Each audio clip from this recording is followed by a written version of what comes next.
seated. Thank you.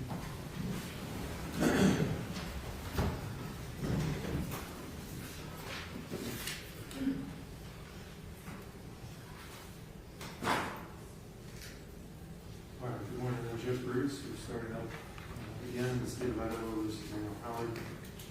I spoke with counsel from Chambers about a number of issues. Mr. Johnson, you did want to make a record regarding one. Go ahead. Thank you, Your Honor. It's a defense request to poll the jury after a 3-day weekend. Obviously, the media has covered extensively this alleged flight of Mr. Howard, who was following an individual who was there at the time of the arrest, returning a rental car. He was allowed to go to Spokane. He was not allowed to go within 2 miles of the airport. He had no bags in the car. He had his ankle monitor on. He had no tickets. He was not even in the airport itself. He was at the rental car exchange. Because of the media coverage and because of the assumption that it was flight, and because of the extensive amount of coverage, and particularly locally here, the defense is concerned that it could have tainted the jury's view on the case, even though they're instructed not to. So it's a defense request to pull the jury on. Thank you. Response, Mr. Mortensen? Thank you, Your Honor. I don't think the jury should be polled, at least not yet. As the court knows, at least once a day, commonly more than once a day, that the court admonishes and directs the jury not to begin deliberations, not to discuss the case, and to basically not follow or seek information from the news or media outlets. And there, up until this point, including up until now, that there has been no proof or indication or any reason for anybody to suspect that the jury has disregarded the court's orders. I think the court should be trusting of its orders.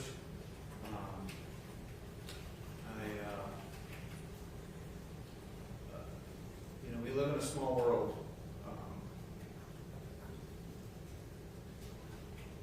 The internet, social media, we're all connected, and there's been nothing from this jury to give anybody here any reason to suspect that they can't be fair and unbiased, even if they had seen something in the news. And so I don't see a reason to break from what's been the normal flow of the trial. Thank you. Thank you. Well, I did speak with counsel in Chambers about this, and as I indicated in Chambers, I'm not inclined to poll the jury at this time. I have instructed this jury daily not to discuss this case with anyone else. I've instructed them specifically, particularly before the start of the weekend, to avoid news coverage, to not view any news coverage. And I trust that my instructions and orders to the jury are being followed. I believe, just from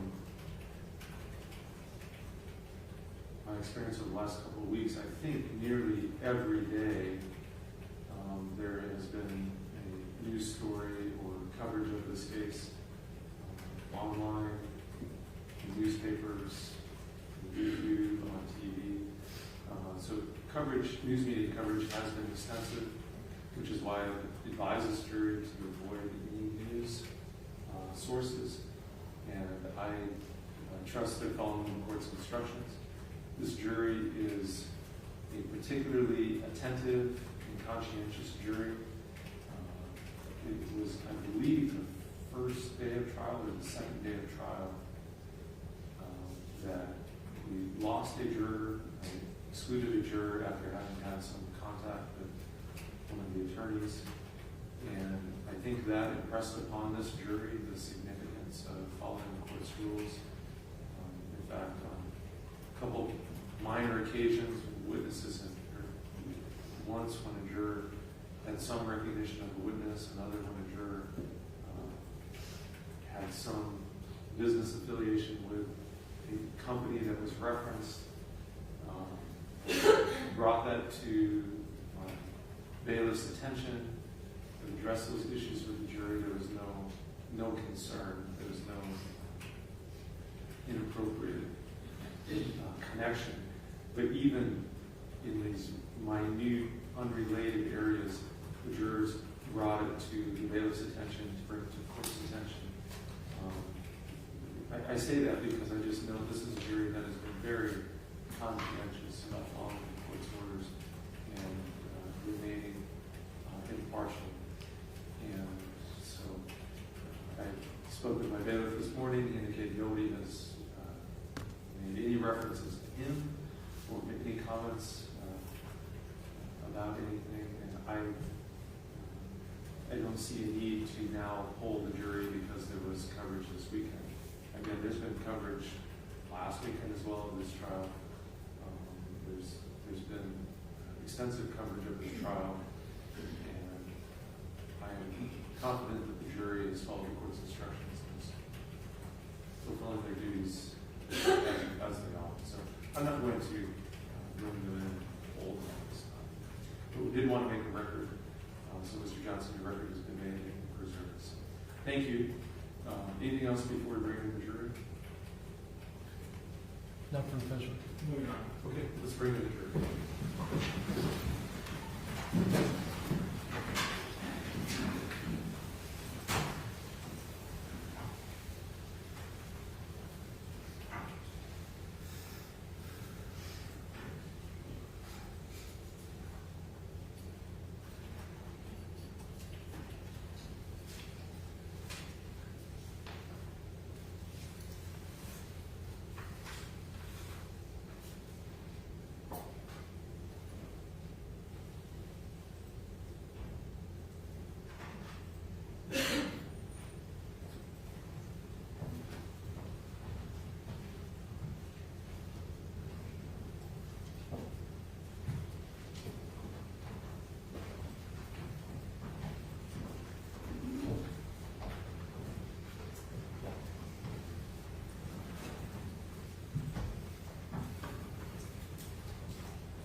Thank you. You can be seated.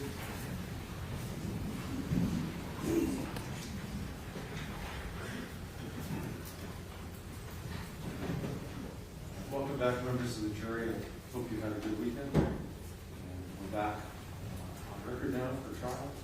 Mr. Johnson, you may call your next witness. Chet, Gilmore. Chet, Gilmore.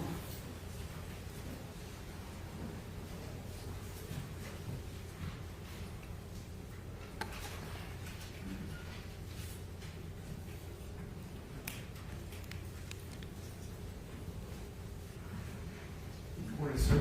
Good morning. Please step forward and face my clerk and raise your right hand to be sworn. Do you solemnly swear that the testimony you're about to give in this case will be the truth, the whole truth, and nothing but the truth, so help you God? I do. Thank you, sir. You're welcome to have a seat there on the witness stand. As best you can, if you would speak into the mic. Yes, sir. I'll let you get it.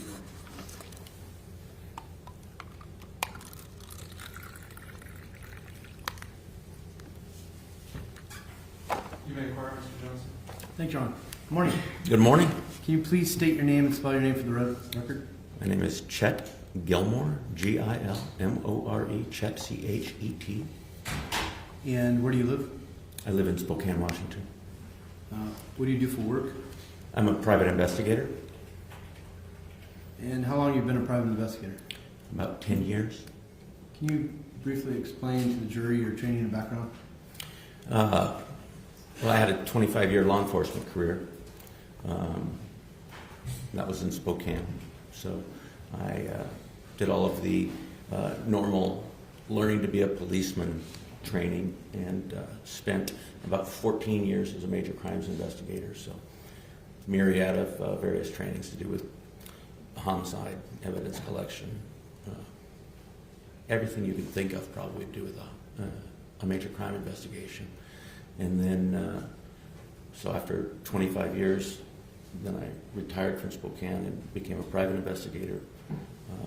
And during the course of that, I've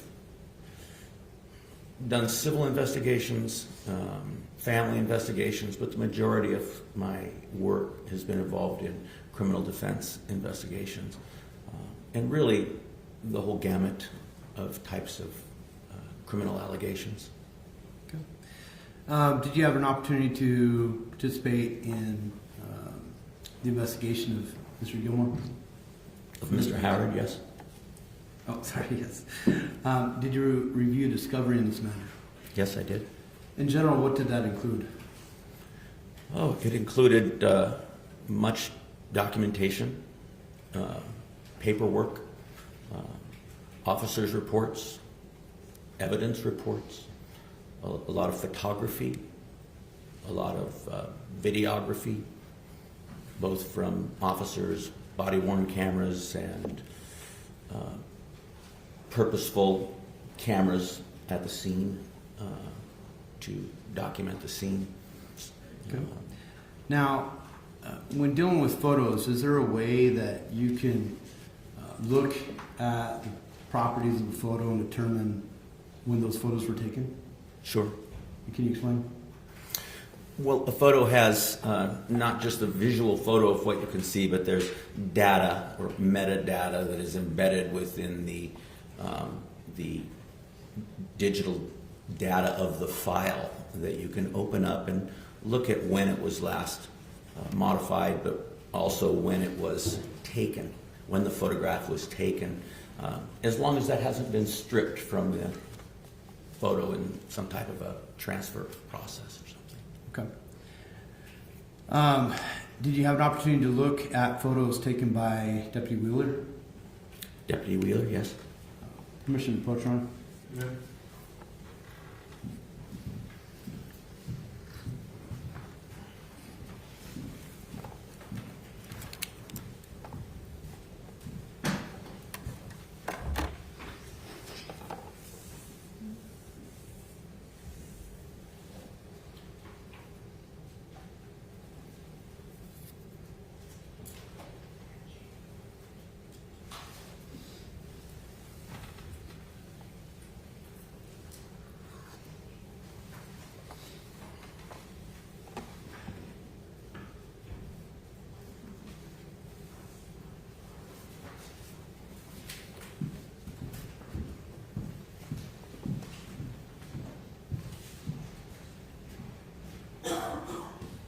In looking at did you have an opportunity to look at the data or metadata for the photos for Deputy Wheeler? Yes.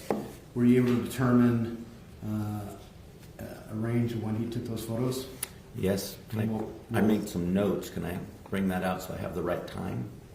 Would that assist you in your answering this question?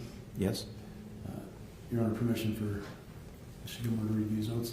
If he needs to refer to his notes for your questions, I'm reading this.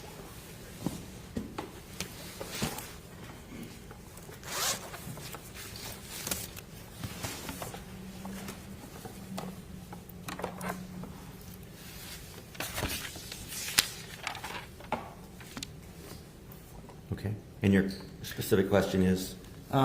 What is the time frame that Deputy Wheeler took his photos while he was on scene? What I made note of was the time that he took photos that included the bathtub area of the scene. Okay. And that time frame is February 2nd, 2021 at 11:24 p.m. until February. The common object is reading from a document that hasn't been admitted into evidence. Were those your notes you were looking at to refresh your memory? These are the notes that I wrote down when I was looking through the photos and checking the metadata on the various photographs. Oh, so I'll ask you not to testify from your notes. But from Okay. your memory. Sure. Have you had a chance to refresh your memory on Deputy Wheeler's photos? Yes. And what was the range, time frame? The beginning range was 11:24 p.m. past midnight to 12:29 a.m.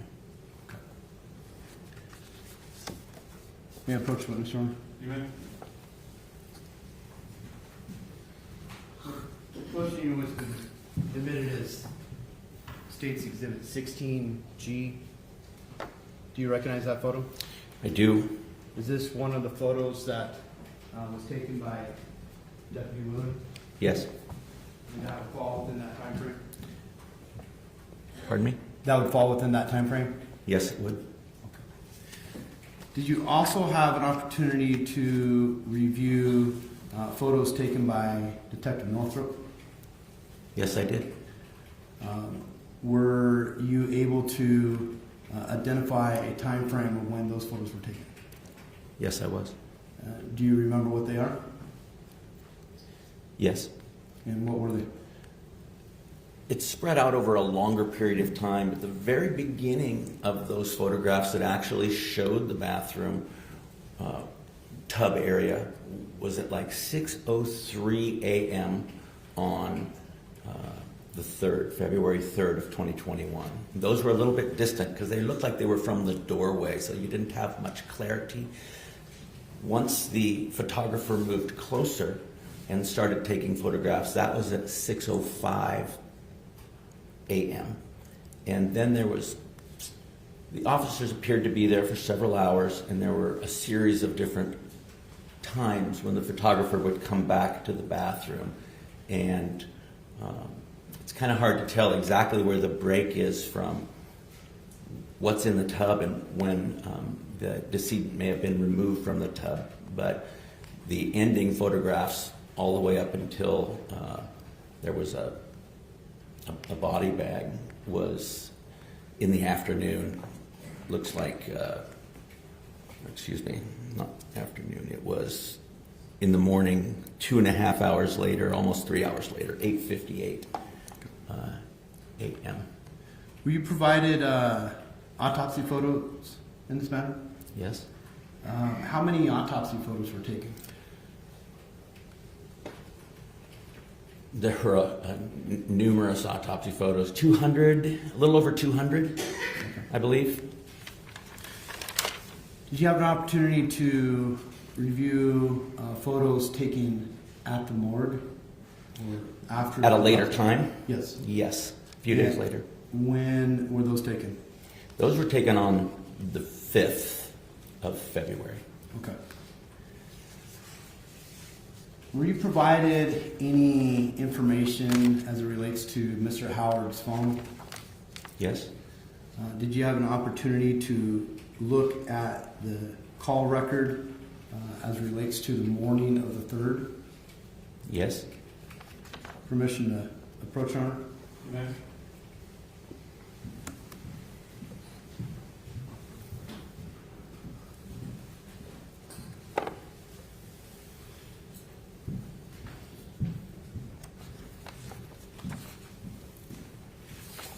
I'm handing you what's been marked as Defense Exhibit I. Do you recognize that document? Yes? What is it?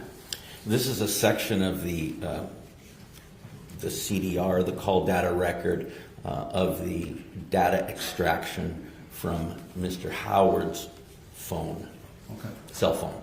And is that a accurate copy? Yes? Move to admit Defense Exhibit I. Any objection? No, Judge. Defense Exhibit I is admitted. Who was the first phone call that Dan made on that exhibit? On the 3rd? The time showing, well, the first phone call was made to Brooke. Okay. Were there multiple calls made to Brooke on that day? Yes. And was there a call made to Wendell Wilkins? Wilkins? Yes. Okay. Does it appear that it was answered? The Wilkins one just appears not to be answered by the length of time on the photo, on the call. Permission to retrieve the exhibit, Your You Honor? may, certainly.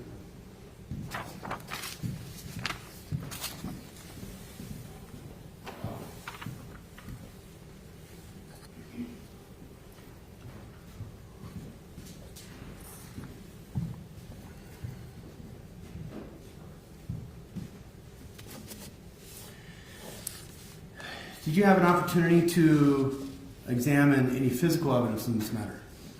Yes. Can you explain how that came about? Mr. Johnson made arrangements with the Sheriff's Department and Prosecutor's Office to have me and him go to the Sheriff's Department and look at evidence, various evidence that had been collected for the course of this investigation. Did that evidence contain a vacuum bag? Oh, yes, it did. What was the state of the vacuum bag when you observed it? Well, it was a whole bag, appeared to have contents within it, within another bag, for preservation purposes of the contents. Had the vacuum bag been opened prior to your observation? No. And then, did you have opportunity to look at any physical evidence as it relates to GSR? Yes. And can you explain? One of the pieces of evidence that we observed was a gunshot residue, a GSR kit that had been collected from the decedent at the time of autopsy. The sample had been collected at the time of autopsy, and then the sample was tested for gunshot residue. Okay. And what was the state of the? Did you have another gunshot residue evidence in property? No, that was the only test kit. Okay. Permission to approach, Your Honor? You may.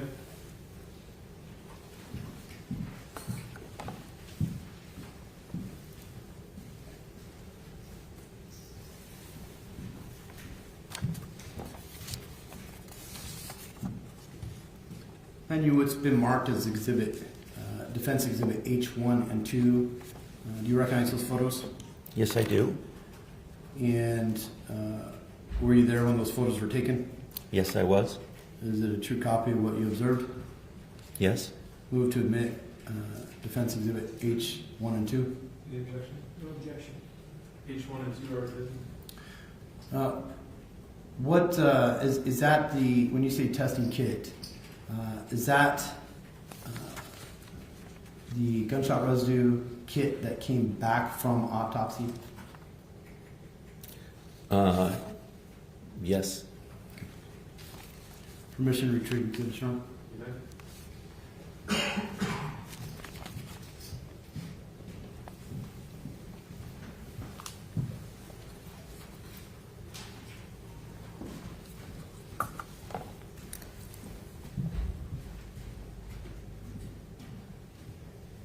Thank you, Mr. Gilmore. I have no further questions. Thank you. Any cross-examination? Being a former police officer, you would know that the Washington State Crime Lab doesn't test for GSR, right? I think they do on special requests, is my experience. Would you be surprised if your answer was contradicted by another witness in this case earlier on? Well, in my experience, which ended there about 10 years ago, there were times when they would do it if there was special requests for certain reasons. That's my recollection. From 10 years ago? Yes. So you don't know if they still do that or not? Correct. And are you aware that most crime labs, state crime labs throughout the United States won't test GSR? Yes. And that's because it's not good science, right? I believe there can be a lot of false positives. And so it doesn't do much good, does it? Oftentimes, it has its definite shortcomings. Okay. Which why there was no point in this case in doing it, was there? Objection calls for speculation. Sustained. You said there were about 200 autopsy photos. Yes. Are you sure about that? Did you overestimate that? I can look at my notes and tell you what I wrote down. Can you look at your notes and see if there were only 129 autopsy photos?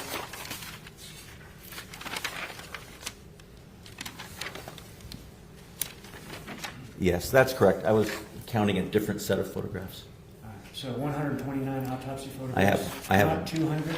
I have 129 photos. All right. This vacuum bag that you saw in evidence, this didn't have any evidentiary value, did it? Well, it was certainly collected to see if it had evidentiary value in it. Oftentimes, you collect things to see if there's anything that might support or negate assumptions or possibilities within an investigation. So I you get don't that, know. But this bag didn't have anything of evidentiary value, did it? Do you mean after it was looked at? When you looked at it, it didn't have anything of evidentiary value, right? By the end of the examination we did, yes. At the beginning, you don't know. You were free to look at all the evidence in this case, right? Yes. You were free to read all the police reports, look at all the photographs, all the videos, right? Correct. And assist in the defense of this case in various ways, right? Correct. And I assume that you spent many, many hours doing this? Yes. How many? I don't know. Don't you keep billing records? I didn't keep billing records in this case because it was billed as a retained case with a certain fee for the entirety of the case. You mean a flat fee? Correct. What was the flat fee? Objection on all this. Goes to bias.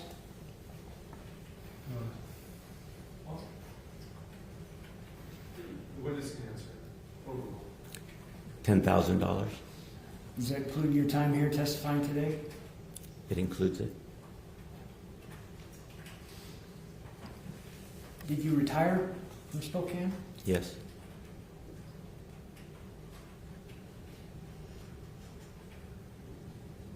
No further questions. Thank you. Any redirect? Yes, Sean. So counsel asked you about evidentiary value.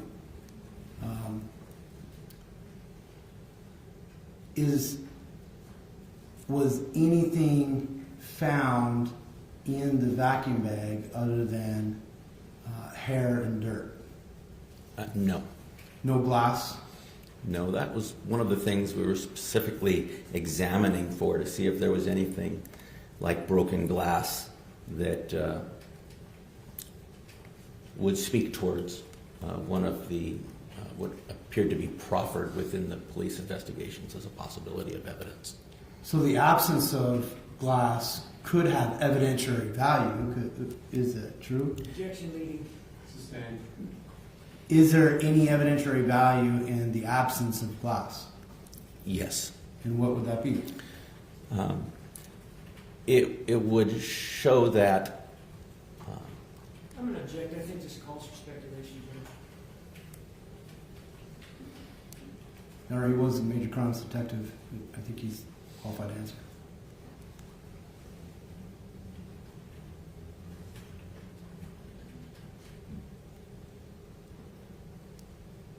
I'll allow him to answer as to what his perception of the evidentiary value one way or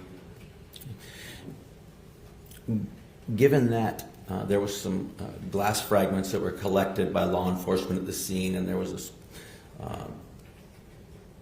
at least my presumption was a vacuuming is done to see if there is more glass fragments to show that there's been a cleanup attempt by somebody, cleanup of potential evidence, that type of thing.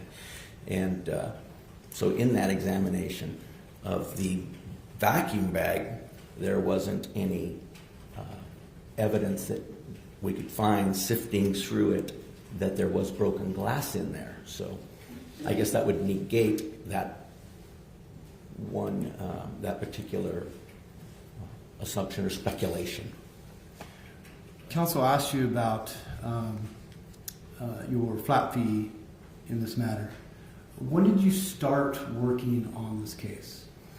I started working on the case shortly after the incident occurred in February of 2021. So for 3 years you've been working on this case? Objection leading. Sustained. How many years have you been working on this case? 3 years. Okay. And was your flat fee $10,000? And I need to make a correction. When I first started on the case, there was an hourly fee. And I believe for that first section of investigation, I think it was $1,600 maybe, I believe. And then you approached me for a flat fee for just the remainder of everything that might need to be done during the course of investigation, and that was the $10,000. Okay. No further questions, Ron. Thank you, sir. You can step down. Thank you, sir. Thank you. I still have a couple minutes. Approach.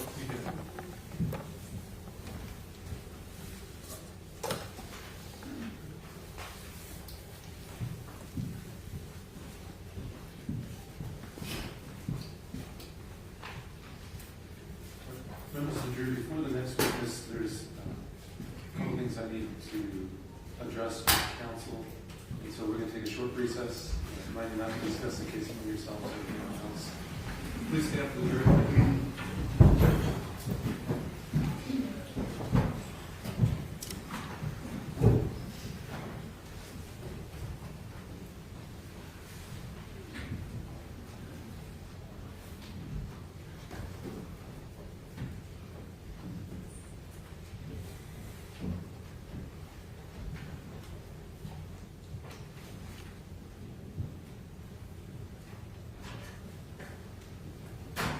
You can be seated.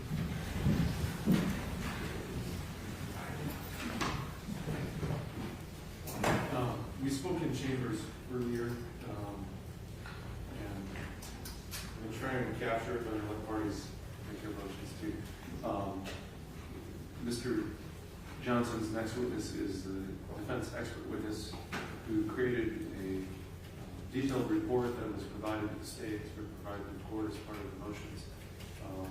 In that, he had a number of photos and scenarios that the expert outlined. And then, as I understand, and counsel can correct me if I'm wrong, but the state today, this morning or last night, this morning was provided with new photographs as well as a couple new animations that the expert had just provided to defense and was intending to present.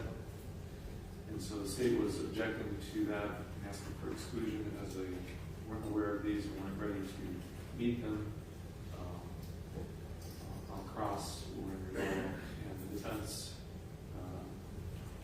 was arguing that these were essentially, I think, Mr. Johnson, you're kind of saying that you thought it was consistent with the report, but ultimately I indicated I thought it was too late to spring that on the state this morning.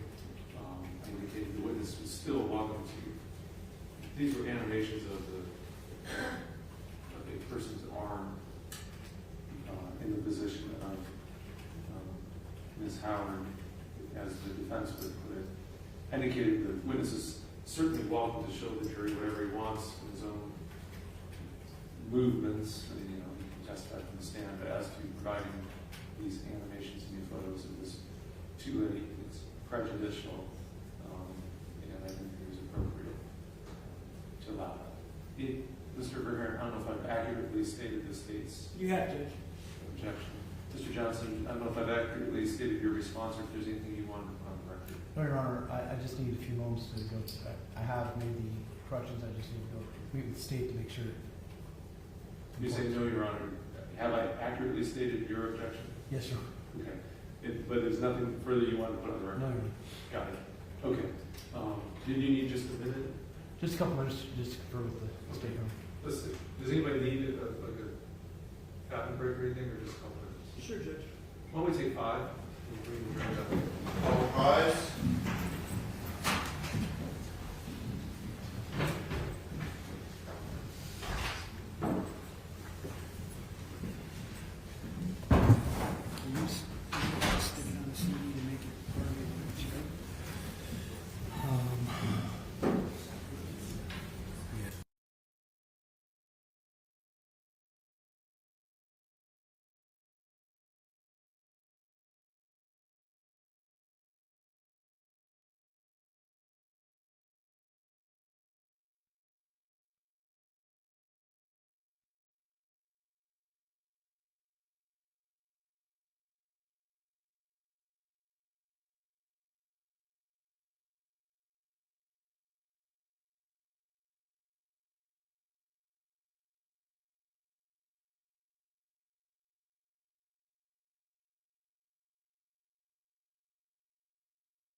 Mr. Johnson, you were able to make appropriate reactions?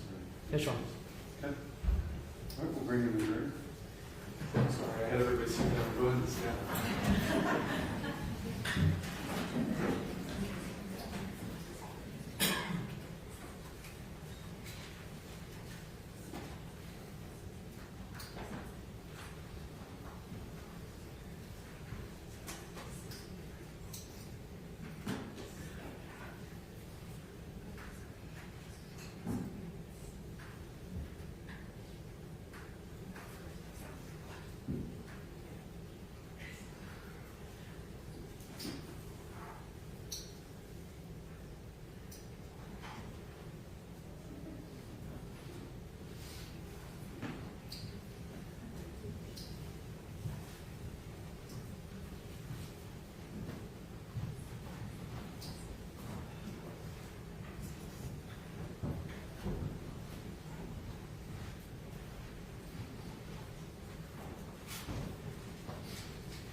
You can be seated.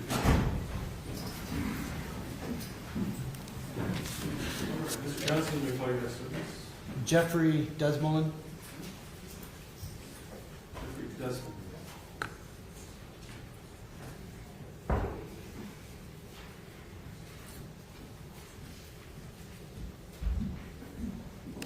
Morning, sir.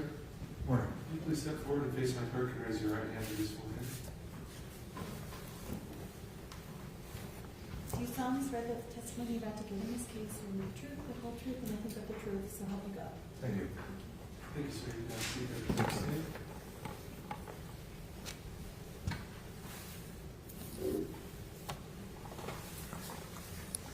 As best you can, if you would speak to the microphone. Will do. Thank you. Is that good? You may depart. Thank you, Your Honor. Good morning. Good morning. Doctor, can you please give us your name? Jeffrey Thor Damelin. Last name spelled Desmoulin. And how do you spell Jeffrey? Geoffrey. Where do you live? Vancouver, Canada. Doctor, what do you do for work? I'm a professional engineer, and most of our work involves litigation support through forensic engineering. We also teach. In fact, I was supposed to be at ILETA this week, which is the International Law Enforcement Educators and Trainers Association, teaching a course on biomechanics from video. Okay. Can you tell the jury a little bit about your educational background? Sure. I have 4 degrees. The first one being in kinesiology, which is the study of human movement. So you're going to see a lot of that today. I specialized in biomechanics in that degree, but also had several undergraduate courses in anatomy and physiology. I went on to do a master's degree also in kinesiology, specializing in biomechanics, but as part of that degree, took courses in neurophysiology, and then went on to do a second master's degree at Wayne State University in Michigan, specializing in injury biomechanics, so the tolerance of the body and how engineering parameters are used to predict injury. And then finally ended up with a degree in mechanical engineering at the University of Calgary, also specializing in tissue injury and repair. Have you had any publications? Yes, I publish regularly, both in scientific forum and non-scientific forum. I think we're above 40 for scientific forum now, and likewise, similarly for non-scientific forum, i.e. magazines, etc. Okay. Permission to approach, Your Honor? All right.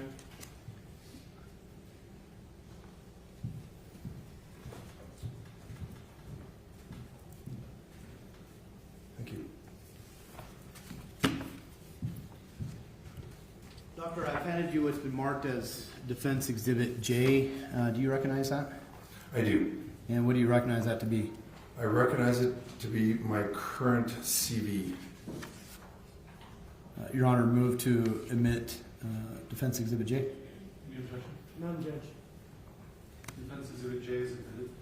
Permission to approach, Your Honor. You may.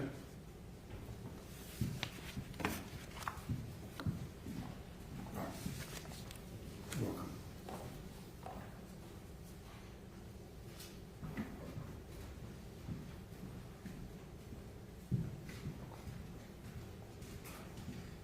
Doctor, can you briefly explain what biomechanical engineering is and what it entails?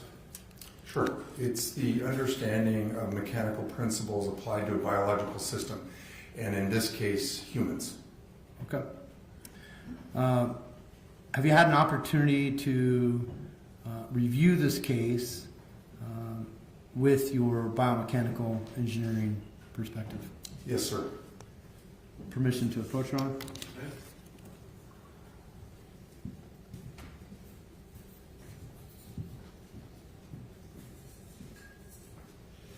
Doctor, I'm going to show you a series of photos. Just let you know, or let me know if you recognize these. This is Defense Exhibit K1. Do you recognize this? I do. K2. Do you recognize this? I do. K3. Do you recognize this? I do. K4. Yes, sir. K5. Yes, sir. K6. Yes. And K6, for the record, has been redacted. Do you see that? I understand. And K7. I understand, but I also understand that the figure on the left is in the report. All right, and so K7 has also been redacted. Okay. And K8, do you recognize this? I do. And for the record, this has also been redacted. Okay. K9, you recognize this? I do. And this has been redacted. Okay. K10, same thing. Do you recognize this? I do. Redaction. K11, do you recognize this? Yes, the results of one of our simulations. Okay, and this has not been redacted. Okay. K12, do you recognize this? I do. K13, do you recognize this? As a summary of our results, yeah, it's biomechanical results. K14, do you recognize this? As a separate test of blood pooling, yes. And then K15, do you recognize this? I do. That's a video that we provided with the report. Are these portions of what went onto a PowerPoint? Yes, sir.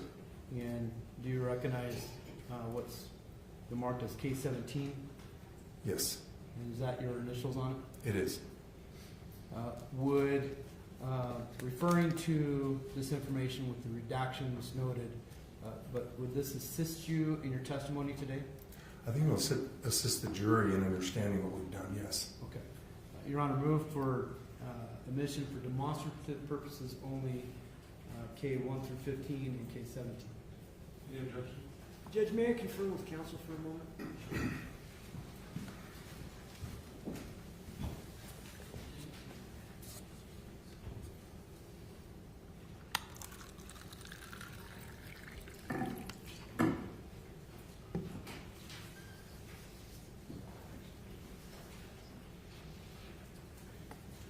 No objection. K1 through 15 and K17 will be admitted as demonstrative exhibits.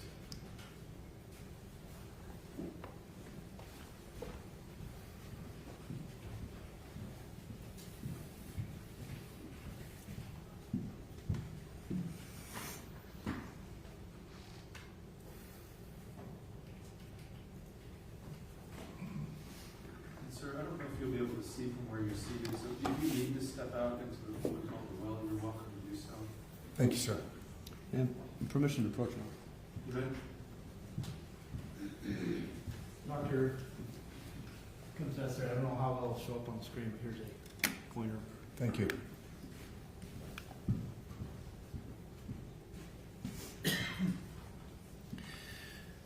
Now, what is the investigatory process? Okay, so the purpose of this investigation was to see if biomechanics could rule out suicide. That was the goal, eliminate the possibility of suicide. And so what you're seeing here in this first process flow, or the investigative process, is a published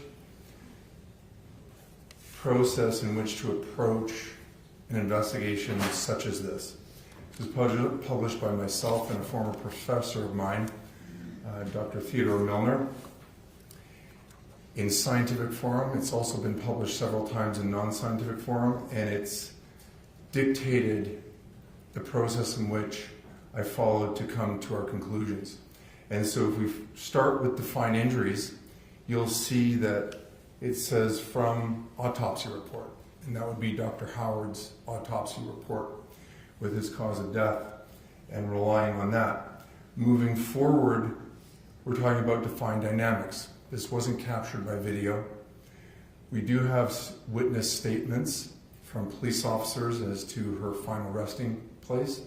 We also have many scene photographs over several time periods, and we relied on that, especially her final resting place, as we'll get into in a minute. The analysis was based primarily on biomechanical modeling, as you'll see, but also a multitude of published literature and a full incident reconstruction of the event. We moved on to discuss how using these results were consistent with independent information, and then made our conclusion. Okay. In your analysis of defined dynamics, were you able to observe any information from faro scans? Yes, sir. And can you explain what a faro scan is and how you relied on that faro scan? Sure. A faro scan is a distance measurement machine on steroids, if you think of it that way.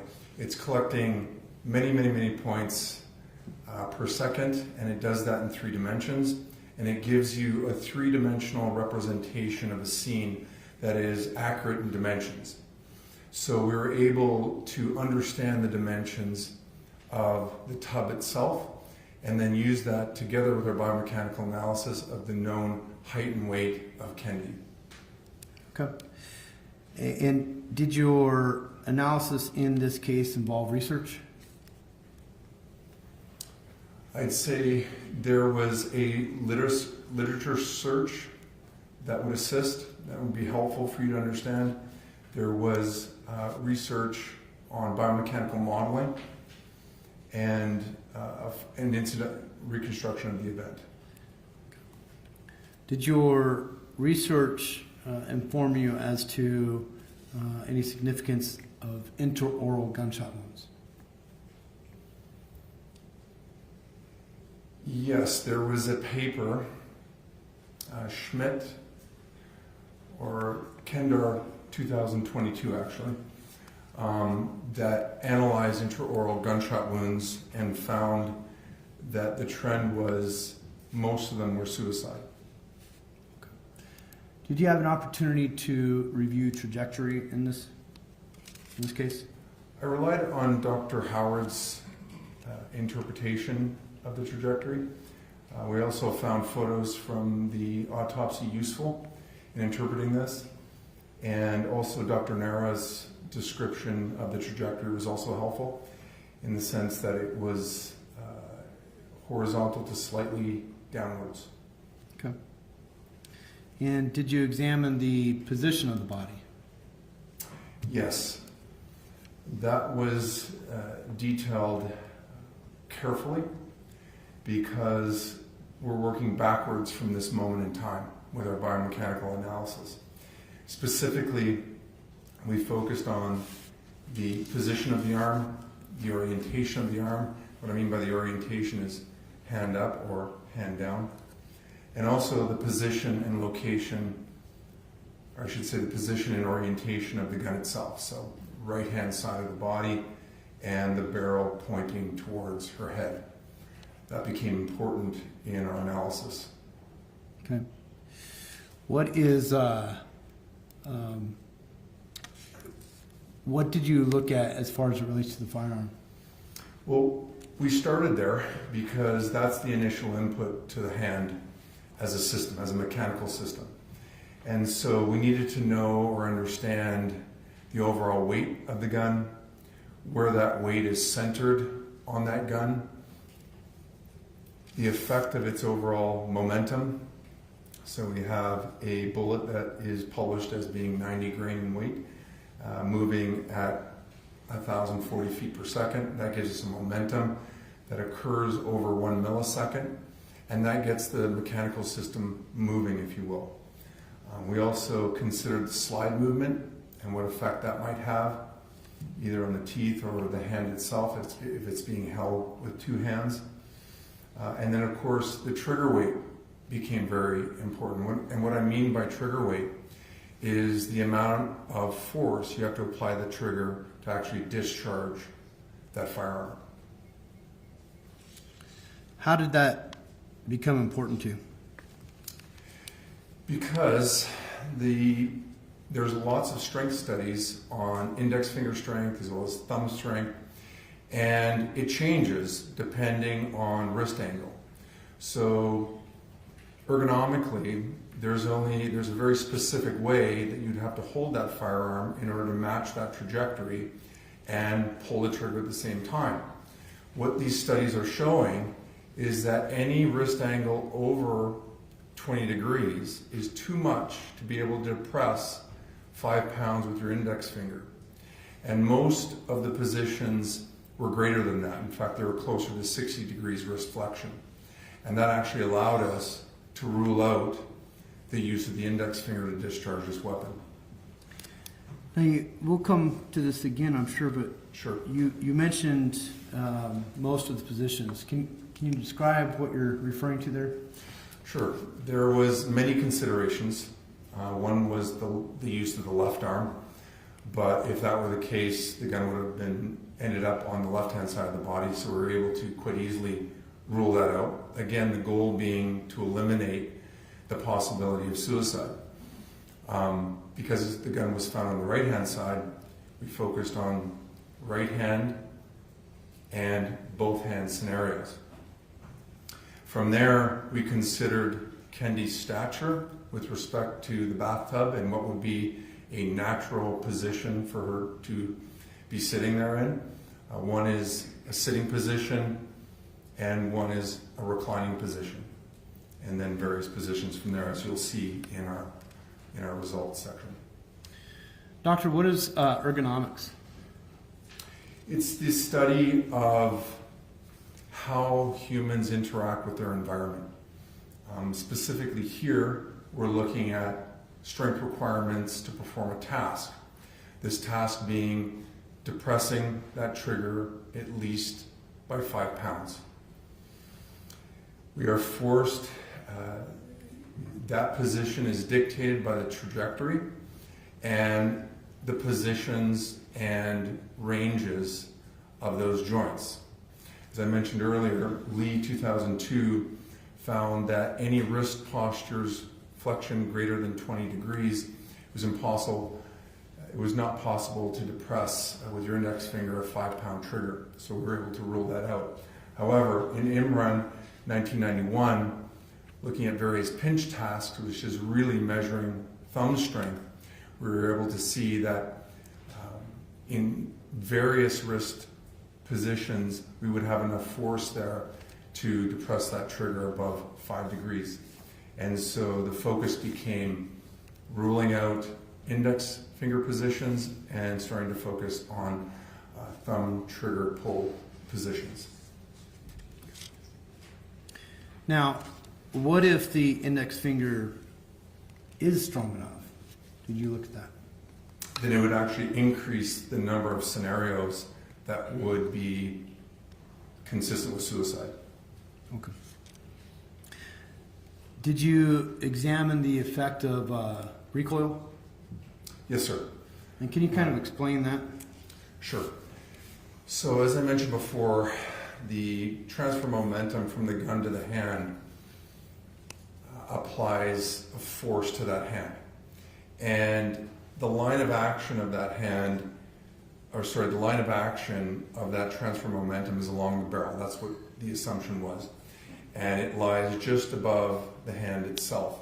And so in that position then, the only thing that can happen with the wrist is supination. That's what this motion is here. And you can even just try it yourself by pushing on your first knuckle there. You'll cause an opening of your hand. And that became important to rule out many scenarios. Okay. Did you have a chance to look at flexation? And, well, let me back up. What is joint axis and how did you test them? Right. I think what this slide is getting at is the axes that were tested. So, for example, we limited it because the majority of the interaction with Kendy's arm after the discharge of the firearm would be gravity. We limited the axis of the shoulder into flexion extension, so in line with gravity. Did the exact same thing with the forearm, but the wrist we considered pronation, supination in isolation, i.e. it would be controlled by the input from the revolver. And then we also considered wrist flexion extension in our model. So those were the axes that we considered to move from a starting position to her final resting position. Do you have any, how many scenarios did you examine? We considered many, but we simulated 10. Okay. And on that, when you say simulated, can you walk through what you mean by you simulated scenarios? This is a mathematical model. It's not a graphic artist's rendition of what they believe to have occurred. This is physics driven, and so what you're seeing here, this is one of our scenarios results, and this is a situation where we had Kendy reclined and holding the firearm with two hands. And so what you're seeing here, the green line, is in fact the gun hand complex. Okay? And you can see it slightly flexes, slightly extends as it moves throughout the motion. The first blue line represents the forearm, and the second blue line represents the upper arm. And it's important to note that the gun shape there is giving you the consequence of that model. So where does the barrel point when it gets to the bathtub floor? And is that associated with any supination, as I said before? So you can think of supination as holding some soup in your hand. It's open. In this case, that supination torque was actually canceled because we've considered both hands being on the firearm at the same time, and therefore the hand remains in a neutral position as it falls to the bathtub floor. But this would be a very typical simulation result, and we'll get into what those results mean in a table in just a moment, and what we've considered with each of them. Did you look at or review any marks on Kendy's hands? Yes. There was a linear laceration to her left hand, and in some cases, when you're not always aware of exactly where your fingers are in three-dimensional space and you discharge a firearm, you get what's called a slide bite. And so this linear cut could have been caused by slide bite. Objection, lack of foundation calls for speculation. Overruled. Okay. Did this also serve to rule out other possibilities? This mark?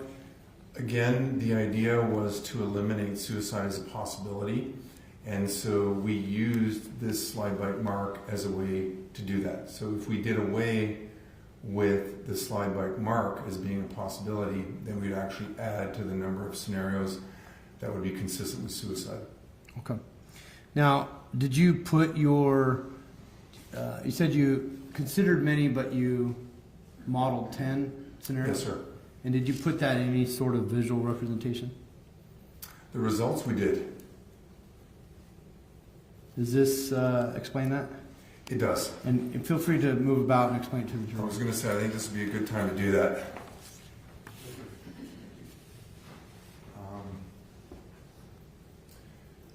So just starting on the left-hand side here, what I'd like to explain is we started with overall gross body posture of Kendy's final position, and we considered both a sitting and a reclined version of that. Okay, so that's what the S and R mean. And doctor, real quick, just so you know, that is a touch screen, so. Oh, I'm Yeah. sorry. I'm bad with touchscreens. I'm that guy, but anyways, gun orientation. So this is the gun orientation at time of discharge. Okay, so we considered a vertical position as well as a horizontal position of the firearm. When on to the hand, as I said earlier, we eliminated the left hand being involved because that would have caused the gun to be located on the left-hand side of the body. That's pretty clear in the evidence that it didn't happen, so we did not consider it. But we did consider the both-hand scenario, as I motioned to before. The trigger finger, we considered index finger as well as thumb discharge. And then how did these scenarios align with the evidence? So if we can just go through these one at a time. So here we have sitting, vertical, gun orientation, right hand index finger. We were able to eliminate this primarily based on trigger pull force, but also because it's single-handed, we would not have seen the slide button. And so you can see every condition in which we consider the index finger has been eliminated based on that ergonomic data that I showed you earlier. Just going down one row, we see sitting posture, vertical gun orientation, right hand and thumb. And that is consistent with everything that we see documented at the scene, except for the slide bite. So as I mentioned earlier, if we get rid of the slide bite, we actually add scenarios that are consistent with suicide. The one, and then, so that's the approach here. And so if we look at trigger pull force, you can see we eliminated based on index force strength, based on arm position, for arm, upper arm that is, landed on the right hand side in the same position in all cases.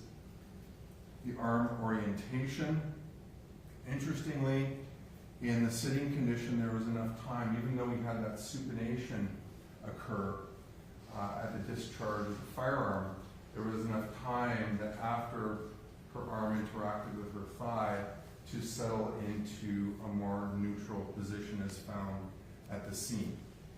Also interestingly, in the reclined position, there was very little time for the hand that was now supinated to make its way back into a neutral position after the elbow had touched the bottom of the tub. So in the reclining position, the elbow hit the bottom of the tub first, and then there was very little time for the forearm to correct itself, if you will. However, in the condition where both hands, I did it again, I'm sorry, where both hands are held on the gun, that doesn't actually happen, because when that firearm is discharged, it cancels the supination torque, keeping the right hand in a neutral position, allowing it to fall into the neutral position found at the scene. Okay. So, in this also, did you talk to us about what you found as far as evidence on blood on the face? Sure. So what you're seeing here is photographic evidence from the scene. This is a completely separate question that I was asked. And the question was, if blood had pooled into matted hair, could it cause a skin stain that appeared to, in an upward movement, to quote unquote, move against gravity, if you will. And so these were the two photographs that we were working with. The first one being at the time of Officer Wheeler's photographs, and the second one about 7 to 8 hours later when the coroner arrived. And you can see that there's some water that has been draining over that time period. When you're looking at that line, did you, would head movement after death impact that? There's many factors that would affect this. One of them is, I think head movement can't be ruled out as being a possible cause of this. Okay. And such as if someone were to check for a pulse, head movement there? Correct. Objection to leading. Also stay, if you could rephrase your question. What's an example of something that could cause head movement? Checking for a pulse. Now, can you give us, did you do any experimentation with blood? We did. Can you explain that a little bit? Sure. So to test that question, or to answer that question, if hair is matted against the cheek and there's bleeding into that hair, could it cause a skin stain that has an upward curvature to it? What we did is we took sheep blood, ordered from the government, which is the forensic standard, to do that. You warm it to 37 degrees Celsius so it maintains appropriate fluid flow, etc. And we used human hair against pigskin to test this result. And if you go to the video, you'll see a summary of exactly what. Well, let me ask you about that. Sure. In your testing, did you model it with video? Or did not model it? Did you capture a video of your test? Yes. Okay. And is this depicted here? Right, so we're calling this blood accumulation on skin in a water basin test.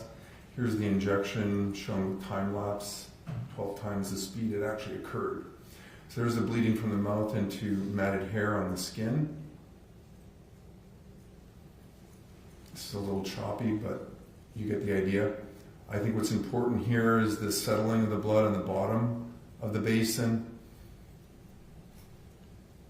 So the blood didn't taint the whole water? Objection to leading. Sustained. And what I mean by settling, the blood Objection, settling. there's no witness. No question for us. Okay. That's fair. Also stay. Can you, let me go back here, can you walk us through, let's just back up this first experiment, or first portion of the video. What are you showing on this first portion of the video? This is just the like how we simulated bleeding into matted hair on the skin. What happened to the blood when in your testing? It's settled at the bottom of the basin. Okay.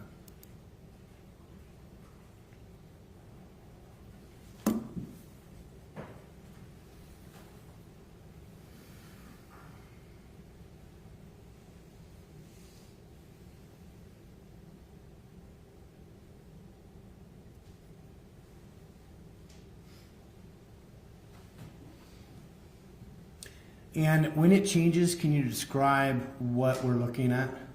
So here's the ejection of the blood, simulating bleeding from the corner of the mouth into matted hair. Here you're seeing the draining over time, that 7-8 hour period between the photographs.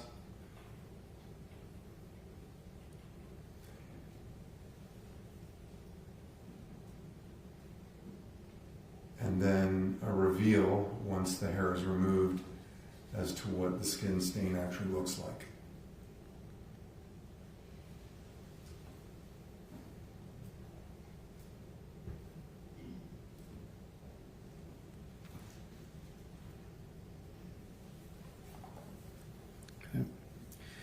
Now, after your analysis, did you reach an opinion? I did. And what was that? The opinion is that there was one scenario that would be consistent with suicide. Would that scenario increase if you rule out the possible slide bite on the left hand? It would. And in that case, how many scenarios? 2. Thank you, Doctor. No further questions, Your Honor. Thank you. Cross-examination? Thank you, Judge.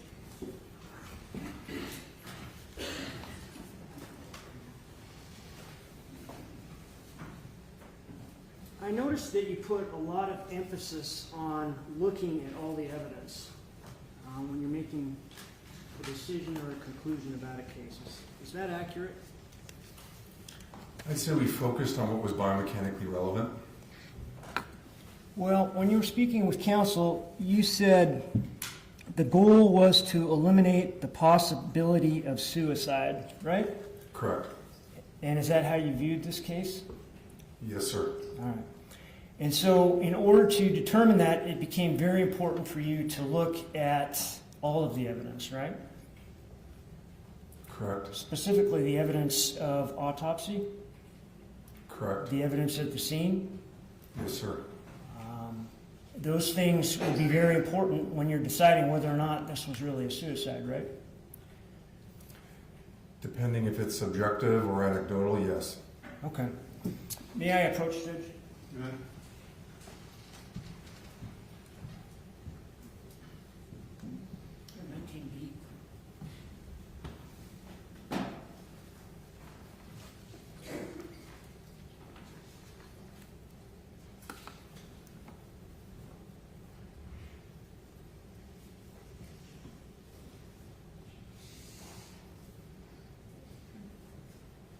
Let me publish for you 19B.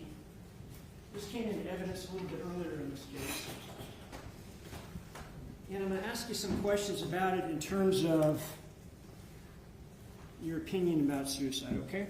Your Honor, we're going to object. It's been outside the scope as it relates to a diagram put together related to bruising that was not the subject of his direct examination or the biomechanical analysis. He's testified he relied on the photographs of the autopsy in this case, and that's simply what this is, Judge.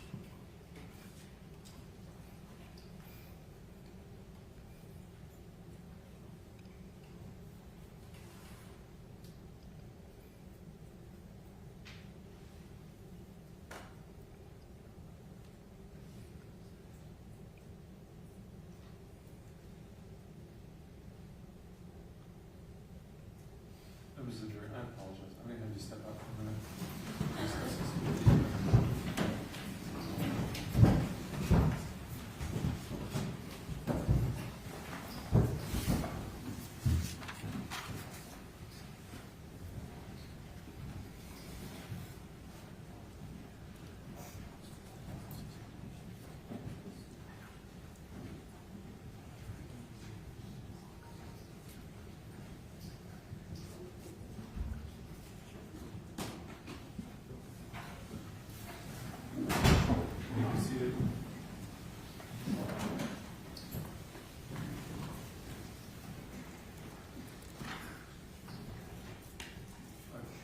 Counsel, I guess I want to understand,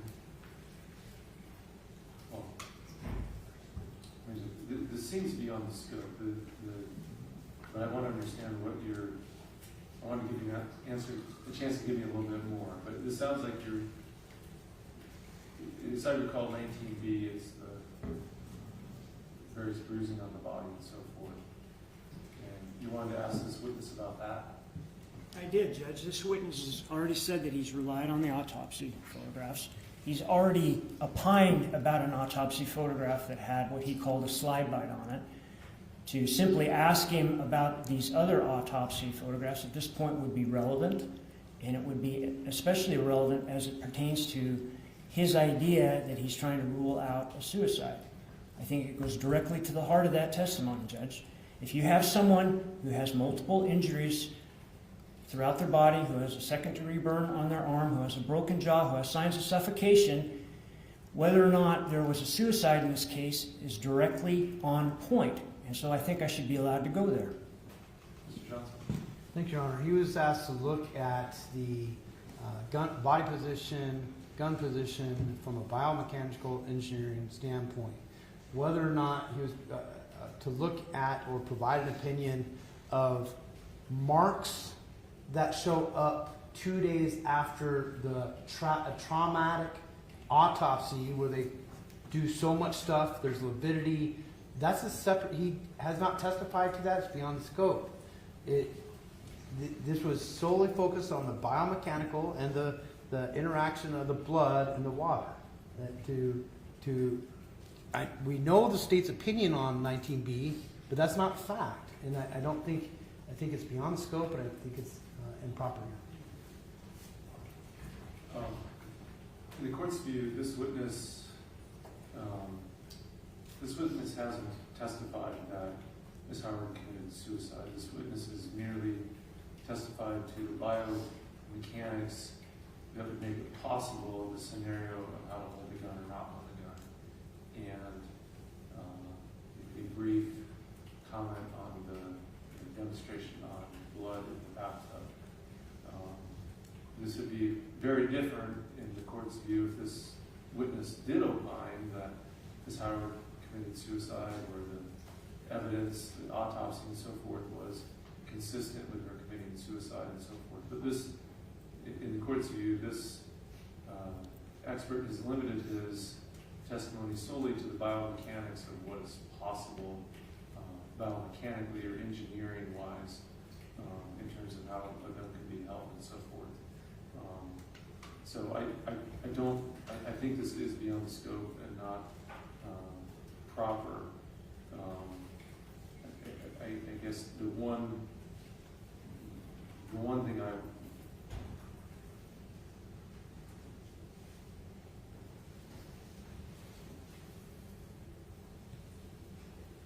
I can see allowing a question simply to the extent that there were multiple other injuries that you didn't consider as part of your biomechanical review. But to show the witness additional autopsy photos and get his opinion on whether or not this was suicide or homicide, I think is significantly beyond the scope of this witness's testimony and frankly outside the purview of his expertise. So I'm going to grant the objection in limited, as I just indicated. Let's bring the trigger.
Be seated. I sustain the objection. Mr. Rivera, you may continue. Thank you, Judge. Sir, if you eliminated the possibility of Kendy being alive when she was shot, wouldn't you eliminate the possibility of suicide?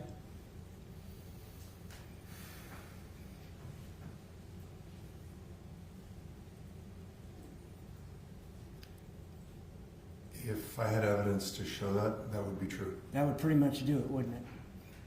If I had evidence to show that, yes. All right. And so in terms of evidence, I assume your attorney that you work for gave you all the evidence in this case. Is that correct? Yes, sir. Because you wouldn't have come to the conclusion that you had otherwise, right? I'm not sure what you're referring to, but I considered everything I received. And so you considered the prior testimony and additional report of Dr. Ryan Rambaran, right? Correct. And his conclusion was that she was dead when she was shot. Do you remember that? I do.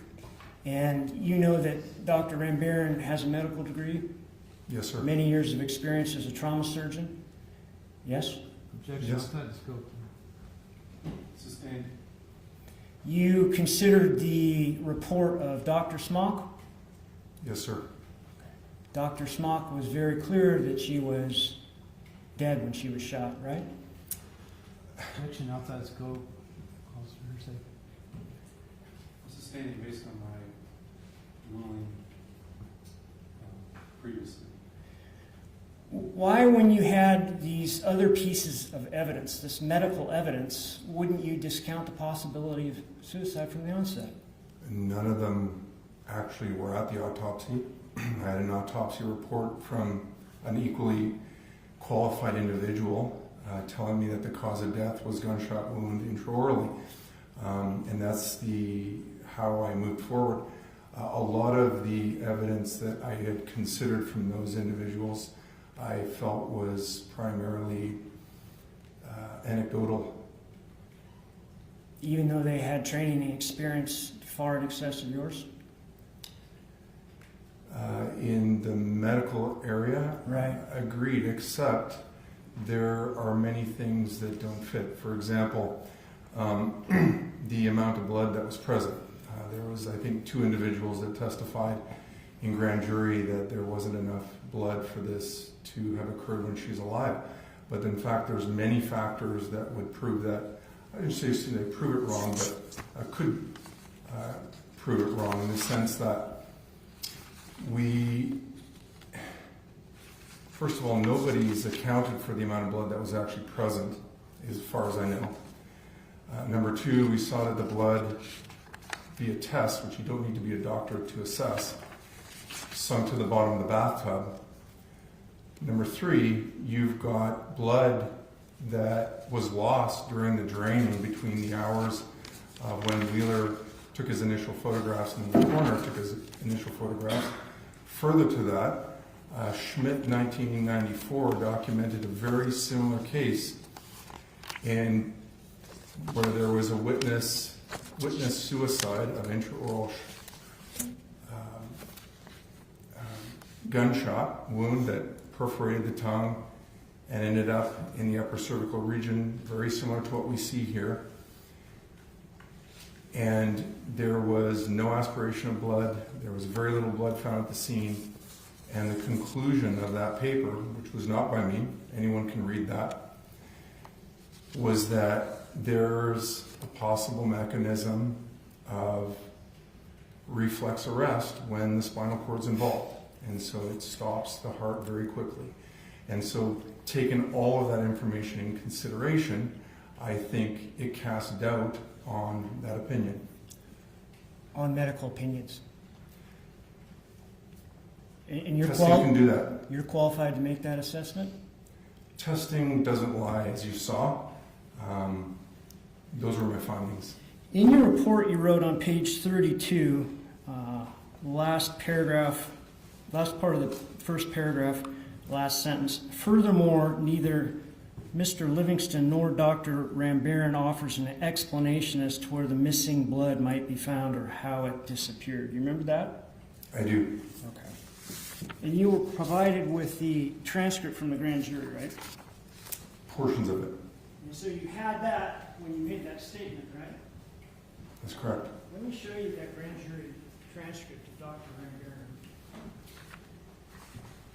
Direct your attention to page 559, line 23. And wasn't Dr. Rambaran asked the question, quote, okay, and so again, the question remains, had the heart been pumping when this bullet went through the tongue, what would have been the result?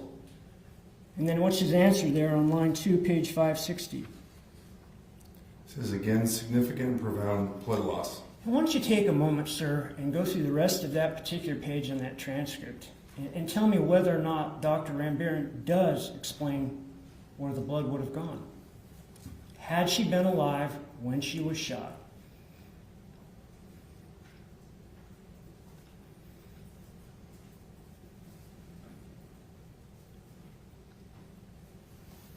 He's testifying the fact that there would be in the order of half a liter to a liter of blood loss from that type of wound, which is inconsistent with the research that I cited, but I understand that's also a possibility. So he talked about on line 22, page 560, the blood could only go 3 places, into the lungs, into the stomach, and into the environment, right? Correct. And then he talked about, on the next page, 561, about there being no blood in the lungs or the stomach, right? Similar to the case study I quoted. So Yes, sir. had to go into the environment, right? No, sir. That's what he testified to, right? That's what he's testifying to. Okay. I've shown you. You told us in your report he gave no explanation. I'm attempting to show you that he did give an explanation, okay? He says into the environment, but we don't ever see that, is what I meant by that statement. And because he drew the conclusion, because there is very little in the environment, that she was dead when she was shot, right? Except we still don't know where the missing blood is. Do you agree that his conclusion was that she was dead when she was shot? That was his conclusion, correct? And so when you wrote that he gave no conclusion in your report, that was incorrect, wasn't it? I think you're mischaracterizing what I said.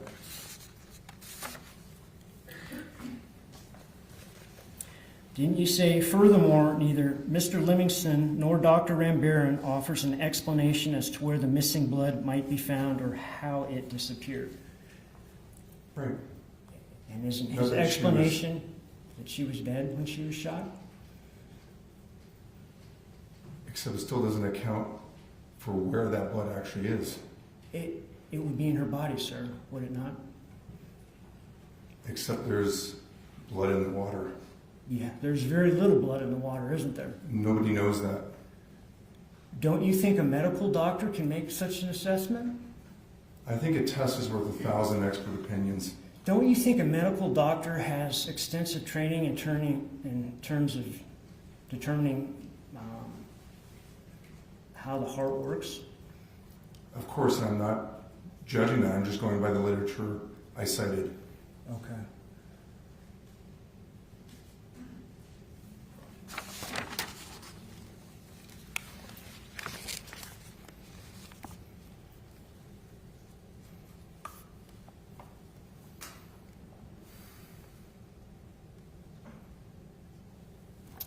You wrote on that same paragraph a little bit further up, given that gunshot injury involved transection of the spinal cord at the C2 level, it would have cut off brainstem regulation of the respiratory and cardiovascular systems. Remember that? I do. And is that accurate by your account? It's also, yes, and it's also consistent with the research that I cited. I speak specifically to the regulation of the heart rate. So blood pressure can go up, blood pressure can go down, or the other option that was given by the research I cited was that it can also stop the heart. Are you familiar with the medical concept that the heart runs on a different nervous system than the lungs? Yes, it can continue beating. All right, and so that bullet transection at C2 wouldn't necessarily stop her heart, would it? Not necessarily, no. Okay, so her heart could have kept pumping, right? That's true. And so your statement's not correct, right? No, you're mischaracterizing what I'm saying.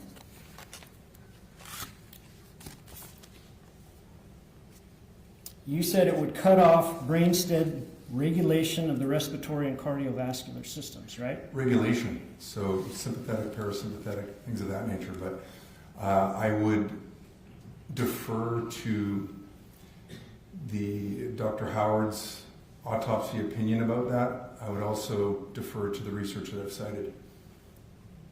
Okay, so her heart would have kept pumping had she sustained that bullet wound. Is that what you're saying? Not necessarily, no. And I've shown how that is possible. Because of that study? Correct. Do you remember what that study was? What the name of it was? It was Schmidt, 1994, case study number 3.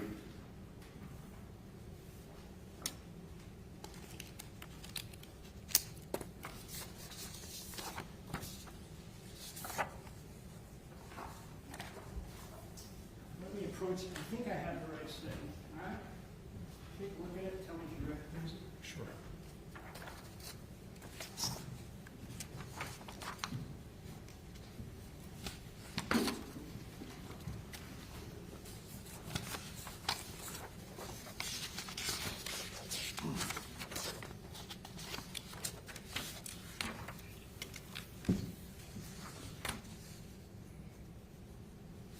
I recognize it. Is that the I'm one? referring to. Is that the one you're talking about? Yes, sir. And in this case, what you're focusing on is the person that shot themselves.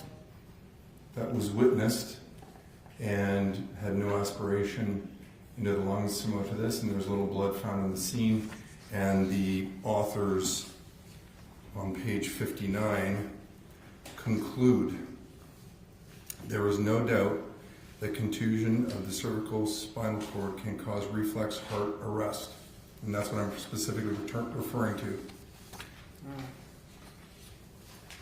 Now, what I wanted to ask you about with that particular study, I'll find where I am here.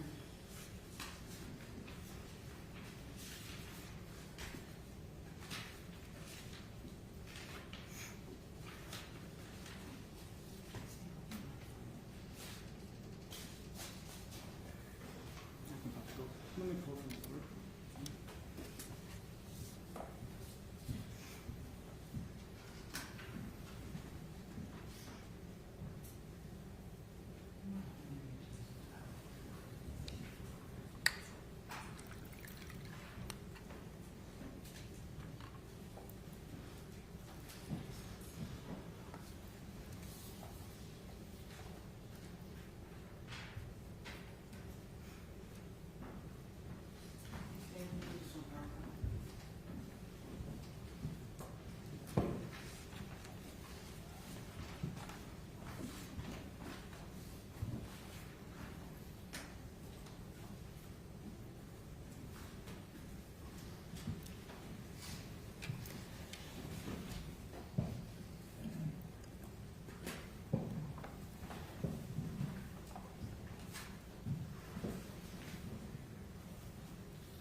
All right, there we go. Recognize that? I do. That's your K3. Your exhibit K3. Yes, sir. What is it?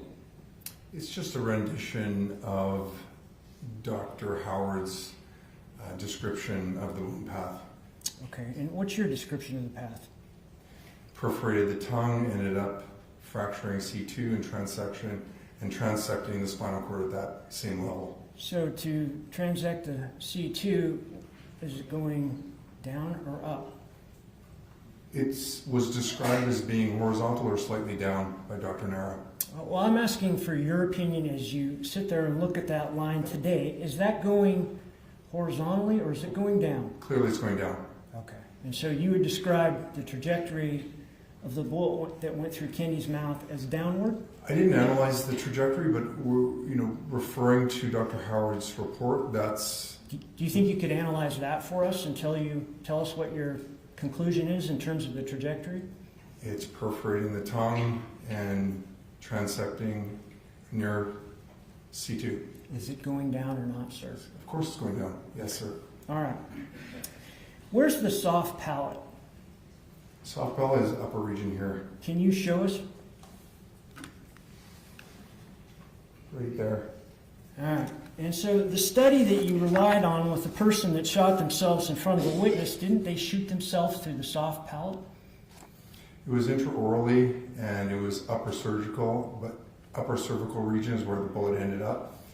Similar to this, it did transect the tongue, but I agree with you that there was some differences. So this one study that you've relied on, there was a completely different trajectory, wasn't there? It wasn't completely different.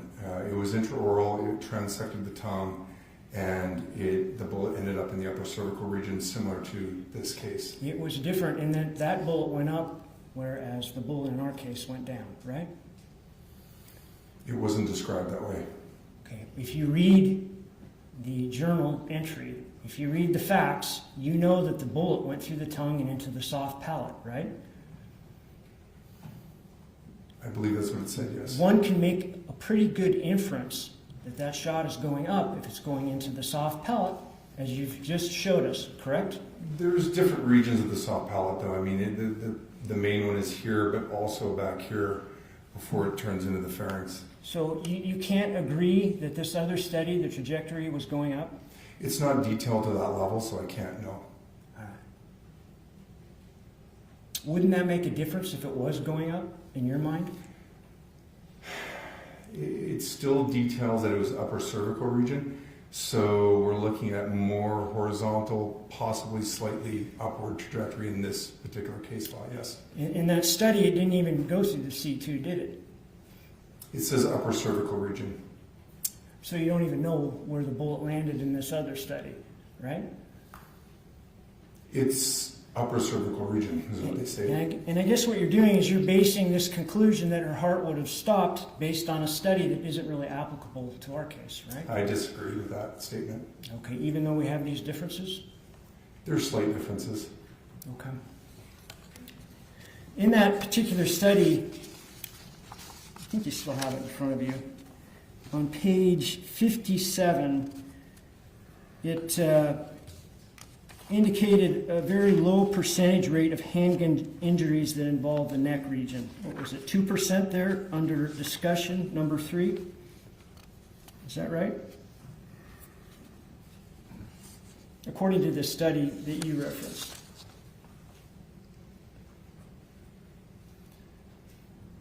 You're referring to the sentence that says only a few suicides shoot themselves in the neck? Actually, I was going to get to that one next. I was looking at about 2% of handgun injuries involve the neck region. It's a little bit above that. Right, I do see that. Do you agree with that? That's what they state, but I'm assuming that's external. Okay. Well, what about that next line there? Only a few suicides shoot themselves in the neck. 1.5 to 4% of firearm injuries in this location may be attributed to self-infliction, while the vast majority, as in cases 1 and 2, are homicidal. You agree with that? I'm not sure what line you're on. Go down about 5 lines. So we're still under discussion on page 57. It starts off, as you noted earlier, only a few suicides shoot themselves in the neck. I see.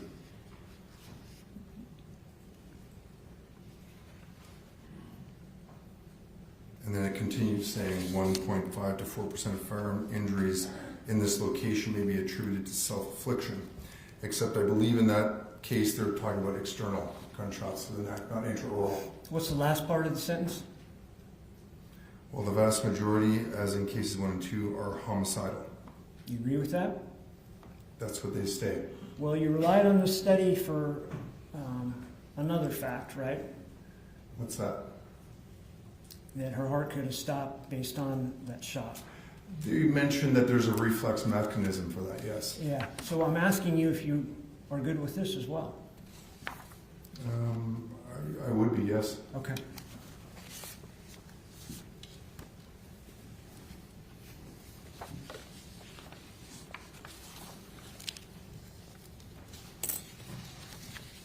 You relied on another study. I think, I'm sorry about that. Autopsy features relevant for discrimination between suicidal and homicidal gunshot injuries. Remember that? Is that Carger 2022?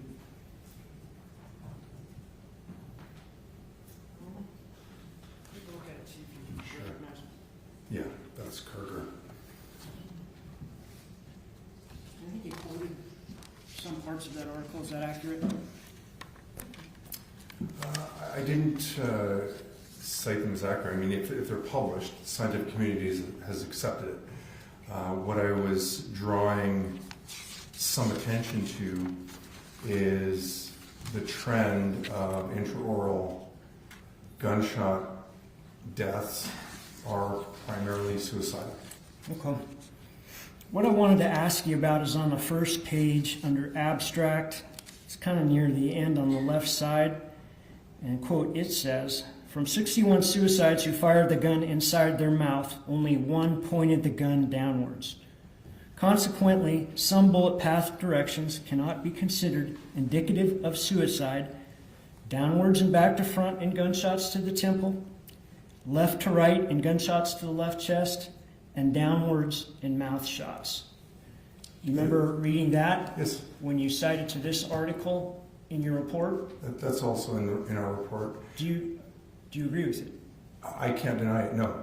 Okay. I believe the statistic was 95% are homicide and 5% are suicide. So you still can't rule it out, is the point.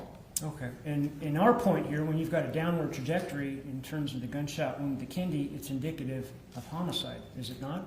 According to that literature, it is. That you cited to. Correct.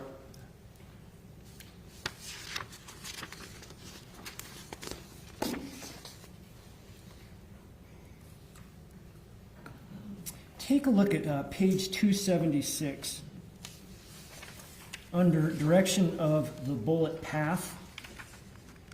It says, quote, the direction of the internal bullet path may differ between suicides and homicides for a particular entrance wound site. Suicides commonly intend to have a stable and comfortable position of the shooting hand and a fatal effect of the gunshot. Remember reading that? I don't actually, but you've refreshed my memory. Do you agree with it? If that's what they're saying, can we just go to that part one more time? I didn't get a chance to read along with you. You want me to read it again? I'd like to read it myself. Oh, take your time. Okay. And it's 276? Yeah, it's under direction of the bullet path. You want me to point it out to you? Oh, there it is. I see it.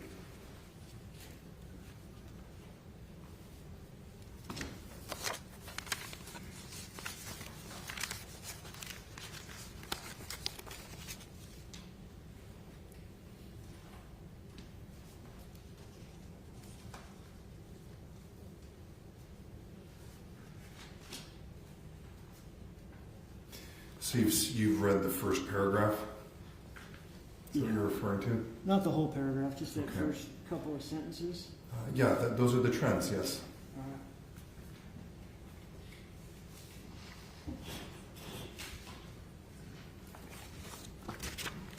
And so that last part is what I kind of wanted to focus on. For someone to get a comfortable spot in order to shoot themselves, you'd agree with that assessment in that particular article you cited to? Typically, things are done ergonomically, yes. All right. All right, let me show you some photographs, I think. You probably got some of them in through your return. I'll run through these real quick. Recognize 100? I do. What do you recognize that to be? The two conditions of the firearm at discharge that we considered, so horizontal being A and vertical being B. 101? That's horizontal. It's one of the positions we considered. 102? Another position we considered. And then the last one, 103? Yes. Same thing? Yes, sir. All right. Those are accurate photographs and images from your report. Yes, sir. Move to admit 100 to 103. Any objection? For demonstrative only. You may. I'll admit them as demonstrative.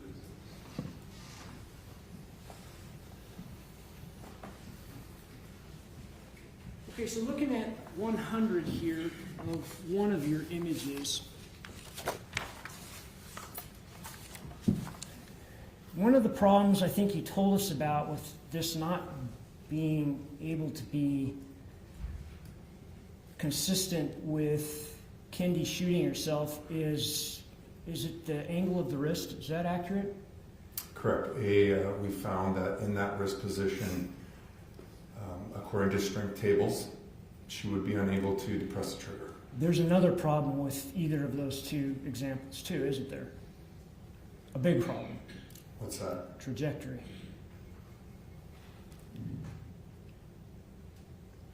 And these are demonstratives.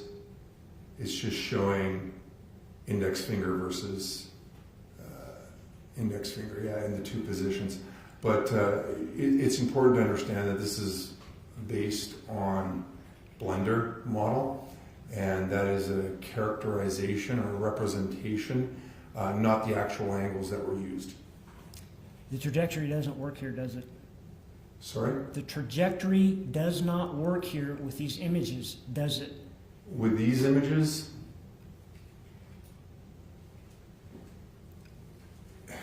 they could be made to work, but these were probably performed early on when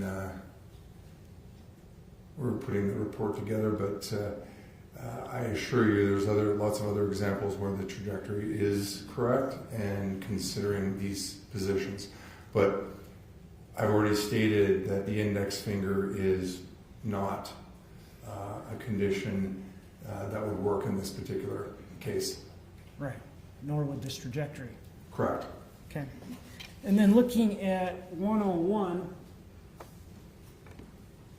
does that get you to the necessary trajectory in our case? It would be close. Appears to be close, yes. But that doesn't really look like a comfortable way in which someone would shoot themselves, does it? Agreed. It's a little odd, isn't it? It is, but it was a consideration. It's not really how she was positioned in the bathtub either, right? Not her final resting point, no. And so that just isn't accurate at all, is it? I disagree. I think this is a possible scenario. The tub itself is modeled accurately, placed the feet and the buttocks close to where they were found at rest, and then obviously if this was a position, she would settle into the reclining position she was found in. That was the idea. Kind of the same thing, but you've reclined her as opposed to the previous photograph here in 102? Correct. All right. Do you think that gets us to the necessary trajectory? It's close. It's still got a little bit of a problem with being comfortable, right? Agreed. Okay. And then I think what you ultimately thought was your best method of showing that Kendy shot herself was 103. Is that accurate? That's the scenario in which both hands are being held, and yes, that's the most likely scenario, the ones we've tested. How long is that slide on the gun? I think you put it in your report. It was like a little over 5 inches, right? Something like that, yes. How long is her hand? You got that in your report too, right? I don't recall. Let me track that down. Hold on.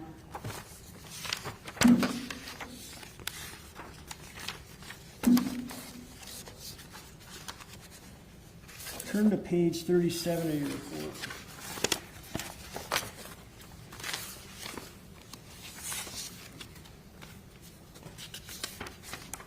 Let me know when you get there. I don't have a copy of my report, so Oh, you I don't? have a copy. Yeah. Thank you.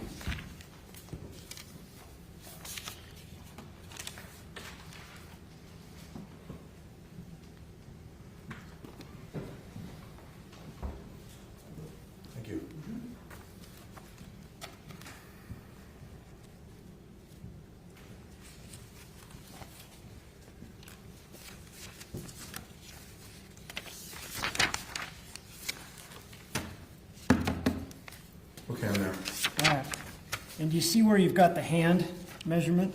I do. And you've put the hand as 0.063, right? I did. And that's in meters. Correct. Can you convert that to inches for us?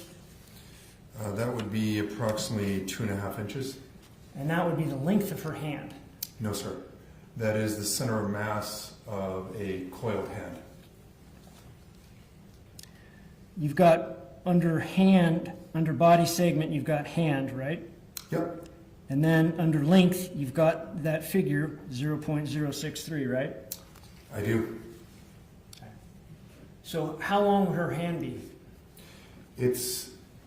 We modeled it as a closed fist.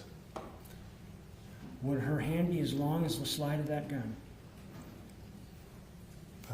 It could be. Okay. Doesn't that seem like an extra long hand? Not at all. What about that thumb? I was about to answer. Oh, I'm sorry, go ahead. It's okay. It depends where you're placing the thumb. And the thumb is helping support the pistol grip in this particular scenario. And so when the slide moves backwards, the knuckle or the thumb itself is actually very close to the slide. Okay. That thumb appears unusually long, right? No, that's just an effective blender. Why does it have that skewing to the left there at the end following the knuckle? Just a representation of a position. I could demonstrate it for you if you'd like. Well, I'm just curious why you had the thumb in this awkward position going like this and then downward. Can you answer that? I think there's other ways you could hold this. This is one that would be consistent with that injury. All right. Were you attempting to make this work with that laceration on her thumb? Not at all. This pistol is not ergonomically designed to commit suicide. And so there's going to be an awkward position in order to hold it.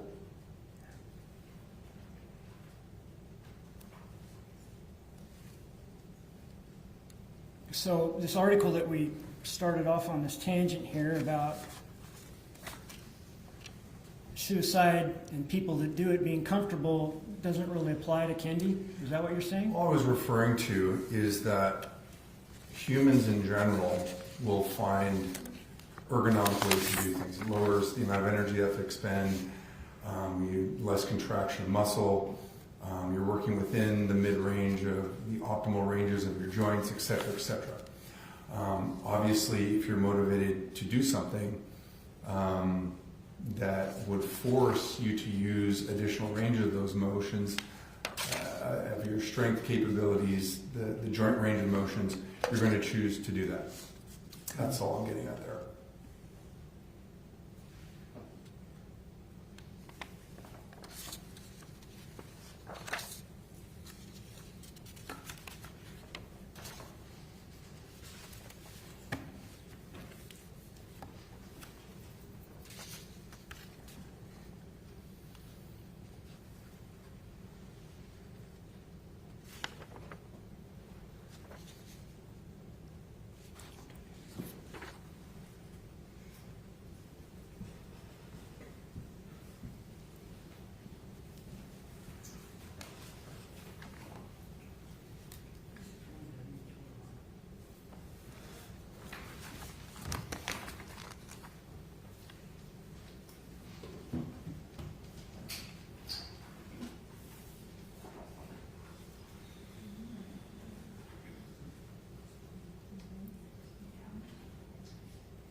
Let me publish 20Y for you. And do you remember what that is? That's the linear abrasion we're referring to. Yeah, one of the photographs of it, anyways. Okay. What about 20W? What's that? I have believe that's the same linear abrasion. Doesn't Kendy have 2 of them? She may. You don't know, do you? This is the one I was specifically referring to in the slide bite. Did you know that Kendy had 2 cuts on her thumb? They didn't appear to me to be in the same place. There is an explanation for it in the sense that this would be the one that would be most likely to have occurred. The other one would also be possible if both sides of the thumb interacted with the slide. So, you do know that she had 2 different cuts on her thumb, or you don't know that? It appeared to me that they were in different places, yes, but I couldn't confirm that they were or not. So one was a slide bite and one wasn't. Is that what your assessment of that is? No, I'm just saying that injury is consistent with a slide bite. It's also consistent with other types of injuries. Okay. Have you treated slide bite before? I don't. You don't see think that- patients. Excuse me, I was talking. I don't see that as an injury that needs to be treated. All right. You've never treated slide bite before, right? I don't think Objection argument. any of the slide bite references that I've seen, I don't think would require anything other than minor first aid. Overruling the objection. So are you saying that doctors don't treat slide bite? Not at all. It would just be minor first aid. Do you think a doctor would be more familiar with slide bite than you? I think there was an example of slide bite in Dr. Smock's report, but that's a completely different position and also dealing with soft tissue rather than tissue that's overlying bones.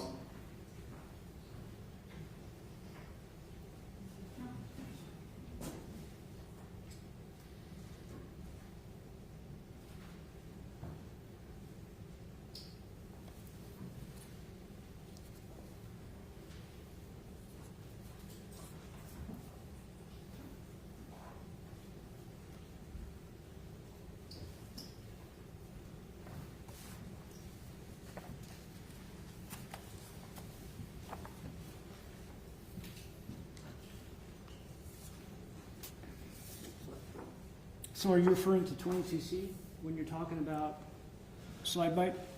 Correct. That's abrasions and lacerations over soft tissue in a very different position of the hand And rather than 22, over the knuckle. and 22D. Correct. Okay. And so you would agree with Dr. Smock that that is slide bite? That's slide bite when somebody's using the firearm ergonomically and doesn't place their hand appropriately, although I know experienced firearm shooters that this occurs regularly in. How much have you made from this case? Objection, Your Honor. Look at bias, it's allowed. Overruled. So far? I believe the amount is in the 40,000s. Okay. Was that for the report? I think the majority of that is, yes. Okay. And then for today? For today was complicated. I had other commitments at the council. There was a non-refundable retainer fee for that to change that schedule and conflict. And obviously I was paid for my time while being here. So how much total? It might be north of 50.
No further questions.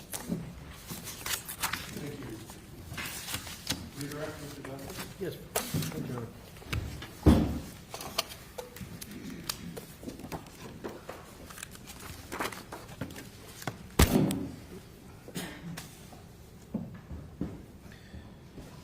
What did you have to cancel, Doctor?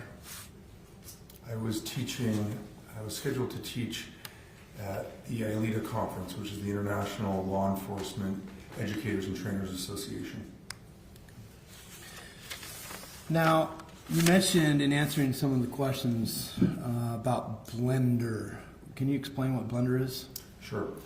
Blender is a very nice way to visualize humans in a 3D space, as we did in this particular case. It's been used to characterize anatomy. It's been used for forensic reconstructions. It's also used for animation studies as well. From a graphical standpoint, is Blender what you conduct your modeling in? No, sir. It was just to visually represent the thought patterns. It's the stick figures that were the mathematical models. Okay. So it's the differences in the visualization, would that change your opinion from your modeling? No, sir. Okay, and why is that? Because the modeling is physics-based, whereas Blender is a representation of that. Okay. Now, remember at the beginning when counsel started asking you, him asking you about Dr. Ambryn? About the amount of blood present or not present? Yes. Yes. In your review, did it appear that Dr. Ambryn accounted for any blood loss down the drain? Overruled. May I answer? Yes. I did state earlier that there was an amount of blood that would have been lost. We saw quite clearly in the video that blood collects near the bottom of the tub, and that there was at least an inch of water that had drained out over the time period between the two photographs. So how much blood was lost, I don't know, and I don't think any other expert can tell you that, or at least haven't addressed it. Did it appear that whether or not Dr. Ambryn accounted for the blood lost in the body bag? I don't recall testimony to that regard, no. Okay. Are you aware of any, in your review of the autopsy and the materials provided, are you aware of any other injuries that would cause bleeding other than from the tongue and the damage caused by the gunshot? Major bleeding? Not that I noticed, no. Okay.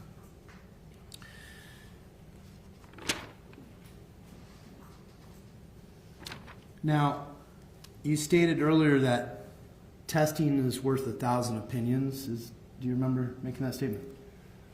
I was quoting a gentleman who was, one test is worth 1,000 expert opinions, in my opinion as well. And as your opinion, can you explain that?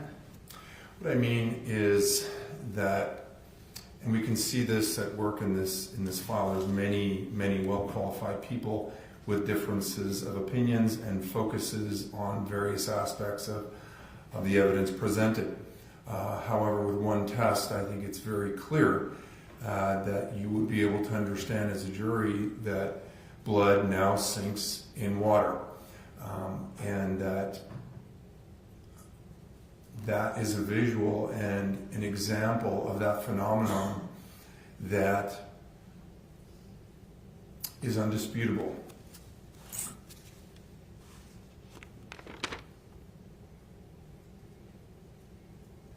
I have no further questions. Thank you, sir. You may sit down. Thank you. Should I leave these here or take them with me? Sure, exhibit. I'll clean them up. Okay. Thank you.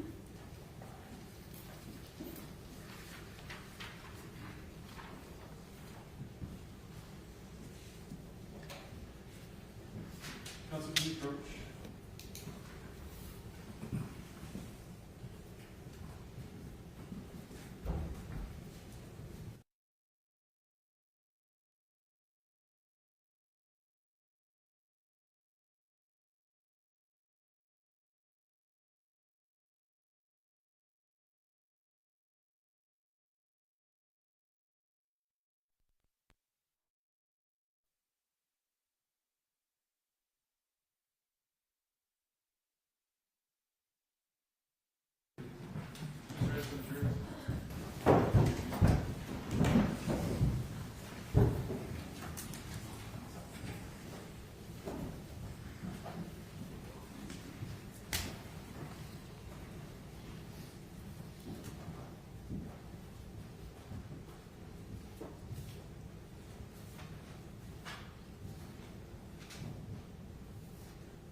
just a moment, Your Honor.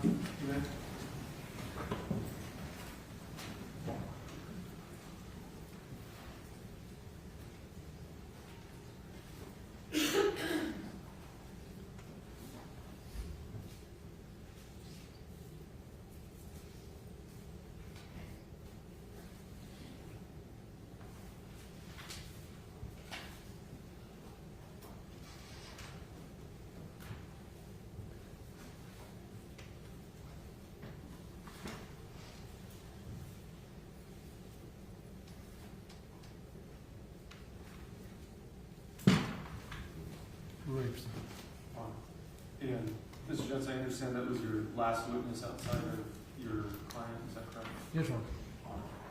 And is it your understanding of whether or not Mr. Howard intends to testify? Your Honor, I discussed this with Mr. Howard. He understands it's his decision. Under advice of counsel on his decision, he will be not testifying, Your Honor. And Mr. Howard, I'm going to ask you some questions, okay? Do you remember that you have a constitutional right to remain silent during your trial? Yes. Do you understand that because the state has the burden of proof, the law does not require you to testify in order to win your case? Correct, yes. Do you understand that if you do testify, you will be subject to cross-examination by the prosecutor? Yes. Do you understand that if you do not testify, the prosecutor cannot mention this to the jury or suggest that failing to testify is an indication of guilt? Yes. Have you made a decision as to whether you will testify at your trial? Yes, Your What is your decision? Honor. I'm not going to be testifying.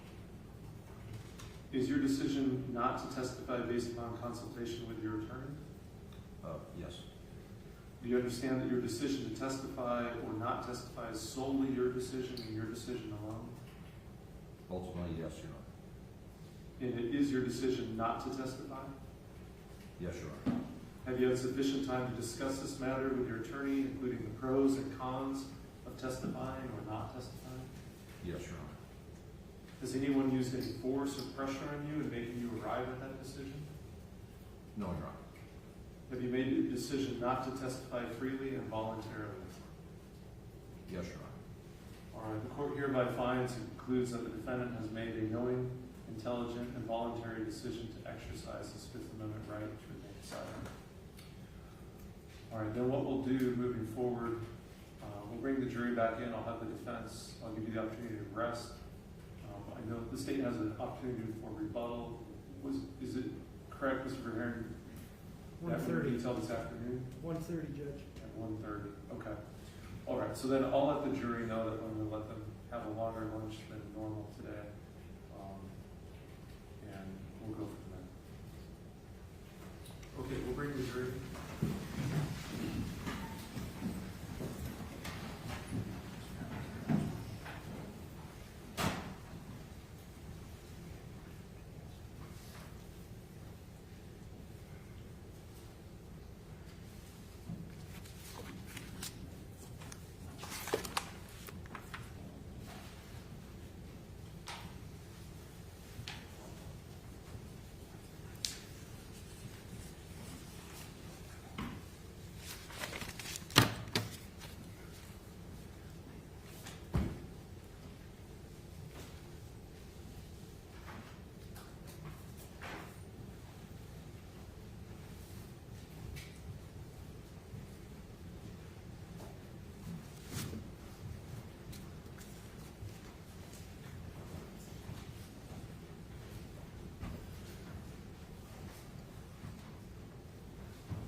You may be seated.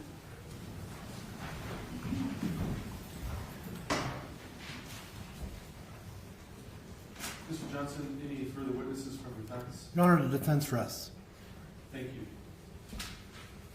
All right, members of the jury, the defense having rested, the state is allowed the opportunity to present rebuttal.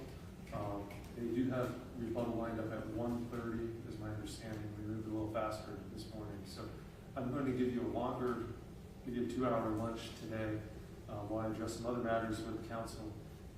I anticipate, well, I shouldn't say what I anticipate. don't want to give anybody false hope, but we're moving along. We're moving along well. There's a chance that the case will get to you even today. That's what I was going to say, but I don't want to promise that. I'm just telling you we're moving along well. So I'll give you a longer lunch than normal. Look forward to seeing you back at 1:30. Remind you not to discuss the case among yourselves or with anyone else. Thank you. All rise for the jury, please.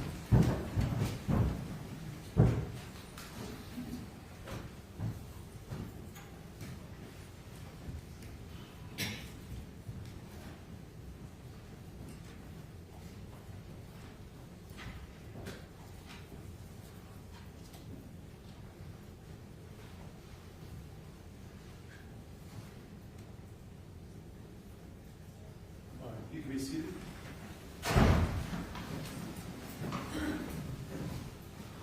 All right, counsel, before we break, there is the issue of the state's motion, which I have received. Mr. Johnson, I'll trust that you have a copy of you via email probably that you haven't seen yet. Yeah, I haven't seen it. But I'd like counsel to be back at 1 o'clock, ready to argue that motion. That would work for everybody. Because, Mr. Johnson, I know that's moving quickly, but it should give you time to review the motion. Will that work for the state? Certainly. Would the court be inclined to take up the issue of the jury instruction conference during lunch hour? Yes. I just want to make sure Mr. Johnson has enough time. Do you want to meet at? Sure. Why don't, I'll tell you what, why don't we talk off record? Why don't I meet with council chambers real quickly and let's sort that out. Okay. All right. We'll be in recess then. Thank you. All right. If council wants to just come to chambers.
court issued an order for release from custody, and in that order, the court placed some very specific conditions on the defendant's release from custody. Namely, that the defendant was prohibited or excluded from leaving the state of Idaho, with the exception of he could go into Spokane County, which is where his attorney practices out of. However, the defendant was further prohibited or excluded from coming within 2 miles of the Spokane International Airport. Additionally, Mr. Howard was notified that intentionally leaving the area of restriction may be prosecuted as a crime of escape and subject the defendant to the penalties under Idaho Code pursuant to escape. The court is well aware of the procedural history of the trial. Last week, a recess was declared for Friday. Friday night, the sheriff's office and their surveillance team were watching the defendant's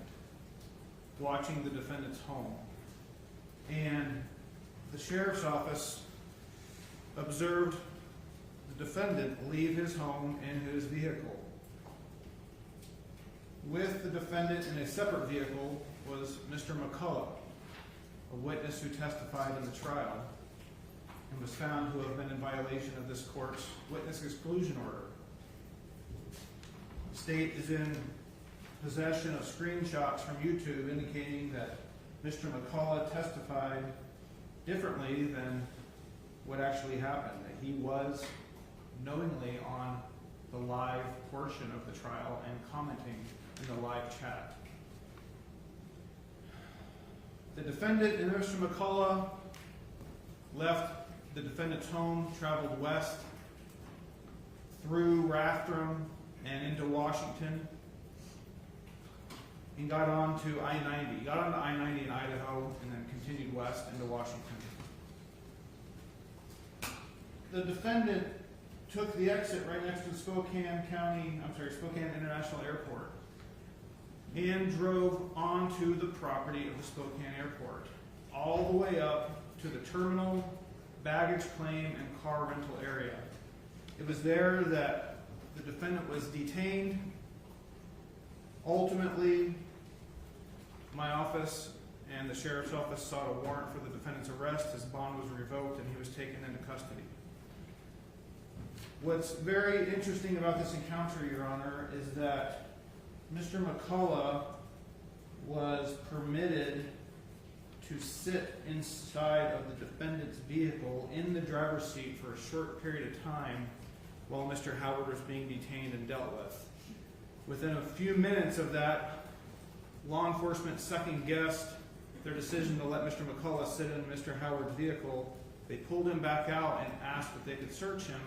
Mr. McCullough consented to a frisk or a search, but advised officers that he had put a gun under Mr. Howard's seat. This gun was a full-size Glock, 5-inch frame, not conducive to concealed carry. While frisking and searching Mr. McCullough, no holster was observed on Mr. McCullough. Your Honor, I believe this gives the inference that Mr. McCullough wasn't possessing this gun, that this gun was under Mr. Howard's seat the whole time. Mr. McCullough was permitted to leave the scene in Mr. Howard's vehicle. What's also very interesting about this surveillance, Your Honor, is while they were following Mr. Howard on I-90, he was traveling westbound, further away from his home. He quickly took an exit. He took the Pine Street exit, and then immediately got back on the highway. The officers that were on the surveillance team are very experienced officers, and they've conducted surveillance before, and they're aware of counter-surveillance methods. It's very common for people involved in the criminal element to try to determine if they're being surveilled. And the way they do that is to make abrupt lane changes or get off and then back on the highway just to see if somebody's following them doing the exact same thing. These officers detected what Mr. Howard was doing as a counter-surveillance measure to see if he was being followed. So now we know there's a gun in his car. He's conducting counter-surveillance maneuvers.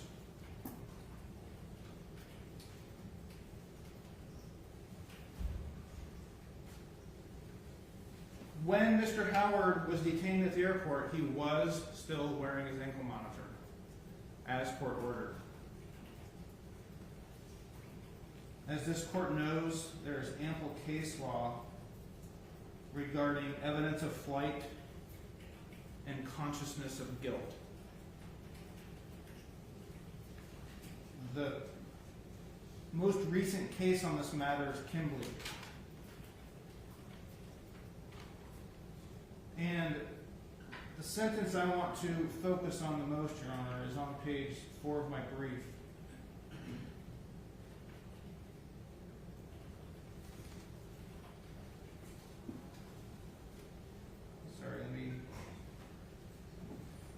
Page 3 of my brief. It says, for a defendant's departure to constitute a flight from prosecution, there must be other circumstances present and unexplained, which together with the departure reasonably justify an inference that it was done with consciousness of guilt and in an effort to avoid apprehension or prosecution based on that guilt.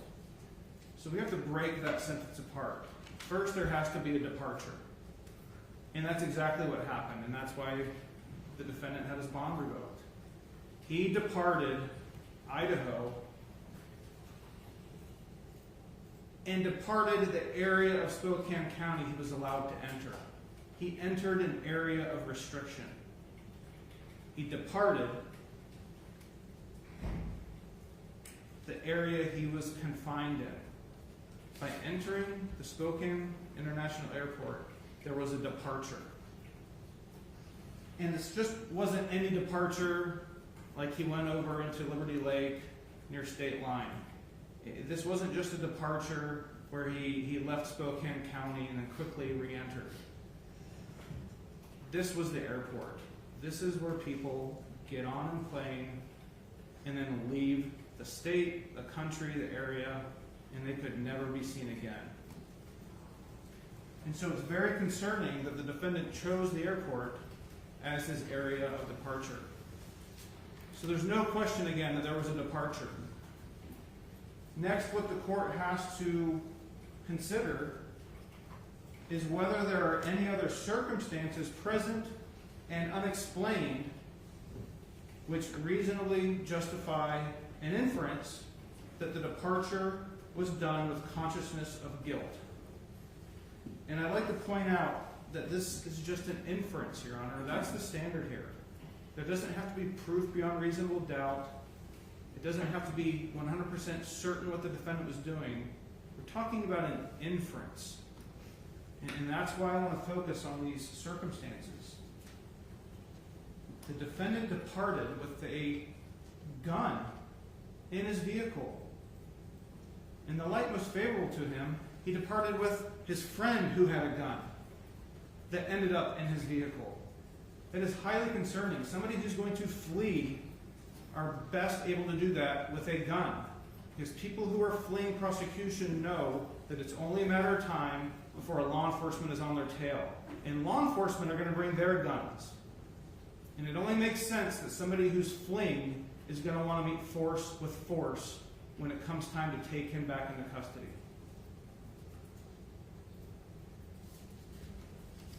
Your Honor, he was with a witness who is well informed as to what's happening in this trial. Mr. McCullough testified, and I believe he demonstrated to the jury that he was not an unbiased witness. This is Mr. Howard's ride or die.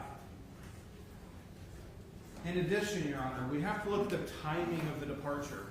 This wasn't a departure pre-trial. This was a departure, and Mr. Howard chose the timing of the departure after the state rested its case in chief.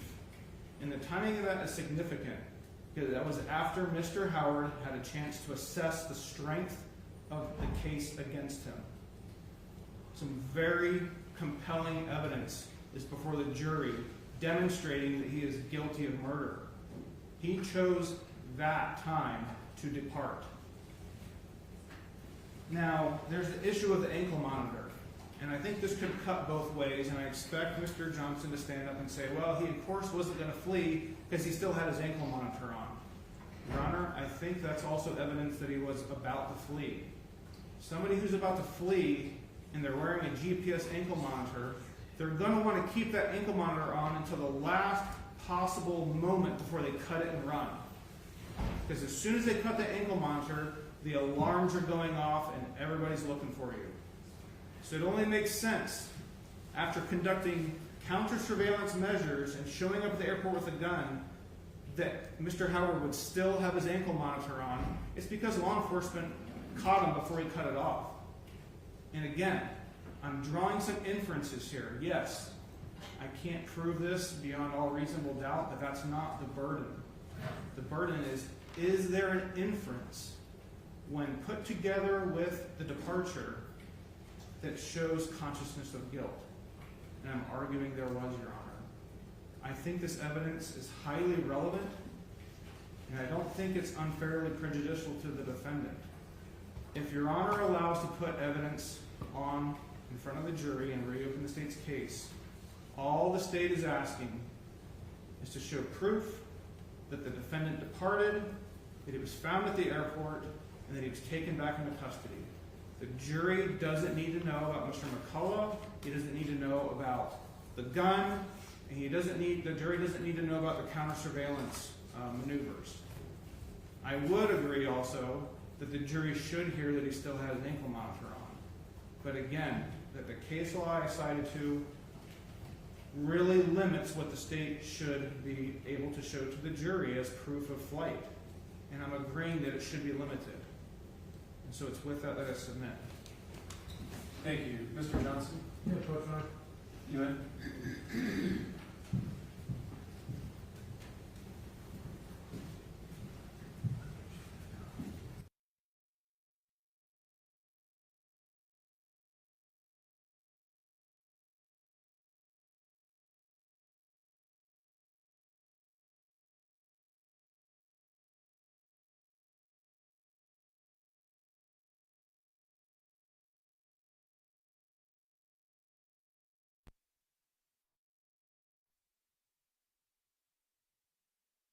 A little bit of disadvantage to receive a motion in the middle of trial and argue it.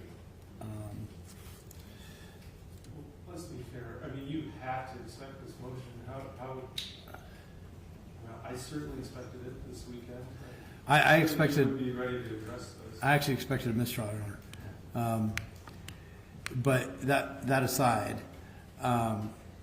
we've tendered as an offer of proof. Again, if I had time, I would get the actual email from her herself. But it shows that the rental was supposed to be returned on the 16th by 12:30 in the morning. Mr. Howard has a curfew at 11 o'clock every night. He's never violated his curfew. The issue of being surveilled, Mr. Howard absolutely knows he's being surveilled. We had a motion from the court when the court denied the state from having access to his ankle monitor, set up a game camera outside of his house. We had a motion about that.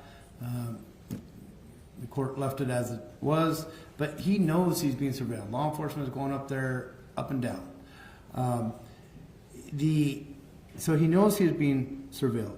I think it is significant that he turned himself within 1 hour of the indictment. He didn't flee there.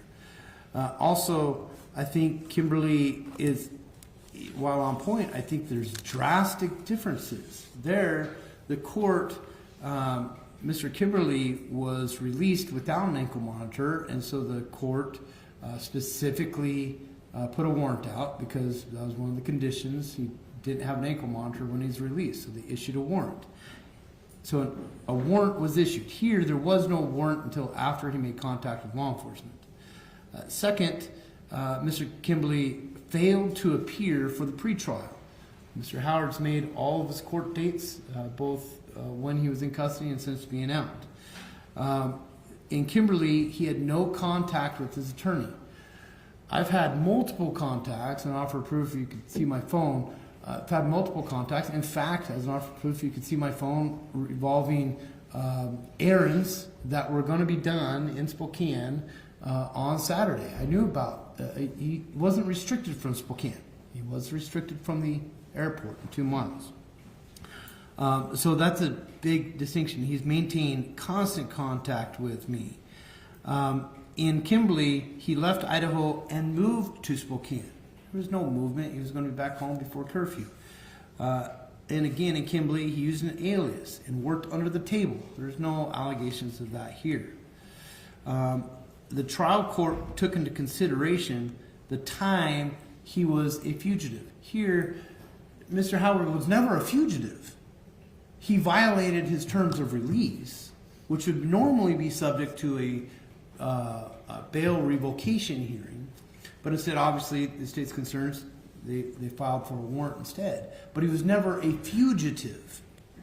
And counsel's right. There must be circumstances present and unexplained which, together, the departure reasonably justified an inference that it was consciousness of guilt. Here, there are no bags. I think there was maybe less than $50 in the wallet. There's no money. There's no ticket. He did go into the thing. They were stopped or contacted by law enforcement at the return center, at the vehicle return. And again, the vehicle was to be returned by 12:30 that next morning. And in an effort to avoid apprehension, when contacted by law enforcement, he cooperated. They asked him to get out of the vehicle. He got out of the vehicle. Whether, and the state has already stipulated that the gun wouldn't come into a case in chief, but let's just assume for a second it was Dan's gun. He didn't bring it out with him. He complied with law enforcement. So the gun is red herring. There is no inference plus facts to support flight or consciousness of guilt. He forgot about the 2-mile restriction. He's been in Spokane numerous times, both my office, shopping, errands, all sorts of stuff. And the court did not restrict his move to Spokane. He forgot, and he was in custody on that. We did talk about it, but he forgot about that. It is not a demonstration of flight. To enter this at this point and allow the state to reopen the case, one, given those scenarios, it's hard to infer that he was actually fleeing rather than made a bonehead mistake about his release conditions. Or two, it's unfairly prejudicial to Mr. Howard. This case is about the science, blood, lack of blood, blood flow, blood drainage, all that.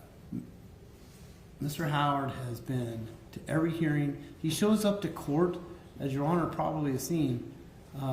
He parks in the same spot every single day. He shows up at 7:15 every single day.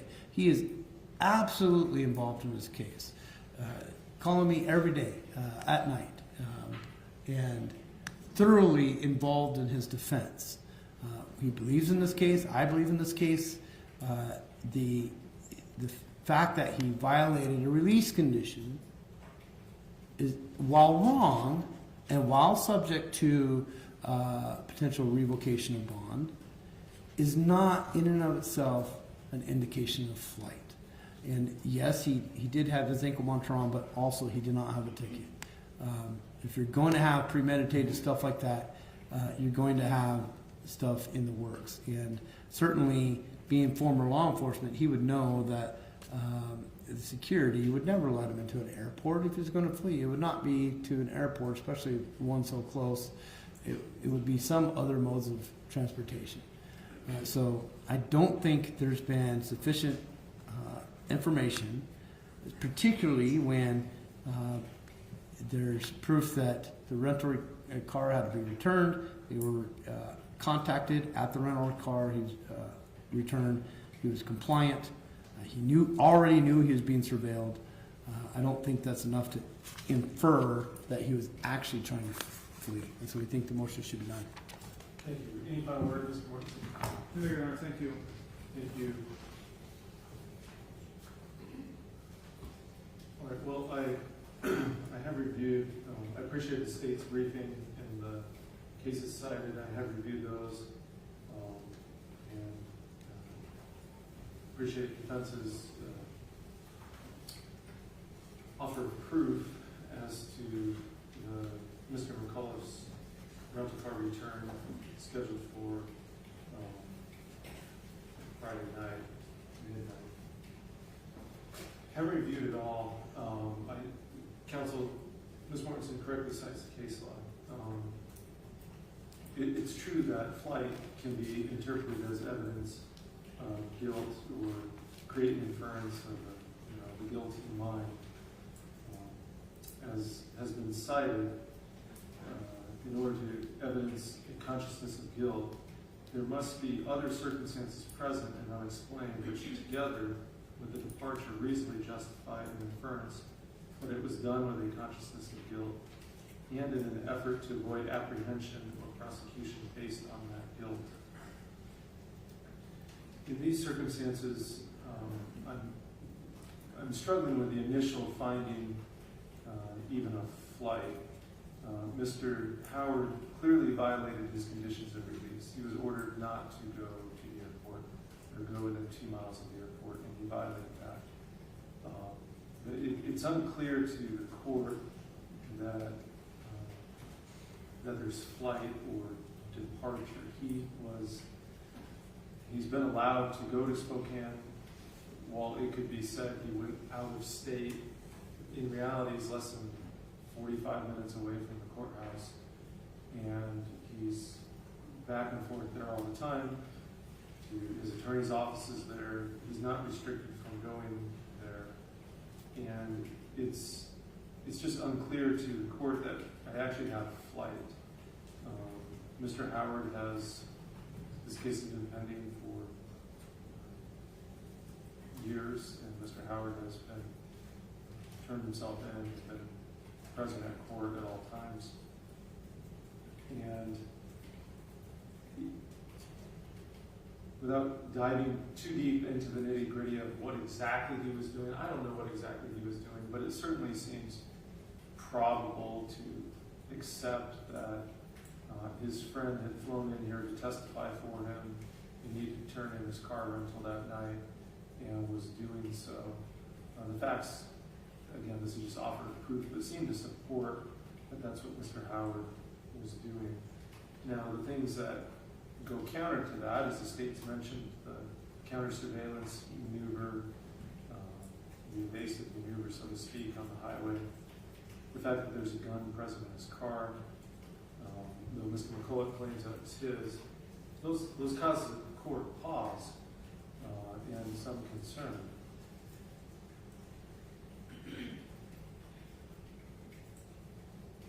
But, and I do think mitigating that somewhat is the fact that he still was wearing an ankle monitor. There was no secret where he was. And again, in the court's view, this would be a vastly different situation if he cut the ankle monitor.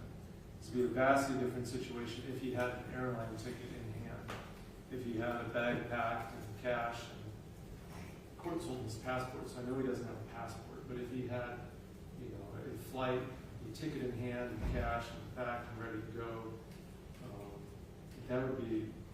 those would be circumstances that, together with the departure to Spokane, could justify an inference that was done with consciousness of guilt. I'm having trouble finding those initial findings, and I recognize that if the evidence is there, it's ultimately for the jury to weigh it. But before it gets to the jury, I need to be satisfied that there was a flight or a departure, and it's just not clear to me that there was. There's certainly, I think, an equally strong inference that he was taking his friend to drop off the car rental and coming back. Now, I do find it hard to believe that he forgot his restriction at the airport. I find that hard to believe. And I do think it's concerning enough that when I received a phone call late at night to address this, I issued a warrant for his bond to be revoked. I am ordering that his release continues to be revoked and he'll be held without bond for violating the court's very clear order. But in terms of allowing the state to reopen and present this evidence to the jury, I think it's very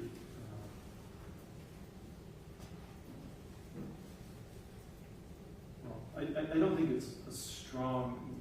I don't think there's strong evidence here, and even with the just needing to justify an inference, I'm not sure there's an inference here that what he did was done with a consciousness of guilt, and that it was an effort to avoid apprehension or prosecution.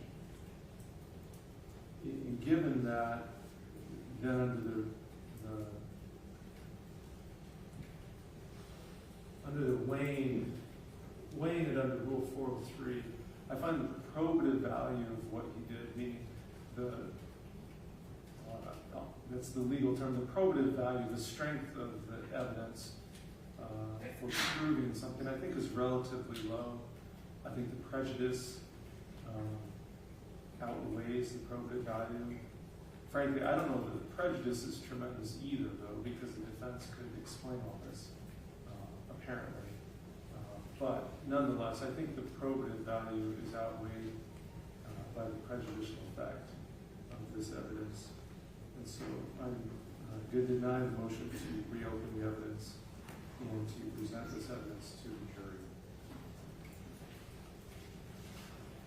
All right, with that, though, we will turn to the state's rebuttal case, and then I anticipate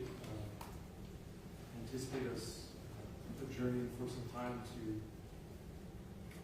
get your instructions ready for the jury and for the parties to be prepared for closing arguments, and we'll move forward to deliberations.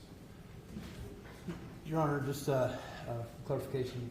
Earlier this morning in chambers, you indicated that after you ruled on this motion, you'd reconsider whether or not to pull the jury. That's correct. Thank you. I did indicate that earlier.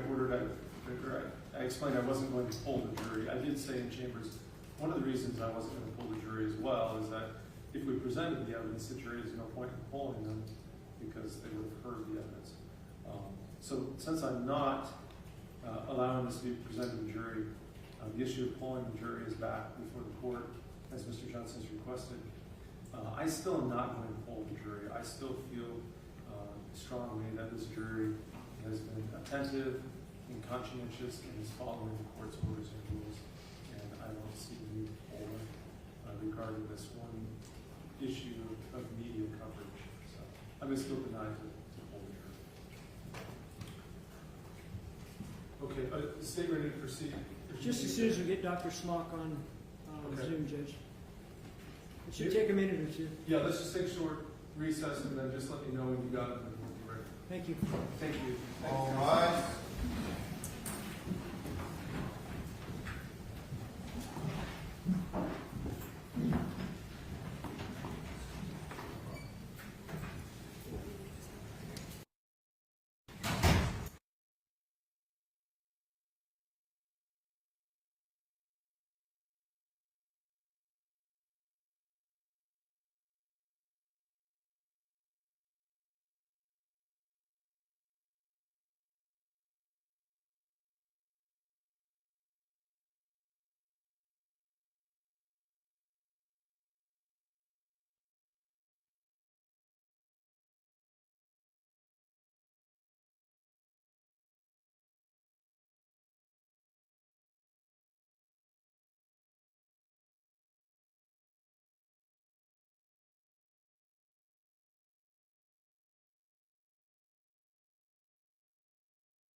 I'll have you just, or counsel, I'll just have you put on the record that party stipulated to the Zoom appearance. The jury was fine. Okay, let's bring in the jury.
Be seated. Thank you.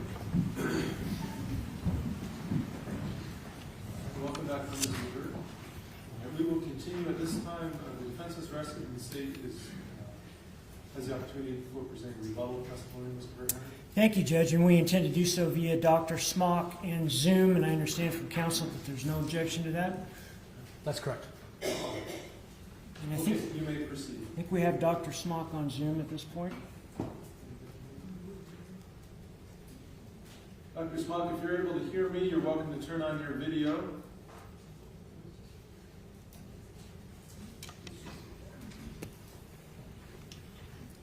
I know he was there about 30 seconds ago. It's still on the participants. Are we on mute? That's what I was. Dr. Smock, this is Judge Parise. If you're able to hear me, you're welcome to turn on your video. Thank you, Your Honor. Thank you, sir. You may inquire, Mr. Verheeren. Thank you, Judge. Would you like the doctor sworn in again since it's a new day, Judge? Yes, thank you. Dr. Smock, if you would please raise your right hand where you are, be sworn in by my clerk. Do you solemnly swear that the testimony you're about to give in this case will be the truth, the whole truth, and nothing but the truth, so help you God? I do. Thank you. Thank you, Dr. Smock, for being available today. Where are you right now? I am at my home in New Albany, Indiana. We heard from Dr. Howard. Dr. Howard told us his conclusion as to cause of death was gunshot wound. Do you agree with that or not agree with that? No, sir, I do not agree with that. And do we have some photographs that have been previously admitted that can help you describe why you don't agree with that? All right, let's start Yes, off with those. I think the first one's 17K.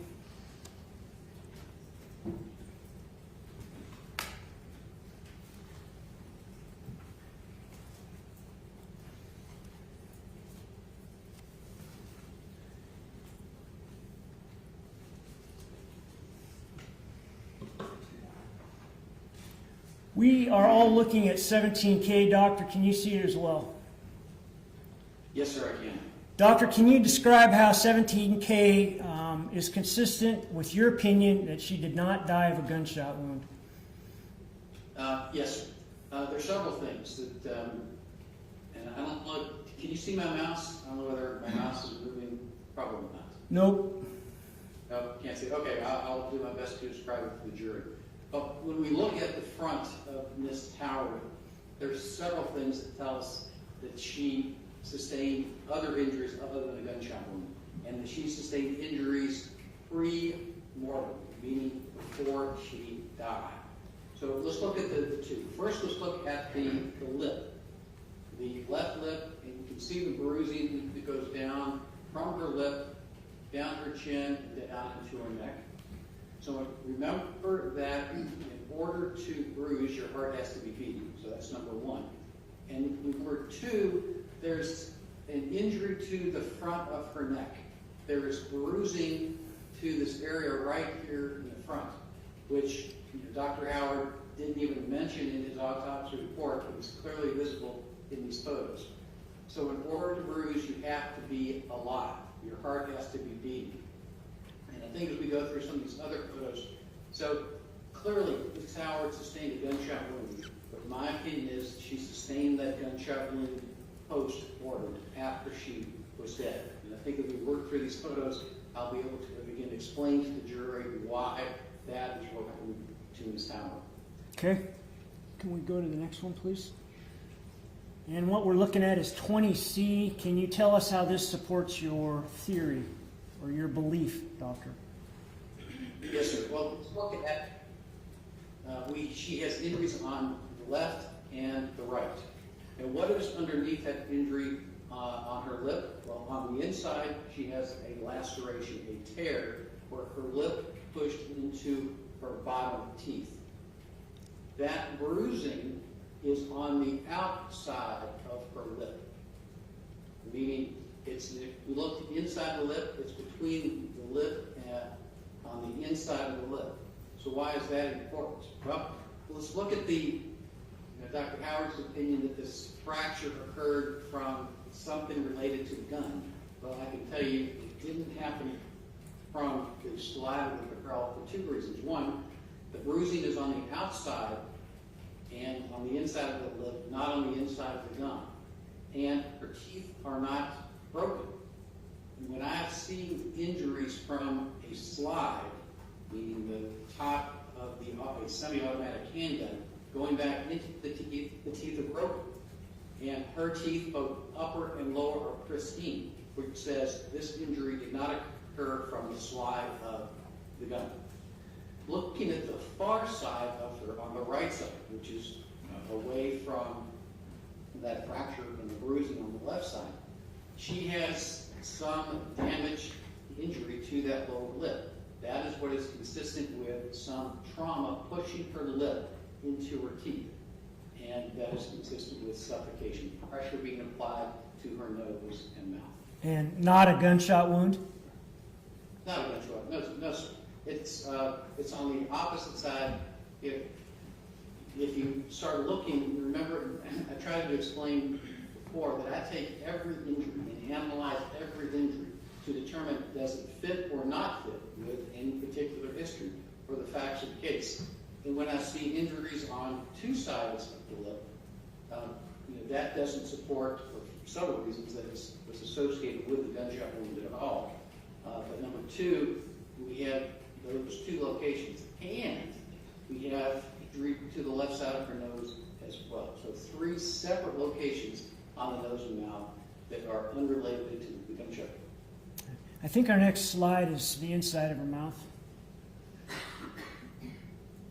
I think this is a better picture from the front of her mouth, showing on her nose, the left side of her nose, she's got a bruise over there, and the bruise comes from blunt force trauma, something causing the blood vessels to rupture. We've got the mark on the right lower lip, and what's interesting about that is that length of that mark is consistent with the length of one of her teeth being pushed into her teeth from the outside, not from the inside coming out, but from the outside coming in. And then the extensive bruising over in the area over the line of fracture of her jaw. Show us the next one. Looking at 20G, Doctor, what can you tell us about this that refutes what Dr. Howard said?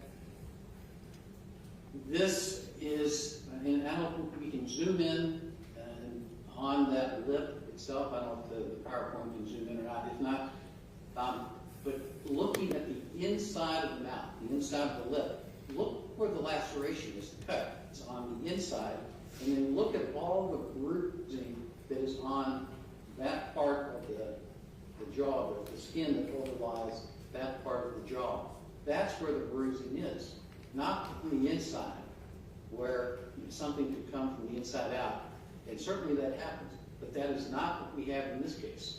And so the injury that we see here is from some sort of external trauma, and I believe there was a blunt force trauma to her jaw that pushed her lip into her teeth, and then that same force fractured the jaw directly underneath that part of the lip. Can we go to the next slide, please? Oh, that help? This is that close-up that I was hoping we would see. When we look at that laceration, meaning the tear of the skin. And where is it? That's on the inside of the lip. And the characteristics, you see how it's a line going across? That's similar to what we see on the other form. So that's the type of injury you expect to see and do see when tissue is pushed into the lip or into the teeth from the outside. One of the things that Dr. Howard said was that the blood that was visible in Kendy's mouth, tongue, and neck issues was essentially consistent with an intraoral gunshot where someone was alive when the gunshot was made. Do you think that that is correct? No, sir, I do not. Why not? Well, look at the photos of the tongue. We know that the heart will continue to beat for a certain period of time after a bullet goes into C2. So where is that blood? If Kendy were alive when the gunshot went in and through her tongue and then down into her stomach cord, we would expect way more blood. And why is that? Well, when Dr. Nara dissected the tongue, you saw all the arteries and the veins that were torn apart, ripped apart. Arteries bleed like stink. They will pump. And so what you would expect to see, if Ms. Howard were alive when the bullet went in, you would expect to see blood coming out of her mouth, spurting from all those arteries. And is there any evidence of any sort of spurting coming from her tongue? Zero. There is nothing that says blood spurt from her mouth, from those arteries, which is what you expect to see. Remember, it can only go 3 places.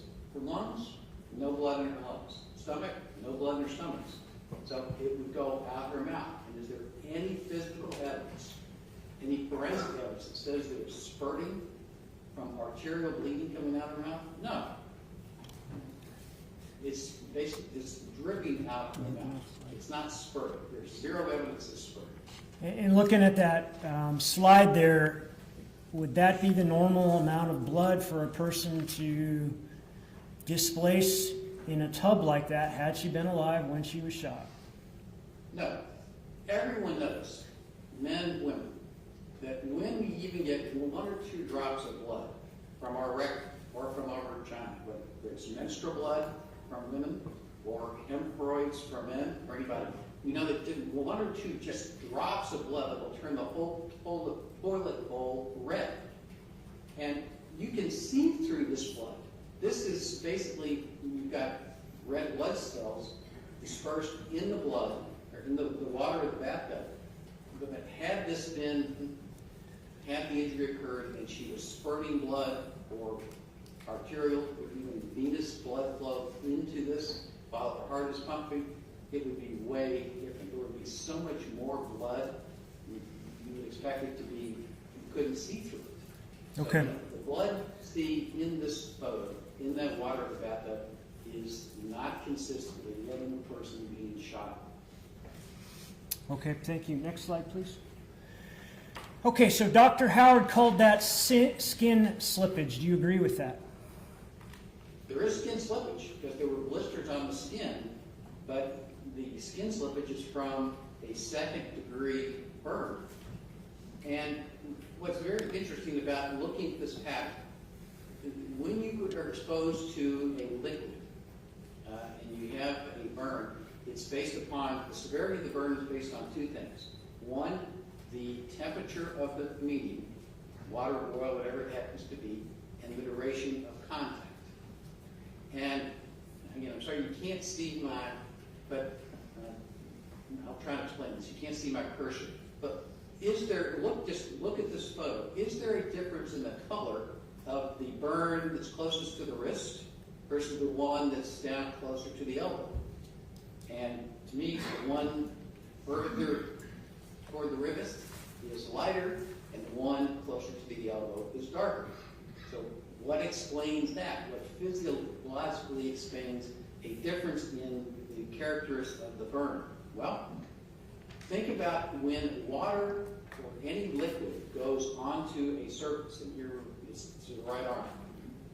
As that water drips down, there is longer contact with that water with the skin because it's dripping down.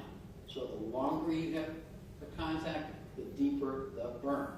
And look at the difference between the color of the burn at the top and the color of the burn at the bottom. Is there a difference? Yes.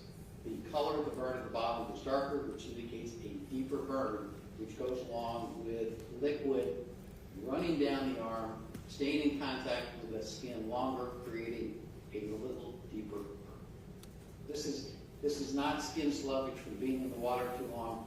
Now, where you start to see sloughage is on the fingers. This is not from being immersed in the water for a couple of hours. That just doesn't make sense.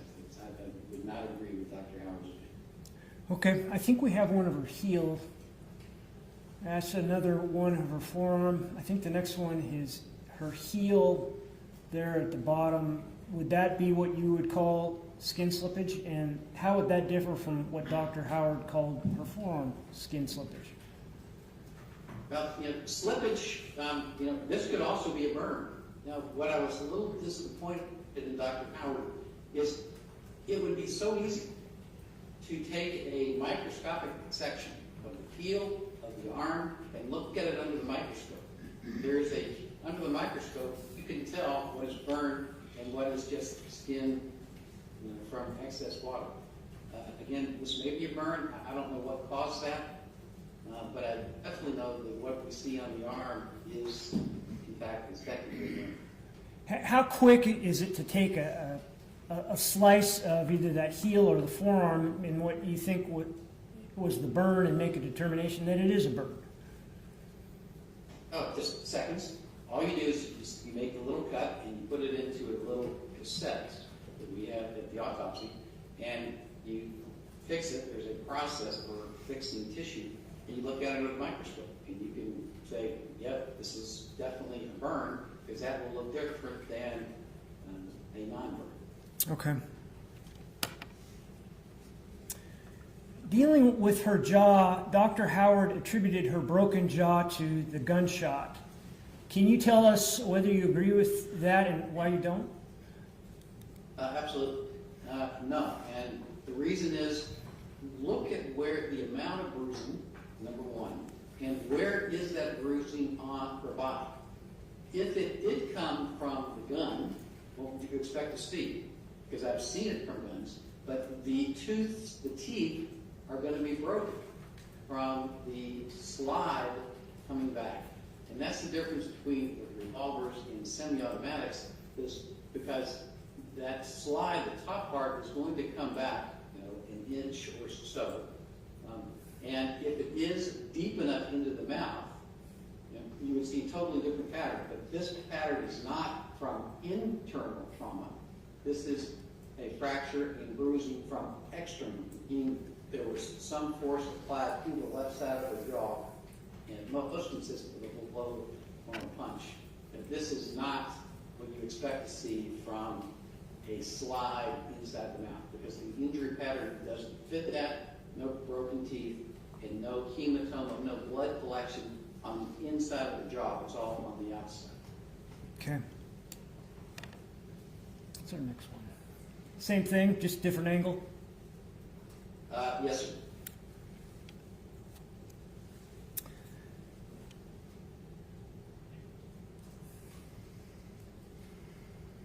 So in terms of trajectory, Dr. Howard, can you go to the next one?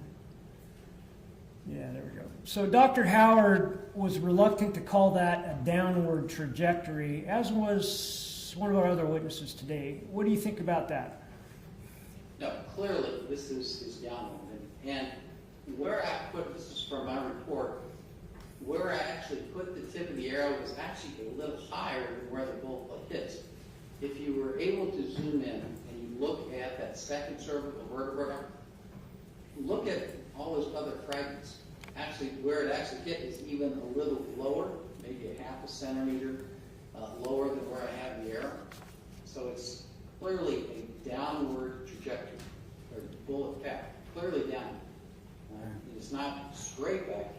It has to be downward based upon where we see the damage on the x-rays. It's downward. Okay. And then Dr. Howard and I discussed head injuries. I think we have a slide addressing that coming up. Yeah, those things right there. So Dr. Howard attributed to the bleeding there to the incision he made in the scalp.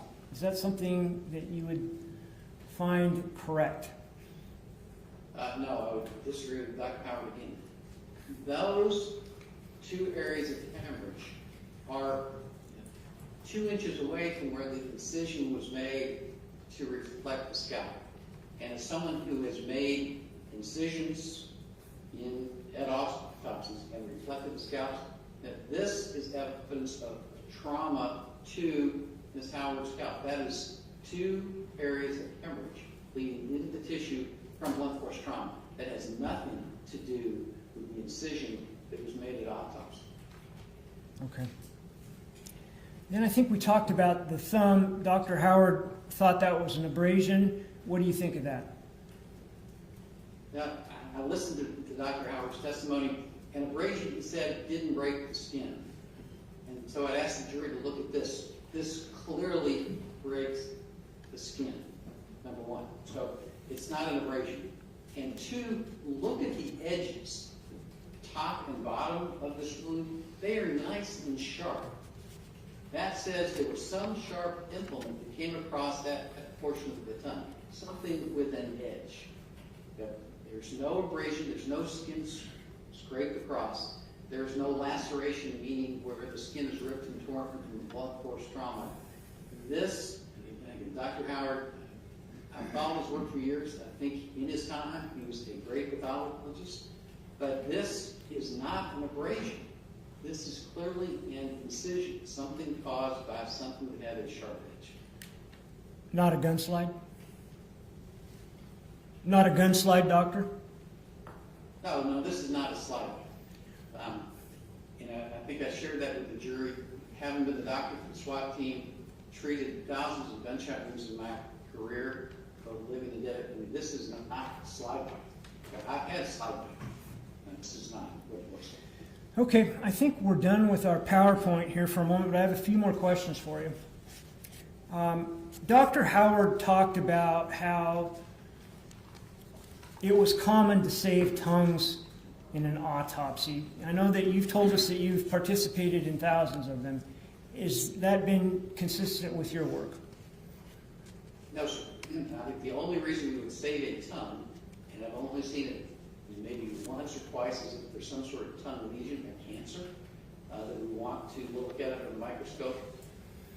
But no one routinely saves tongues. I was a little taken aback by that statement, Dr. We don't, we have refrigerators full of tissue in little plastic jars, and I don't know any medical examiner in the country that routinely saves it.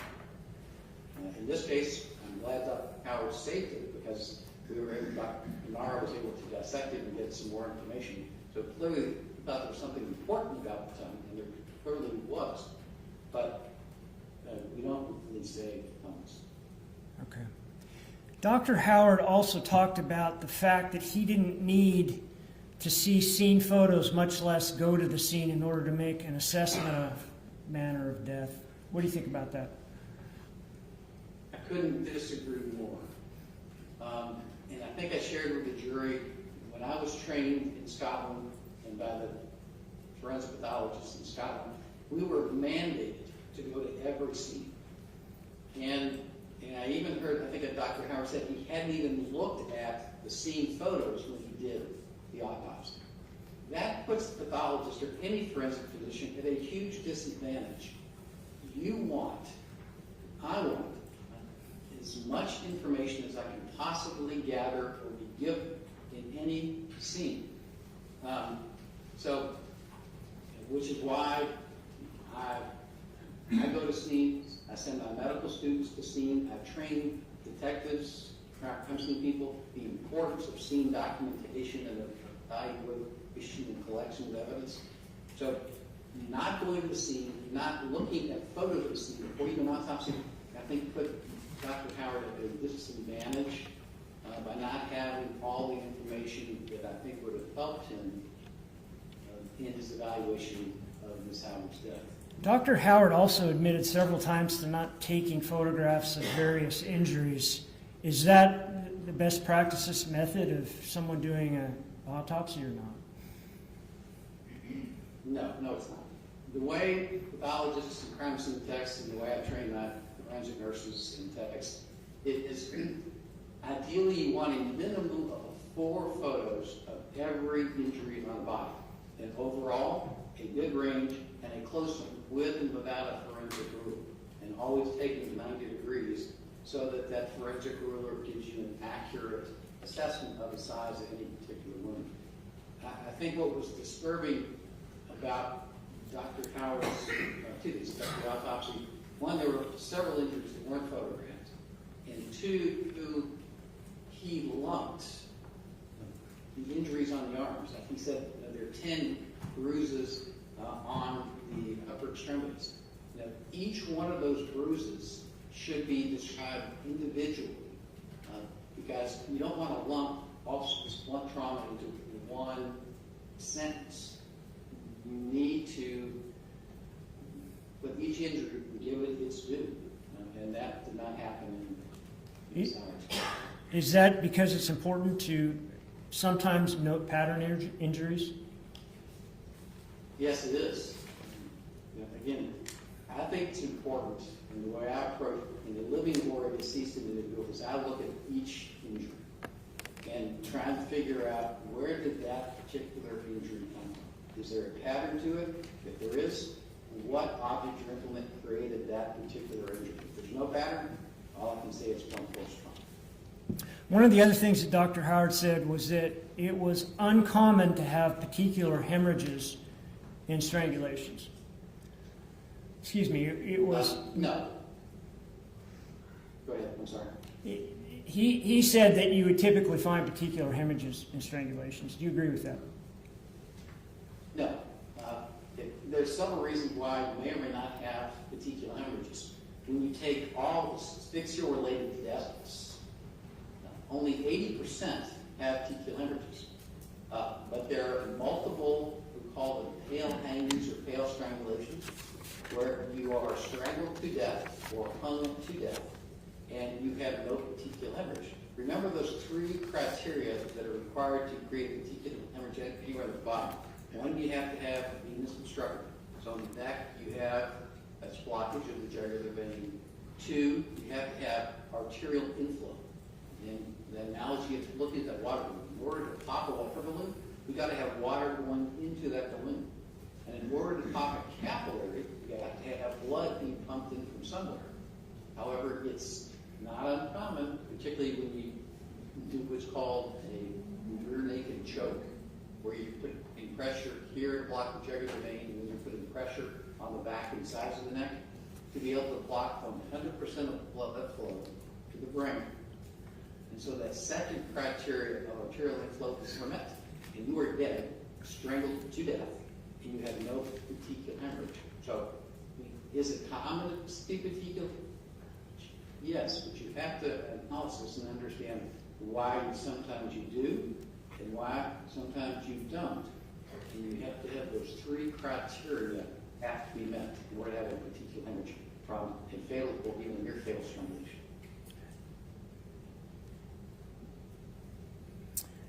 Have you encountered Jeffrey Desmoulins before? Yes, sir, I have. Have you had the opportunity to peer review his work? Yes, sir, I did. Have you found problems in his work that he has had to address on prior occasions? Yes, sir. I first encountered one of his reports in a case, Guy versus the U.S. It was an officer involved in shooting. And once I peer reviewed his report, we found several inaccuracies and mistakes. I've made the U.S. Attorney's Office aware of those mistakes, and Jeffrey Desmoulins had to correct that on the next report.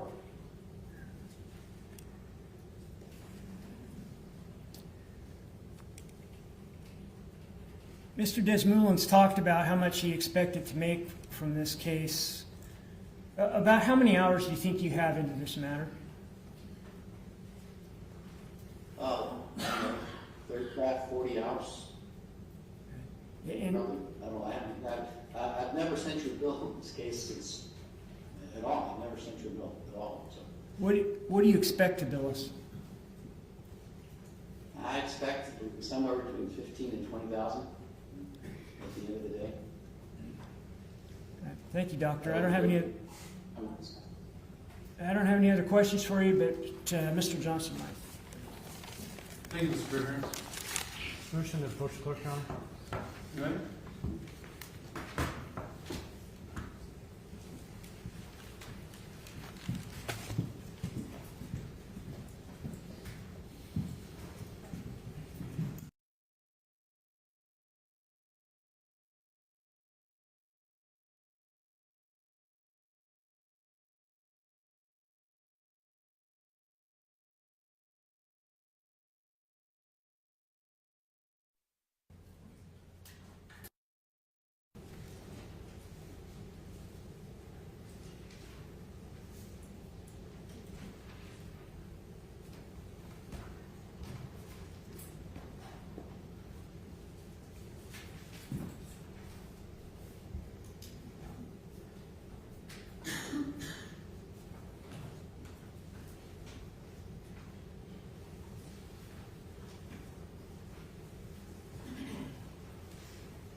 All right, good afternoon, Doctor.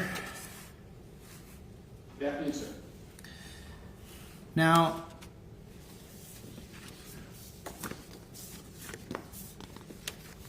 Dr. Nara testified that the damage to the lip would be consistent with the damage to a gunshot wound. Would you agree with that? You're talking about the left side of the lip or right side, or both? Because neither, in this case, are consistent with an intraoral gunshot wound. Okay, so you would disagree with Dr. Nara on if she said that the damage would be consistent with the gunshot wound? Again, are you talking about right, left, or both, sir? The right lip.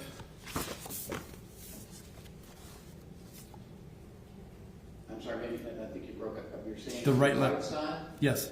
The left side. The left side of the lip. Okay, the left side, no, I would disagree with that.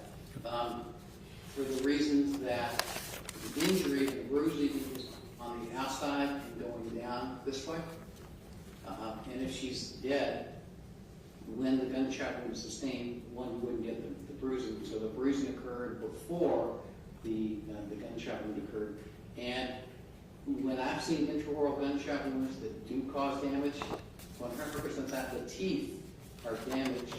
And you have to also ask yourself, how would that injury occur if there were some force from inside the mouth that caused the fracture to move outward? And that's not how it happened, because if that were the case, you would have to have damage to the teeth, the inside, and you would expect to see bruising on the inside of the mouth, inside of the gum. And where do you see it in this case? You see it on the outside. Dr. Nara also. I would not agree with that. I apologize, Doctor. The Zoom sometimes. Dr. Nara also testified that the bleeding would be contained in the mouth.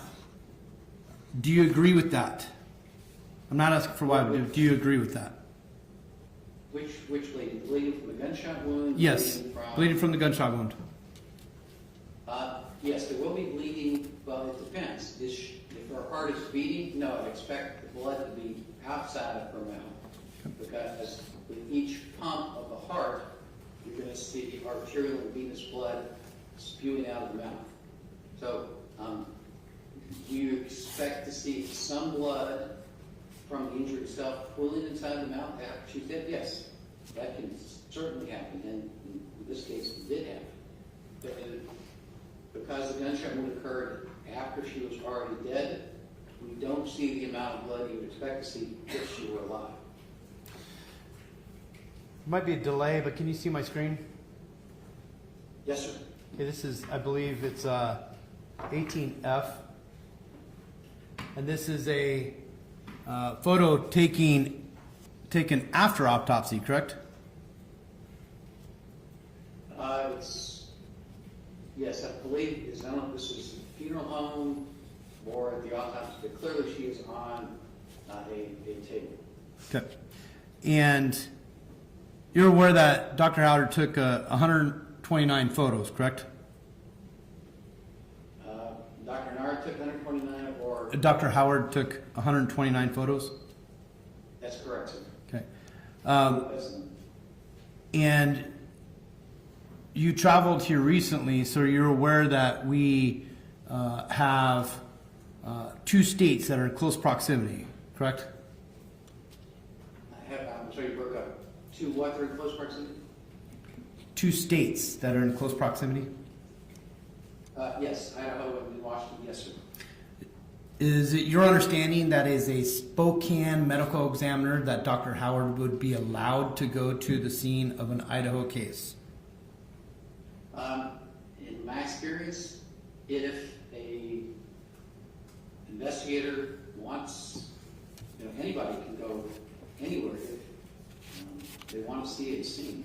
I would think any detective would relish having a forensic physician go to their crime scene. Are you aware? Sorry.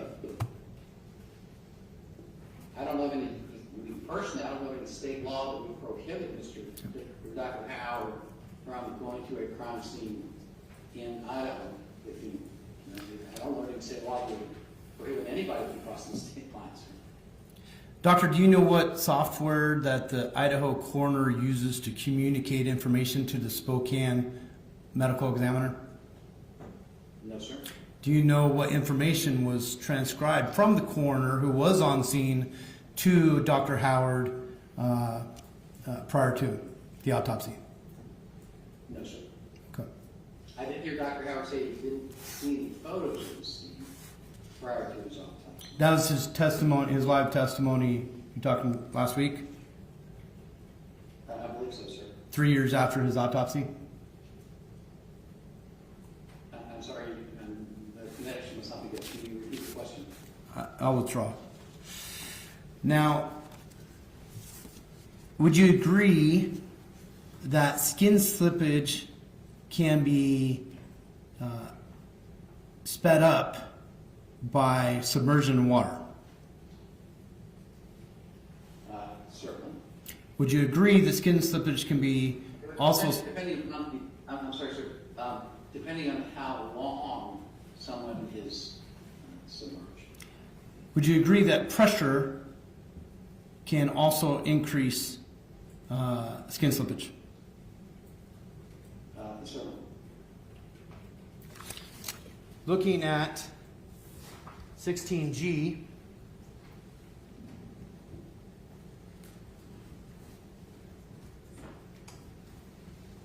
can you see which direction her body is leaning? I think you said which direction her body was leaning. Yes. Well, what I see is, let's kind of dissect that. I see her left leg, left knee leaning up one way. I see her right knee leaning another way.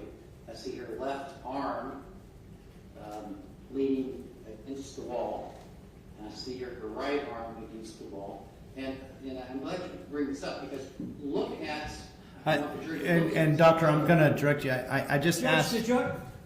the witness should be allowed to finish his answer before he's interrupted by counsel. It's counsel's witness. He can direct him. That was. I'm allowed Mr. Johnson to interrupt him.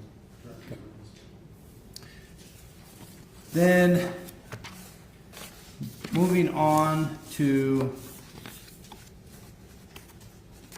the bathtub. How much blood went down that drain? Can you tell us that?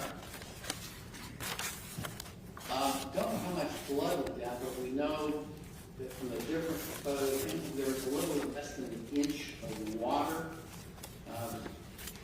that drained out over the course of a few hours. The blood seems to be pooled right along the center in the bathtub. Doc.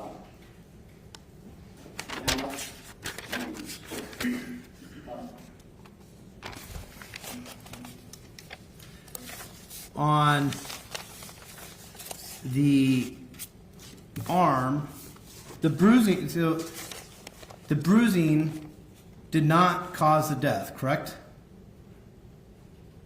No, sir. The bruising was part of the assault. It was not caused the death. And there's a difference between bruising and lividity, correct? Absolutely, sir. Your theory of strangulation comes down to lack of blood, correct? No, sir. The presence matter. The reason was, let's go back to her lips.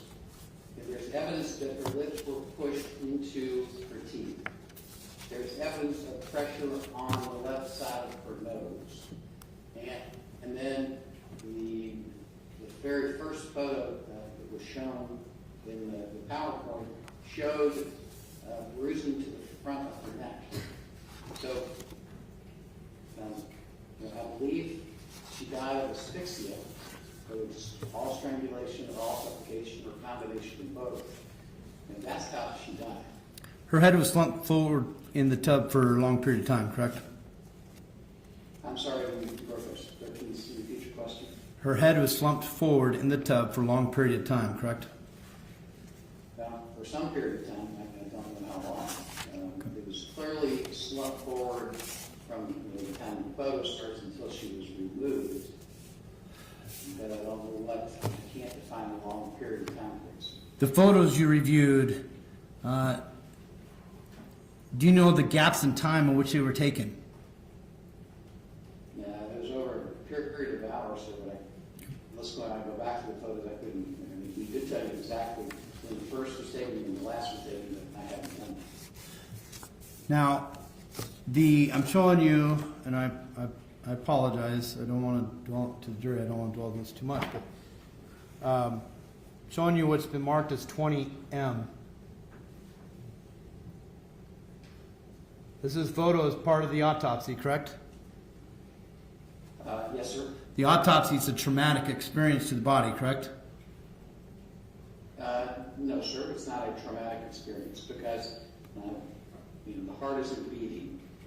Now, we're not beating the body at autopsy. I'm the pathologist making decisions with a sharp-edged scalpel to reflect and remove tissue. It's not traumatic, no. But counsel showed you a picture earlier with the face swollen, correct? From one of the corner. That would. Sorry. Bruising to her mouth and her jaw, and he also showed me this photo of the blunt force trauma to the top of the scalp. The photos taken by the coroner were taken 2 days after autopsy, correct? There were some photos that were taken by the coroner, yes, 2 days after autopsy. The photo that I think you just showed me was taken at autopsy, as well as some of the other photos. You talked about the tongue being saved. Remember counsel talked to you about that? Yes, sir. The point of injury with the tongue was unique in this case, correct? I'm sorry, there's something, you said something about the tongue? You can eat with the tongue? Is that what you said? I don't know if standing closer or backwards will make it better, but can you hear me better? Let's try it again. If you could repeat the question, please. The tongue, in this case, had unique injury, correct? It had a bullet going from top to bottom through it. From, That was the... sorry, I'm not meaning to cut you off. Is when you start a new sentence, I think you're done, so I apologize. So, doctor, you said it top to bottom, tip to back? So the tongue, the bullet went through the top of the tongue, through the tongue, out the bottom of the tongue, and into the spinal cord. So he made a correct decision to save something of potential evidentiary value, correct? Yes, sir, he did. Okay. And tongue is a muscle? The tongue is a muscle with sensory organs built into it as well. Taste buds. Yes. Now, It's practical. I apologize. You testified a couple weeks ago that you reviewed the materials in 2021, correct? That's correct, sir. You were provided the autopsy photos in 2021? Yes, sir. You were provided the scene photos in 2021? Yes, sir. You were provided the autopsy report in 2021? That's correct, sir. You provided the coroner photos in 2021? That's correct, sir. You stated later that you were asked to review it maybe on one other occasion? Is that right? I was asked initially to review it in 2021, sir. Okay. And then you reviewed it. At that time, you needed more information? That is correct, sir. And you were asked to review it one more time? After other doctors had reviewed it, after Dr. Nara had done her section, that is correct. And there was additional information. Okay. That is correct.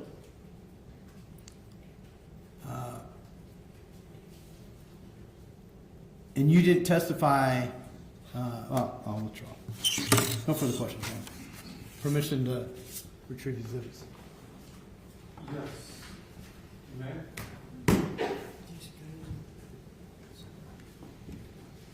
Thank you, Mr. Johnson. Redirect, Mr. Rivera. Thank you, Judge.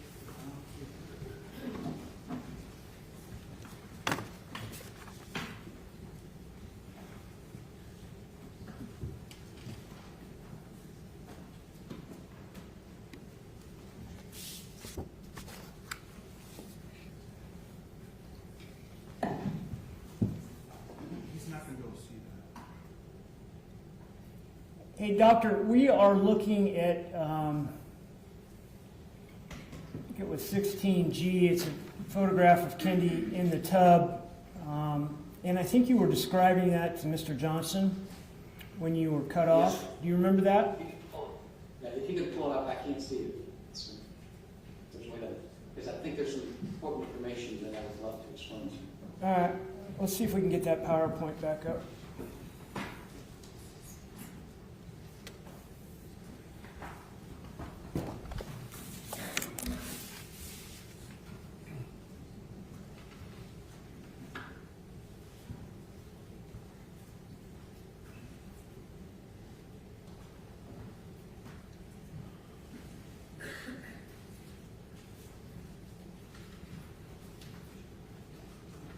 So that burn was on the inside of the right forearm, right? Yes, sir. And counsel was asking you some questions about how pressure can lead to skin slippage, right? Yes, sir. Now, when we're looking at that photograph, you were starting to describe how her right arm was placed to include her forearm. Can you continue with that? Yes, sir. What I wanted the jury to understand is that I think the defense counsel requested which way was her body leaning. Well, it's kind of leaning both ways. Look at where there is actual pressure on the body. If you look at her left arm, left elbow, it's up against the wall. And there's no skin slippage on that part of the arm. And let's go to her right arm. What part of her right arm is actually in contact with the bottom of the tub? It's the elbow. There's no skin slippage at the elbow. And then look at the inner surface of her right arm. Her wrist is up at the top of the water. So her elbow's in contact. There is no pressure against the inside of her arm. No, it's not there. That part of the arm is floating in the water. So to say, to make the assumption that this part is because of pressure against the bathtub, this photo, there is no pressure against the inside of her right arm against the bathtub, period. So it's not skin slippage from pressure, because there's no pressure on that part of the arm. What we're seeing on the inside of her right arm are thermal injuries. Those are second-degree burns. And look at what part of her knees are in contact. It's the outside of the knees. Do you see any skin slippage there? No. But even more important, so think about if you spread your legs in a frog leg position, which way are your feet now in contact with the bathtub? What happens is your feet are going to lift up. So, but I think getting back to the original question about what caused this skin slippage on the inside of the right arm, they're thermal injuries. There is no pressure from the bathtub, bottom of the tub, on the inside of the left arm that would cause it. It's free floating in water. I think that was what I wanted to talk to the jury when I got told. Okay, you can probably take that off if you'd like. So, counsel asked you a couple questions about being involved in this case in 2021 and then coming back and taking a second look at it later after you got more information. Have you done that before? Yes, sir. Can that be common in cases like this, in cases involving staged crime scenes? Yes, sir. Why is that? The reason it's common, the reason it's common, and the reason that's my personal standards, before I render any opinion in a criminal case, I have to be 100% convinced. And I call that reasonable medical and scientific certainty. That I'm going to render an opinion that can have criminal implications for a potential defendant. My opinion, before I'm going to put my name on the line, is I have to be 100% certain that my opinion is based on all the evidence that I have. And when you first presented that to me back in 2021, I said, I need more information, or I can put pen to paper and tell you, did I think it was a homicide? Yes. But was I ready to put that in writing? Not until I got additional information. Are you 100% convinced that this was asphyxia? Yes, sir. And are you 100% convinced that this is a homicide? Yes, Your Honor. Well, thank you. No further questions. Thank you, Dr. Slot, for your appearance. We'll let you sign off. Thank you, Your Honor. Have a great day. You too. We good on rebuttal? That was the extent of a rebuttal case, Judge. Thank you, Mr. Verheeren. All right, members of the jury, you've now heard the entirety of the evidence, and so we're going to take a recess. I'll just be honest with you, this is a longer recess. And just so you know what's happening, I don't think you have to just wonder. I'll be preparing the final jury instructions I'll be providing for you. While I'm doing that, counsel's going to be organizing their thoughts for the closing arguments and things like that. And so this just honestly takes a little while. But I anticipate coming back. I'll be reading you the final jury instructions. The attorneys will be giving you their closing arguments. I suspect that will take us close to the end of the day. And just so you know as well, when it comes to deliberations, I'm not supposed to keep you here after 5 o'clock unless you all unanimously decide you want to stay and deliberate longer. And if you do that, you can. But if we're going on a regular schedule, I would anticipate you might get into deliberations and we'd probably let you go at 5. Again, I'll let the jury make the decision when we get to that point. If you are unanimous that you want to stay longer and keep talking. But everyone would have to agree because I can't keep anybody past 5 if they can't be. So, but anyway, I just wanted to give you a sense of where we're headed with this. So we'll be in recess at this time. Again, I'll admonish you not to discuss the case yet among yourselves. You'll have a chance to do that soon. Do not discuss the case among yourselves or with anyone else.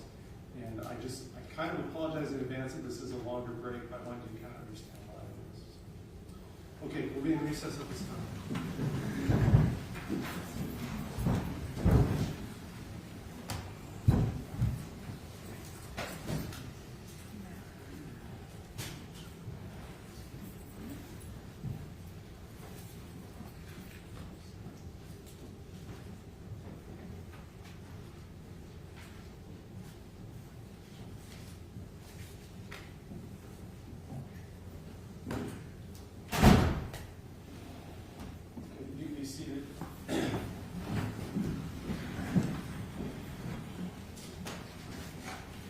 Counsel, I don't know if you got a chance to see it yet. I did ask my law clerk to send you the verdict form as well. It's pretty good. Obviously, as the first count, it's just guilty, not guilty. The second count hasn't included offense, so it starts with a question and then goes to the second count.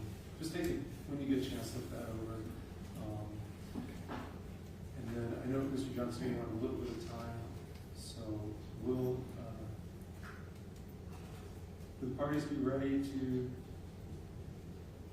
be back at 3 o'clock, or is that sufficient? Yes, sir. Does that work for the state? Yes. Okay. Have you seen the verdict form yet or not? I took a look at it during testimony.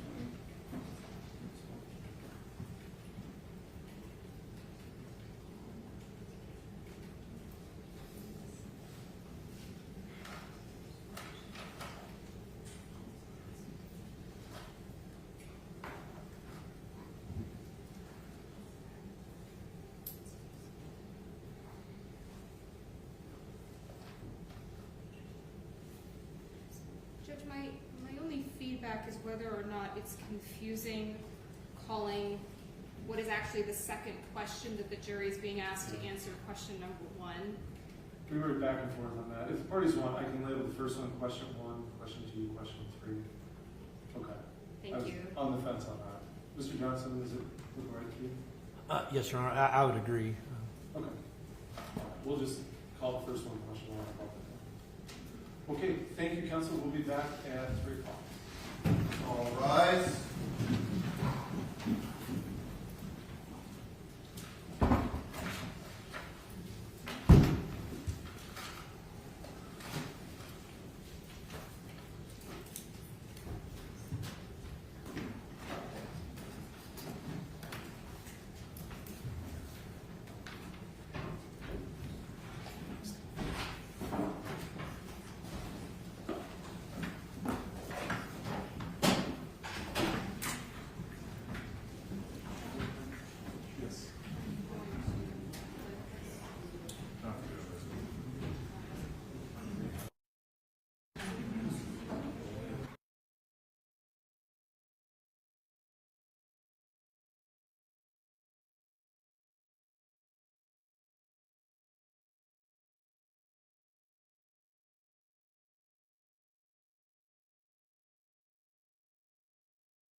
parties ready to proceed?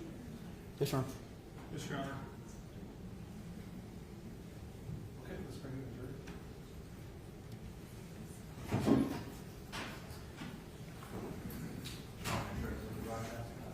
Yeah, make sure that's not broadcast. Thank you.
You may be seated.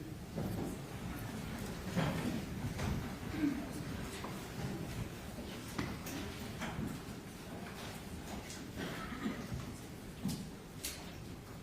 right, members of the jury, having heard now the entirety of the evidence, I'm going to provide you what are called the closing jury instructions.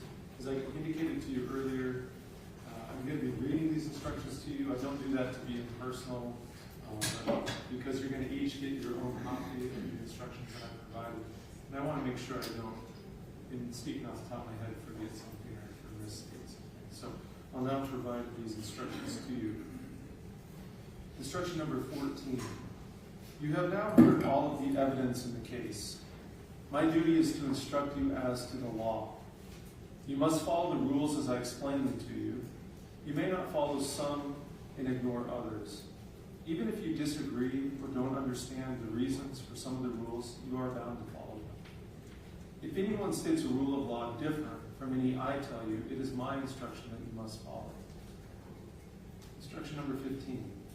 As members of the jury, it is your duty to decide what the facts are and to apply those facts to the law that I have given you.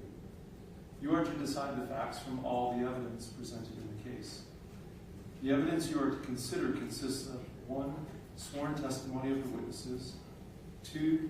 Exhibits which have been admitted into evidence, and 3. Any facts to which the parties have stipulated.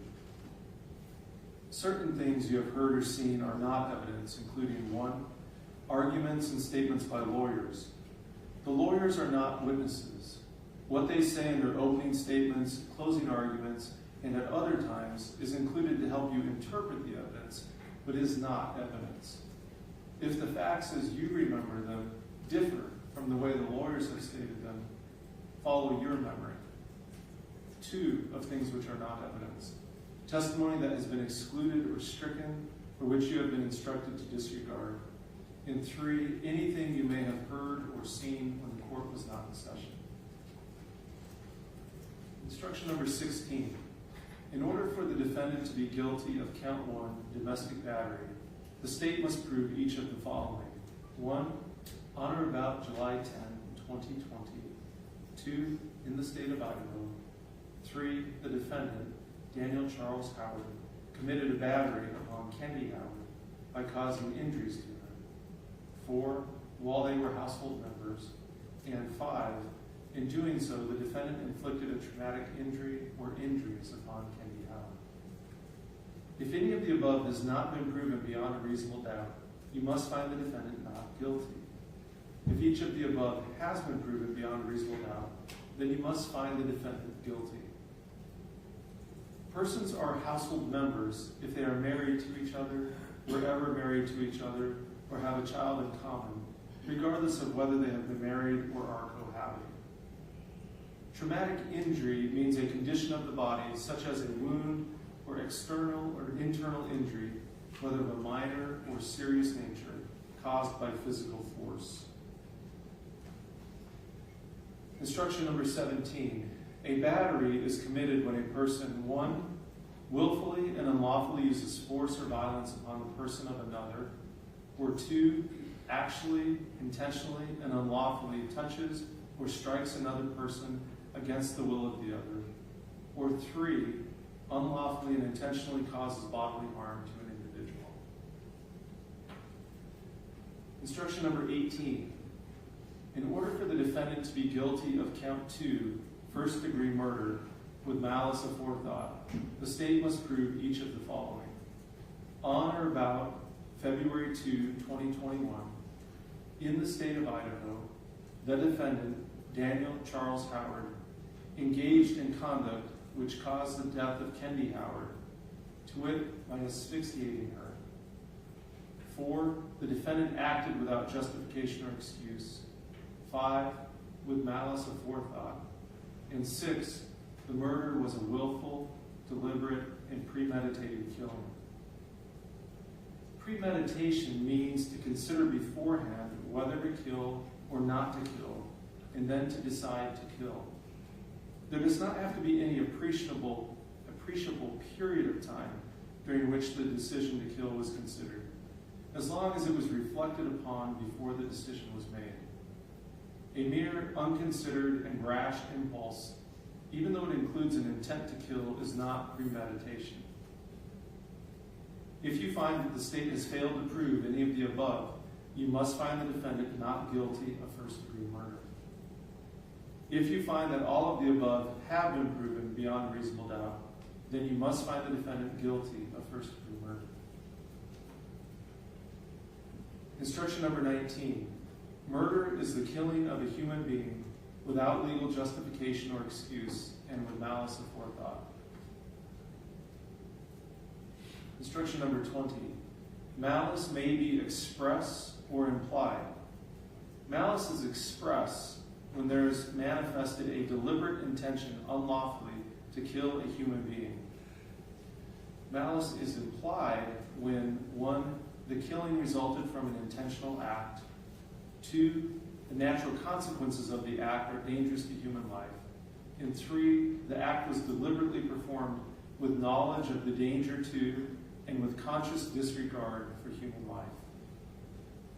When it is shown that a killing resulted from the intentional doing of an act with express or implied malice, no other mental state need be shown to establish the mental state of malice aforethought. The mental state constituting malice aforethought does not necessarily require any ill will or hatred of the person killed. The word aforethought does not imply deliberation or the lapse of time. It only means that the malice must precede rather than follow the act. Instruction number 21. If your unanimous verdict is that the defendant is not guilty of first-degree murder, you must acquit him of that charge. In that event, you must next consider the included offense of second-degree murder. Instruction number 22. In order for the defendant to be guilty of second-degree murder, the state must prove each of the following. 1, on or about the second day of February 2021. 2, in the state of Idaho. 3, the defendant, Daniel Charles Howard, engaged in conduct which caused the death of Kendy Howard, to wit, by asphyxiating her. 4, the defendant acted without justification or excuse. 5, with malice aforethought. If you find that the state has failed to prove any of the above, you must find the defendant not guilty of second-degree murder.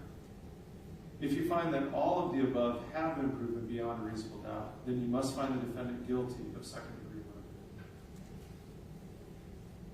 Instruction number 23. Videos, text messages, and various exhibits have been admitted into evidence that were redacted by order of the court.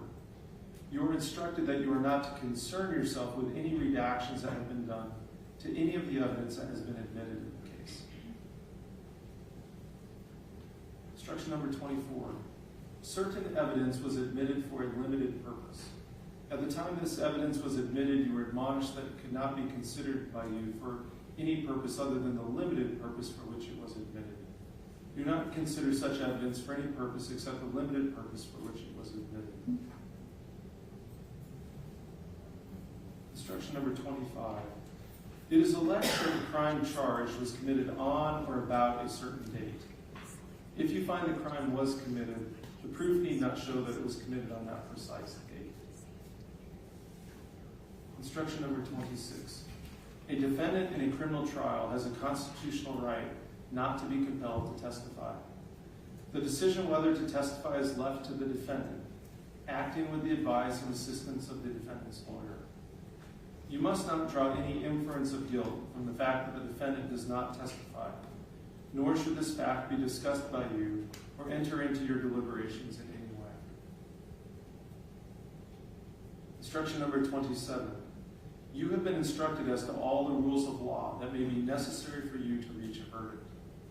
Whether some of the instructions will apply will depend upon your determination of the facts. You will disregard any instruction which applies to a state of facts which you determine does not exist. You must not conclude from the fact that an instruction has been given that the court is expressing any opinion as to the facts.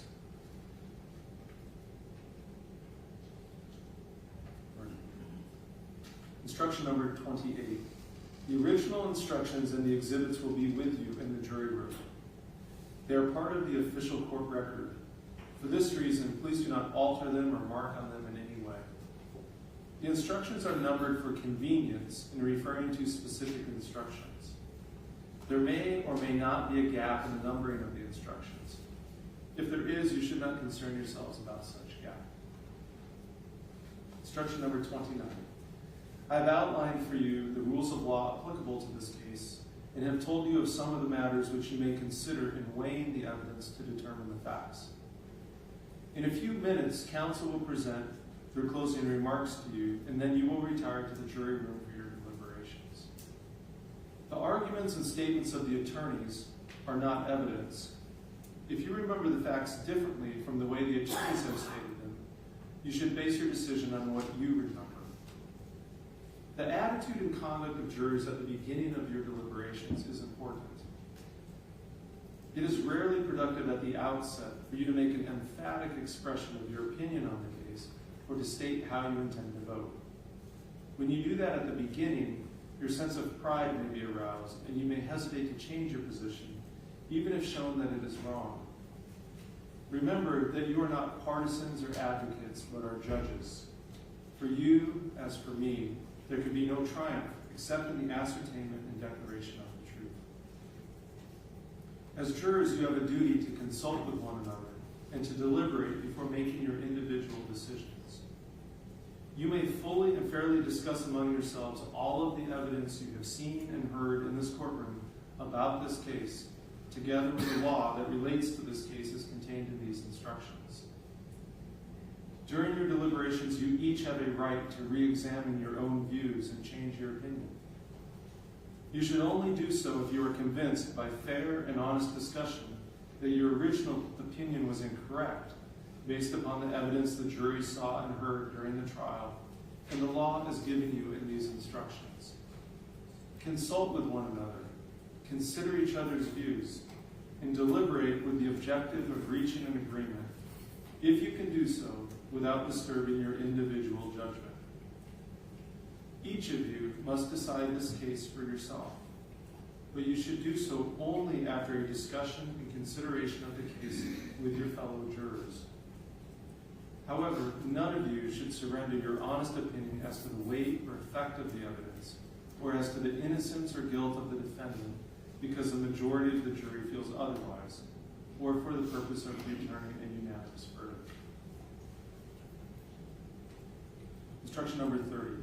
Upon retiring to the jury room, select one of you as a presiding officer who will preside over your deliberations.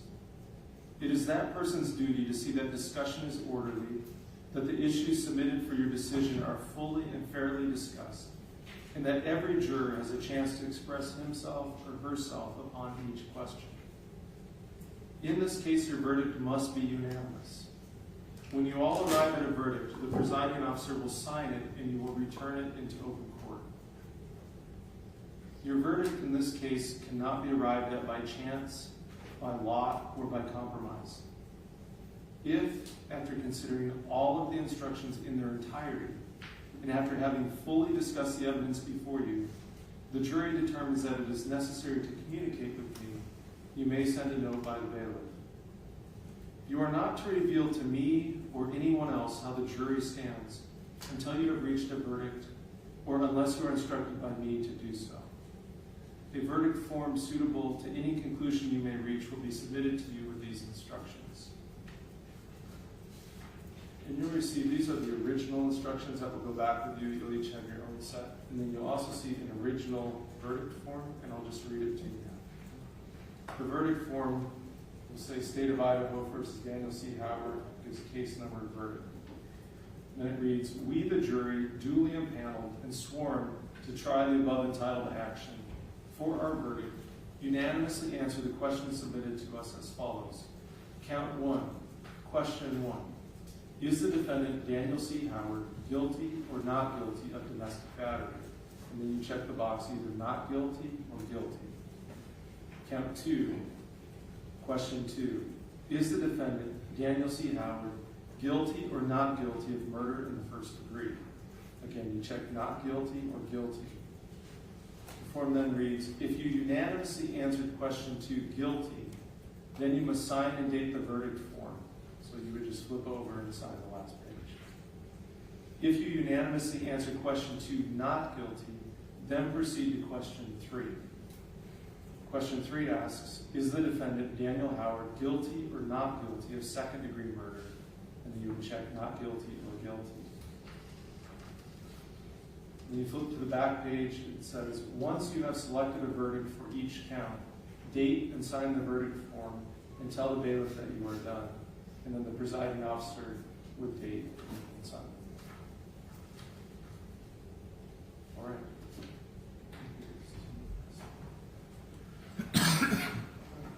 This time, we'll now hear closing arguments.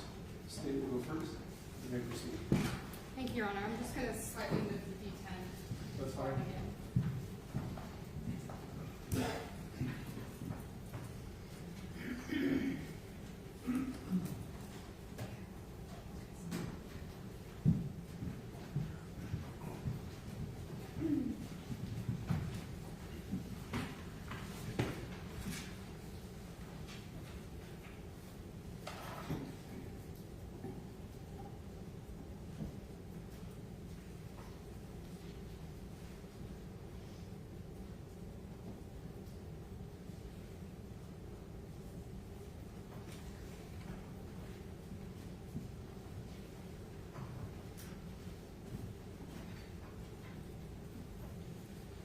Who was Kendy Howard? Kendy Howard was fun. She was communicative and engaged in her life, said her family, said her friends. She loved her parents, her brother, she loved her children, and especially her granddaughter. She had hobbies, passions, things in her life that brought her joy. And in the months before Kendy Howard's death, Kendy was moving towards something. She was moving towards a new future, a new house, a new relationship, a new life that was away from the financial, emotional, and psychological control of the defendant. When you have eliminated the impossible, whatever remains, however improbable, must be the truth. Throughout this case, the state has shown you that Kendy Howard did not kill herself. Kendy Howard did not kill herself because Kendy Howard was full of life, moving towards that future. And Kendy Howard did not kill herself because Kendy Howard was dead when she was shot through the mouth. The defendant killed Kendy Howard.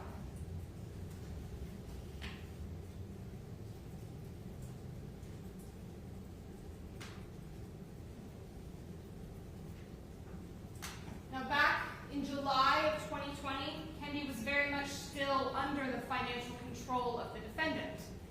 And on this particular day, they were, once again, arguing about money. As Michelle Lampert told you, Dan's money was Dan's money, and Kendy's money was Dan's money.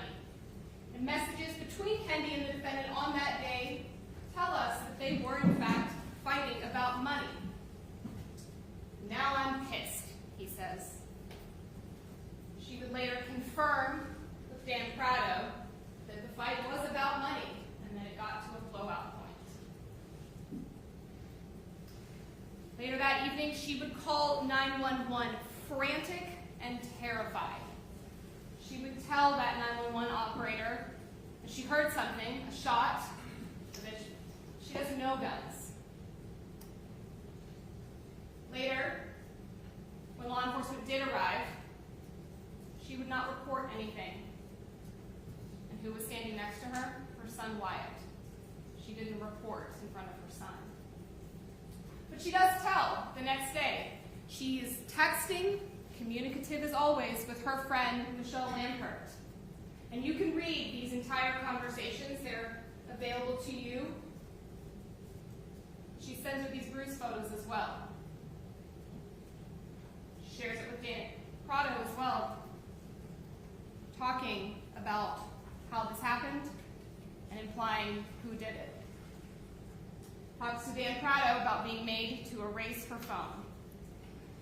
Because as Ms. Marhoffer, the prosecutor investigator, told you, Kendy liked to take selfies. There were a lot of selfies on her phone, and we have some from this time period. That one of her ear was taken at 8:25 p.m. on July 10th. And then there were the photos that were on her phone that she didn't send. She took lots of bruise photos. Photos to her chest, to the front of her arm, to the back of her arm, to her other arm on the other side, underneath her arm, and to her neck. And Kendy didn't share these photos. She took them. And these are dated July 12th. Now, in order for the defendant to be found guilty of count 1 domestic battery, the state must prove several things. On or about the 10th day of July, that's when Kendy says it happened that evening. In the state of Idaho, their home in Athol, the defendant committed a battery upon Kendy Howard, causing injuries to her. And certainly in those conversations, they were household members, they were still living together and married at the time, and in doing so inflicted a traumatic injury. All of those bruises on every part of Kendy's chest, under the arm, on the side, those weren't made from slipping on a trolling motor. It is convenient that the defendant's best friends, Brett Gunderson and Carrie Maitland, remember that 4 years ago, exactly on July 10th, they saw Kendy slip on the trolling motor. But again, those photos from inside of Kendy's phone, they don't match that timeline. Because Kendy and Dan pulled the boat out and went to Dworshak on July 15th, 5 days after this event. The bruise, seen in pictures at Dworshak, it's fading. This happened on July 10th, and it didn't happen from slipping.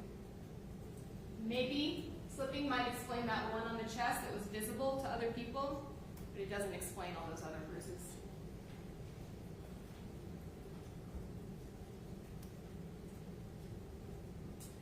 Now, Dr. Bostack testified, and she talked to you about all of the reasons that victims of domestic violence do not report. Why they don't report to law enforcement, and why they don't share details with their family, with their friends, why they stay in relationships where they are ridiculed, where they have mean comments said to them, where they are controlled, isolated, and abused. Brooke took the stand. She told you things that she's heard her stepfather say to her mother. Things like fat, bitch, dumb.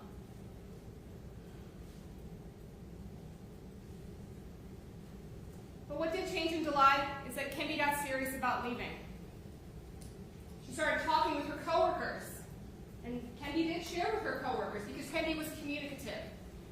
Like how she told her coworker Matt Kulak, she didn't get that bruise at work.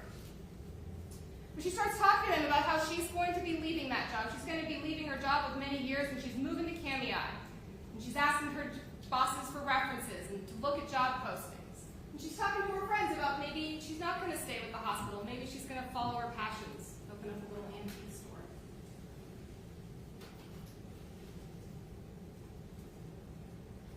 And Kendy is working with her boyfriend, who was a realtor, to look at houses down in Kootenai.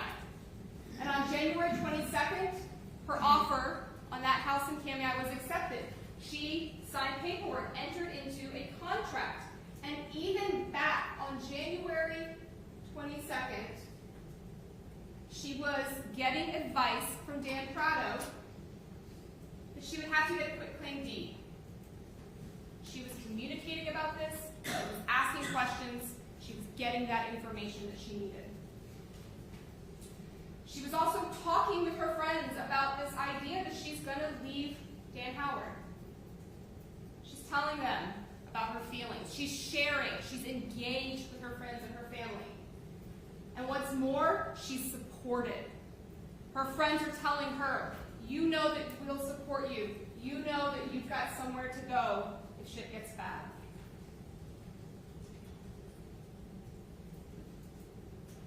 And Kendy, she's excited. January 24th, she is out shopping. She's getting to choose decor for the house that's going to be all hers. She's getting the hot tub that she's always wanted.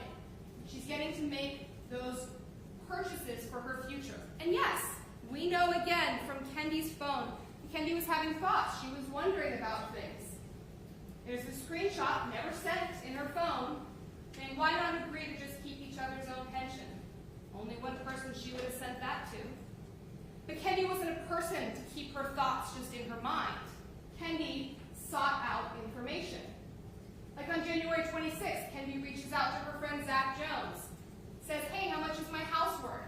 How much are those lots in Spirit Lake worth? And even talking with him about how she knows she's going to have to get something written up for the new house in Kootenai. And maybe also talking to him about some of her fears. But that isn't where Kendy stopped. January 27th, Kendy met with Matt Briggs, the attorney. And in that period of time, Kendy found out that she was entitled to the $2 million in community property that they had. She would be entitled to half. Half of the house in Apple, half of the lots in Spirit Lake, all of the toys that they had accumulated over the course of their 26-year marriage, half of the retirement accounts, including Dan's retirement account and cash. Because Kendy was seeking out that information. She was getting informed, and she was sharing that information that she was learning with her mom, with her friends.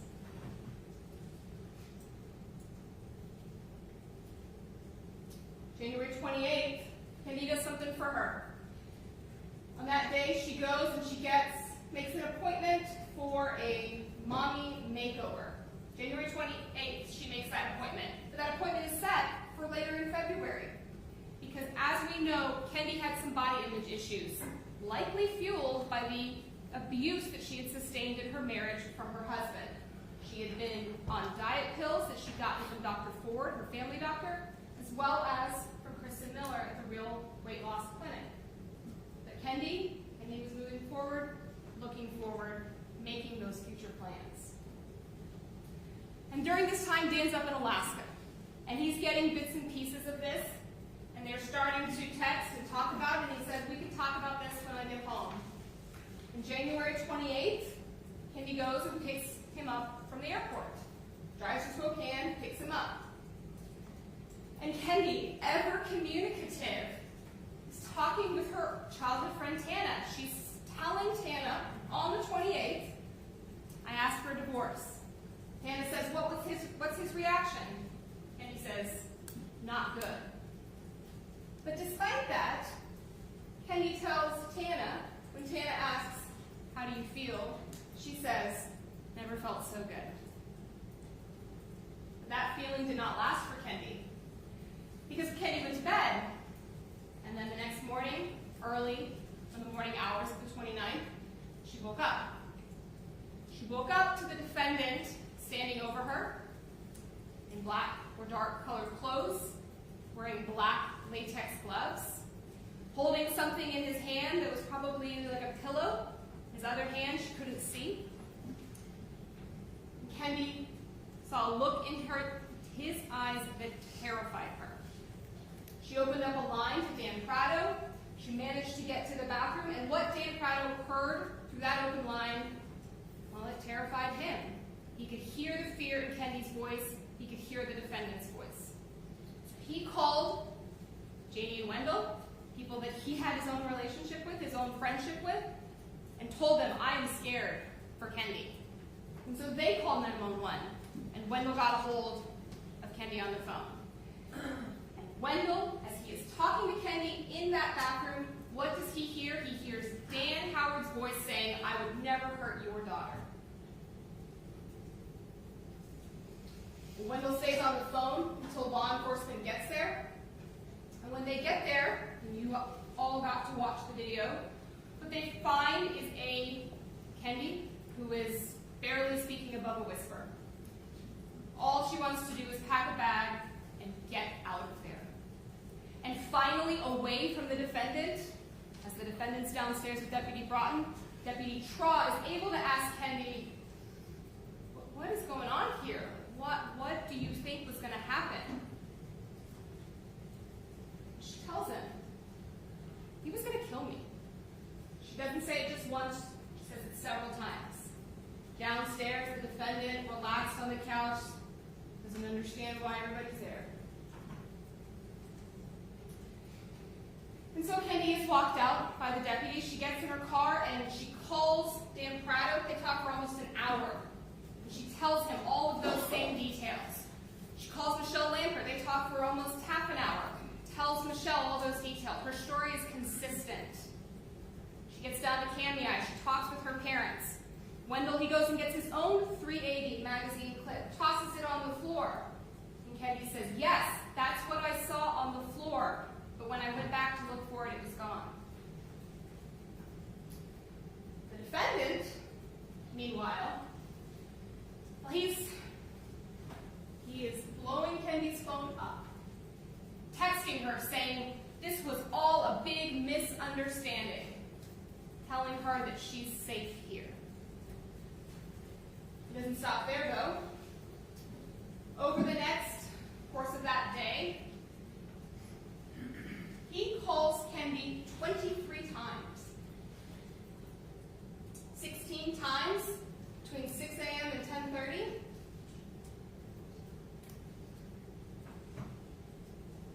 And then 7 more times later that day.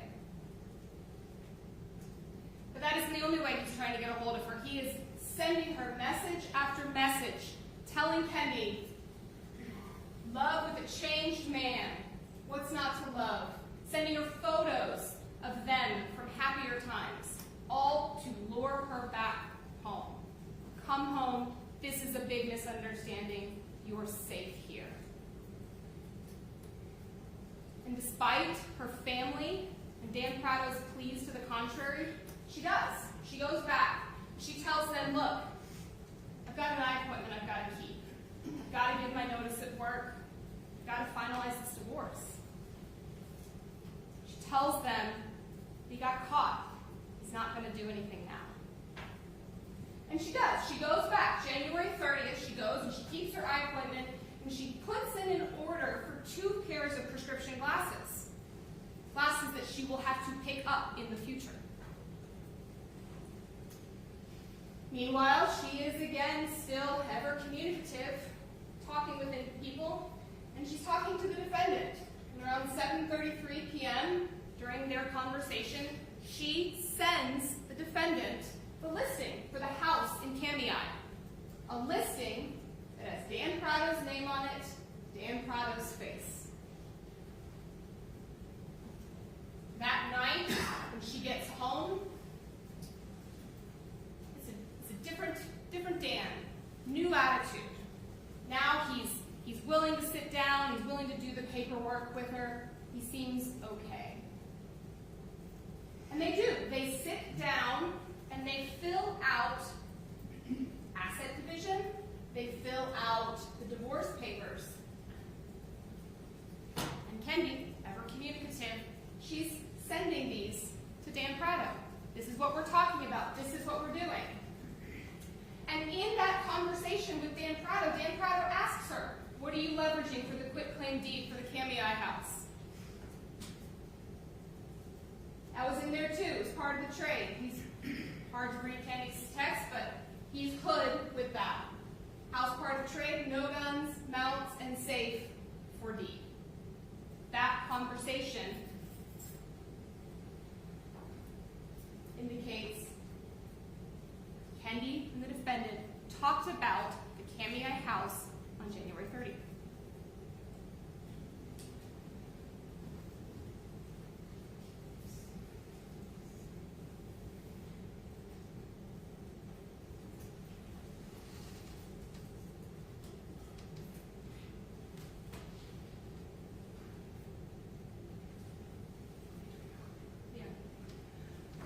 So February 1st, after having this conversation with the defendant the night before, Kendy moves forward. She's moving forward with this plan to divorce the defendant. She reaches out to Courtney Lambert. They talk. They set a plan. Courtney's going to come by the house on Thursday, walk through it, get the listing ready. Courtney even indicates she's got a buyer lined up for $800,000. Kendy is moving forward with this plan. Meanwhile, Dan heads down to Lucille. He stops in Lewiston, he picks up Brian, and as they are driving down, Brian testified. Brian told you that Dan pulled out his phone and showed Brian the listing of the Kootenai house. That same listing that Kendy had sent to him. That same listing that had Dan Prado's face, Dan Prado's name. They talked about whether or not Kendy was having an affair. They talked about their suspicions and whether or not Dan Prado was that guy. By the time that Dan Howard talks to Detective Sergeant Lawton, he's downplaying that. Told him I didn't care much at that point. That's not what Brian said. Brian said that Dan was up pacing all night. That Dan was pacing all night, that Dan was driving erratically, that Dan was upset.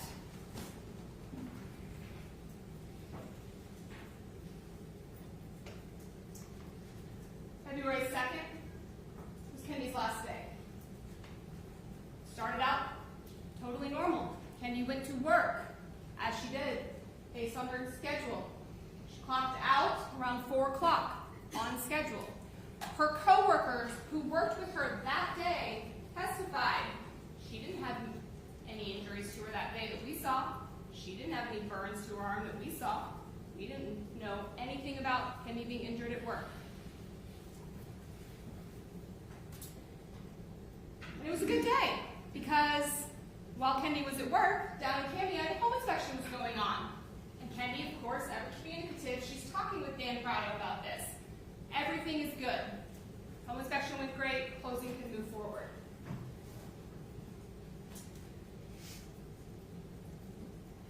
She's also telling Dan Prado he's still trying to hang on. Him being the defendant. Not fully accepting this is happening. Still pleading. But Kendy, she is resolved. She is moving forward. She is ready to keep going. She wants the house in Kootenai. She wants the divorce. After work, she goes and she gets her nails done in Liberty Lake. Nina Pham testified, and he was in a good mood. No injuries to her hands, her arms. Her mom's nervous. Erase everything off the phone. Kendy stops and gets McDonald's on the way. That McDonald's is about $7 food for her. She then talks to Dan Prado on the way home for a few minutes. He testified that she seemed good. She was in a good mood.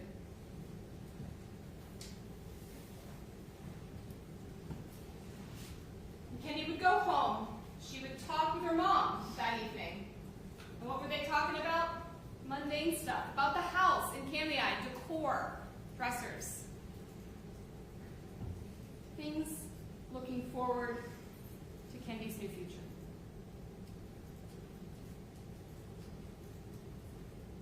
And Dan came home from Lucille that day. Dan came home on February 2nd. And so that evening,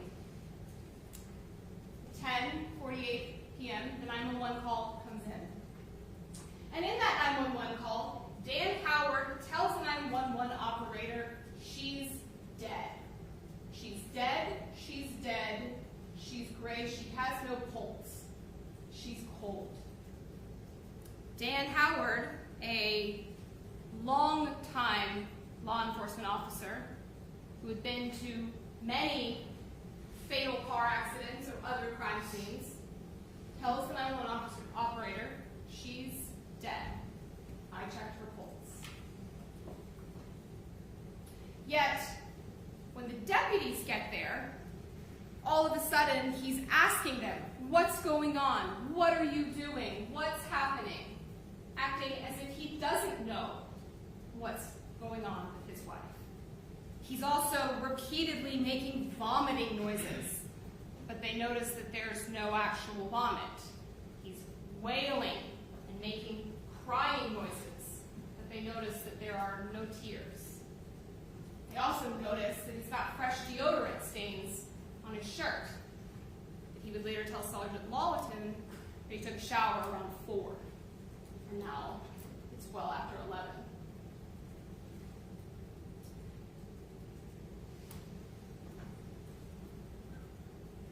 The defendant gives a version of these events. He tells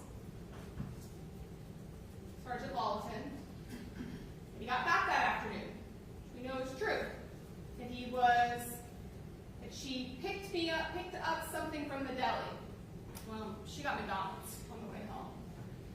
And then we went down there and finalized everything, but she flipped out when she realized that the house had to be liquidated, and she went upstairs. Well, they had been talking about this house. Kendy knew what she needed to do to get the house from the divorce, and it wasn't a house that she even owned yet. And so, according to the defendant, instead of going upstairs and reaching out to her realtor boyfriend, her realtor friend, her family, or anyone else, he says that he can hear the bath water running. Anyway, he says, I heard something hit the floor. Didn't sound like a shot. The same defendant, his father testified that he's completely deaf in one ear. So he is a deaf in one ear, prior law enforcement officer who was on SWAT and was a firearms instructor. He cannot recognize the sound of a gunshot going off in a small room with an open door in his house, but he can hear the bathwater running?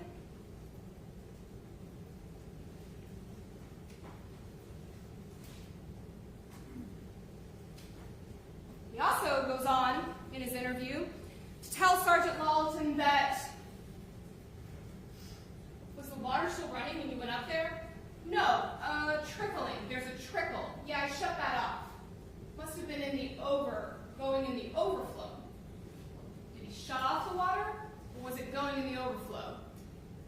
Either way, when Deputy Wheeler got on scene, that water is not near the overflow.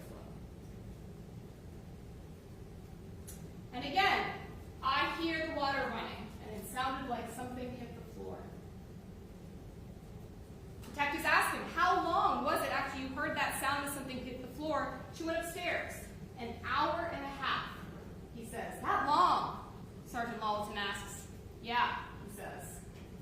Yet, Deputy Wheeler, again, that first officer on scene, told you that when he went in that bathroom, there were bubbles in that bath, and that he held his hand by the water and it felt warm.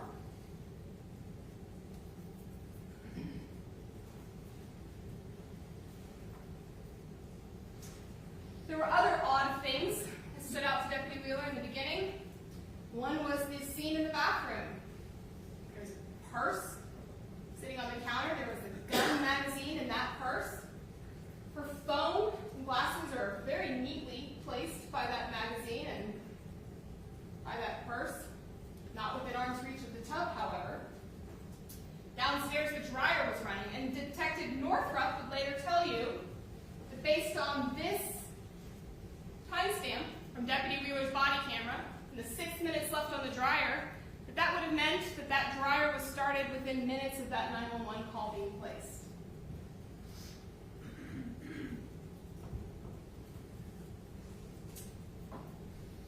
In order for the defendant to be guilty of count 2 first-degree murder, malice aforethought, state must prove these elements.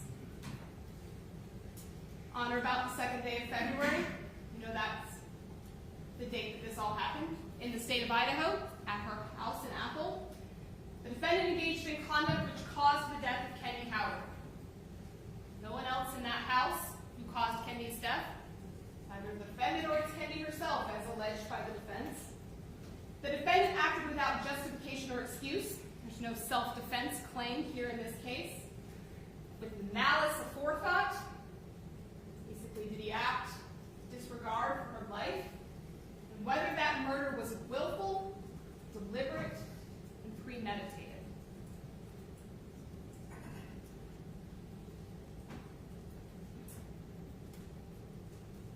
Throughout interactions with law enforcement, both outside the house and inside the house, Dan Howard kept his face covered. No tears, no true signs of emotion that deputies could see. They looked for those tears, but they could not find them. There were lots of other things that they started to notice that just seemed strange. Like in the floor of the bedroom, there was broken glass. Deputy Coroner Lynn Acevedo, who has been to thousands of deaths, would also note that glass on the ground. Detective Euler would note when he went downstairs that the wood-burning stove was absolutely cooking. He comments on it in the video that it's uncomfortably hot down there. And then there's a humidifier kettle sitting on top of that stove.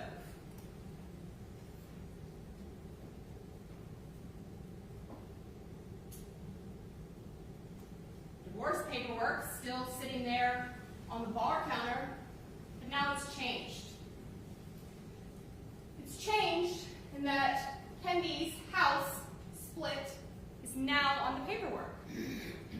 Still in Dan's handwriting, different color pen. And again, Kendy at this point has been well informed by attorneys, by her boyfriend, by her friend, that this house isn't an asset. This house is a debt. This is something that would have to be dealt with in the divorce through a quitclaim deed. And she didn't even own the house yet. Closing had not occurred. The body itself seems strange. The body is unnaturally positioned in the tub. Her feet are scrunched up at the bottom. There's no splatter on the hands from holding the gun.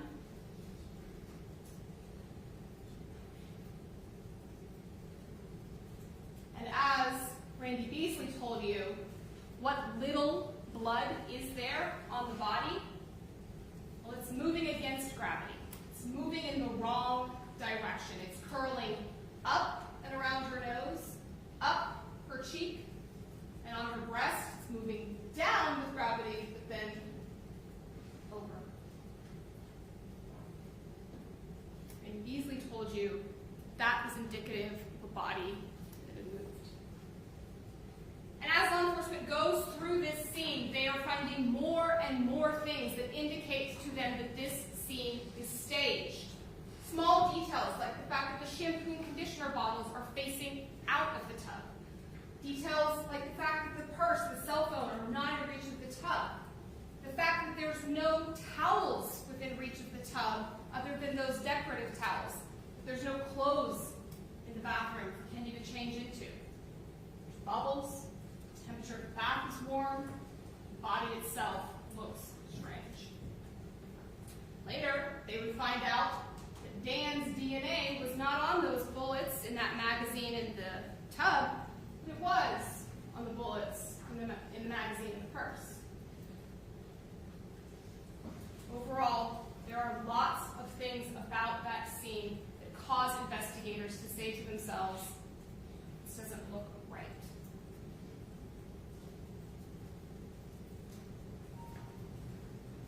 Well, very quickly after Kendy's body was removed from the tub, she was taken to Spokane for her autopsy. There's a lot of evidence about how long Kendy sat in that tub, but then her autopsy was 11 o'clock that next morning. About 11:30 is when it got started. And John Howard, at the end of his career, got a body, and he looked at that body, and he saw an obvious cause of death, a gunshot wound to the mouth. And he told you that that it's important to document injuries. Yet, he did not document injuries. He didn't even document the injuries that he noted in his report. Didn't bother to take pictures of them. Just did a very superficial examination. He also told you that he did not review crime scene pictures, then or now. He didn't review any of the investigation, then or now. He didn't review any of the additional work that had been done by investigators in this case. And Lene Savito, few days at the funeral home, she sees Kendy's body laying out and she thinks, whoa. Looking at that body does not look like a body just committed suicide. And ultimately, through the autopsy photos, through Lene Savito's photos, through the review by other medical doctors, this is what Kendy Howard's body looks like. Each of those dots is an injury to Kendy's body. Sure, maybe 1-2 bruises could be from tripping over a box at work, but not this.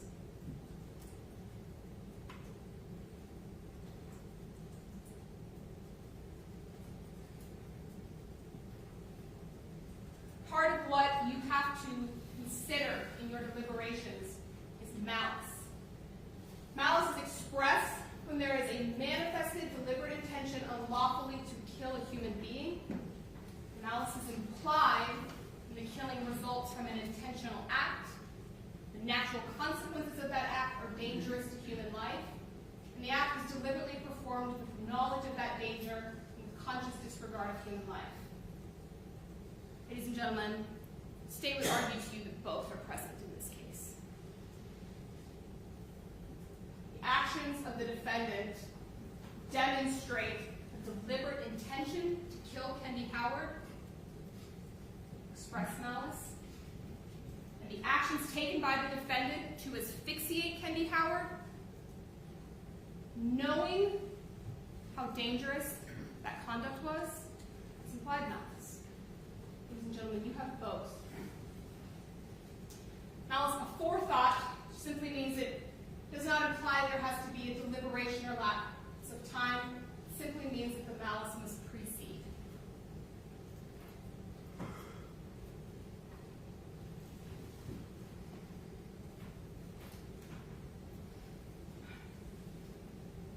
So did Kendy Howard die of a gunshot wound? Even at the scene, this is Kendy Howard at the scene in a body bag. That is bruising to her neck. Seen still later at the funeral home. And Dr. Smock told you that bruising on that part of the neck is consistent with a rear naked choke, consistent with a carotid restraint, consistent with a type of move that could result in complete occlusion of blood flow to the brain, which would result in a lap petechia. Dr. Smock also talked about her jaw. Her jaw that was broken, fractured on the left side into multiple pieces, here and here, and that there was bruising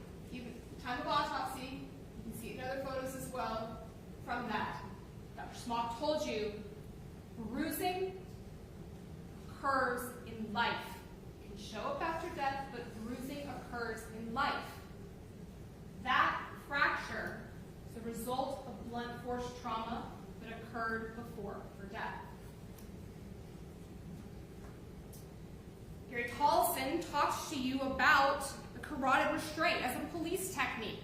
What it is, when it's been taught, how it's utilized. It is lethal force. And it's lethal force because officers have to know that it can kill somebody.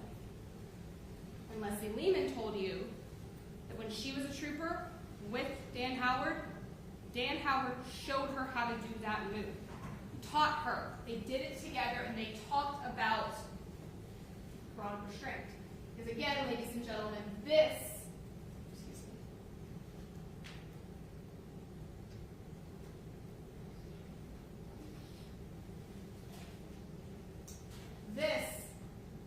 move is the carotid restraint. This is a chokehold that crushes the windpipe. This blocks blood flow.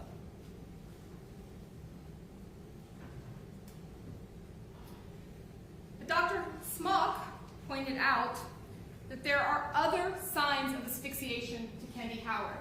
The fact that she has damage to her lip. The fact that she has damage to this side of the lip caused by her teeth being pushed in. The fact that she's got bruising to her nose. And again, the bruising to the neck. These are the results of pressure. In Kendy Howard's body, bruised. Bruised in pattern form. Bruised in protected areas. And again, ladies and gentlemen, many of these bruises, and these are bruises, not lividity, are captured because Lynn A. Sabito had the forethought to take these photographs at the funeral home, not because Dr. Howard took photos during his autopsy. Dr. Howard didn't even take a photo of the backside of the body. It wasn't covered in blood. And then, of course, there are the lacerations. There are lacerations to the feet, consistent with walking on broken glass, lacerations to the hand, and as has been excessively discussed in this case, not a slide bite. And then there is the burn to her arm, burn seen at autopsy and then later at the funeral home. Dr. Howard would have you believe that that is skin slippage. Well, Dr. Stewart, whose specialty is burns, who is at a level 1 trauma center in Seattle, who routinely examines potential burns through telemedicine, told you, no, that is a thermal burn caused by a hot liquid. Where is there a source of hot liquid? Hot enough to burn this into a second-degree burn? Well, down by the stove, sitting on top. But what else Dr. Stewart told you is that second-degree burns are actually the most painful kind of burn. Third-degree burns, you burn right through those nerve endings. But second-degree, like this, you're just exposing all those nerve endings. And a person with a second-degree burn like this is not going to go stick her arm in a bubble bath. Now again, Dr. Howard pointed out some skin slippage on that foot, but not on the other foot. And he told you that slippage occurs when there's pressure. Well, ladies and gentlemen, as Dr. Smock pointed out today, this arm, and again, it's that underside of the arm, there's no pressure there. That arm on the side is up against the tub, but where that burn is, it's floating in the water. Not skin slippage. And trajectory. Yes, many interoral gunshot wounds are suicide. But most of those interoral gunshot wounds go up to the brain to kill the person. They have an upward trajectory. And as Dr. Desmoulin talked about, an upward trajectory is a more ergonomical trajectory for someone attempting to shoot themselves. Downward trajectory is associated with homicide. It's associated with someone else holding the firearm and shooting into the person's mouth. And although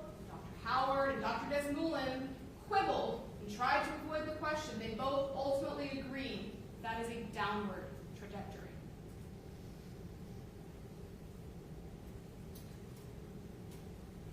Dr. Van Baeren talks to you about the tongue, and it's right. Dr. Howard did a good thing when he saved that tongue. He saved something of evidentiary value. And despite his proclamations that he saved lots of tongues, he saved this one, and it allowed Dr. Nahr to examine it.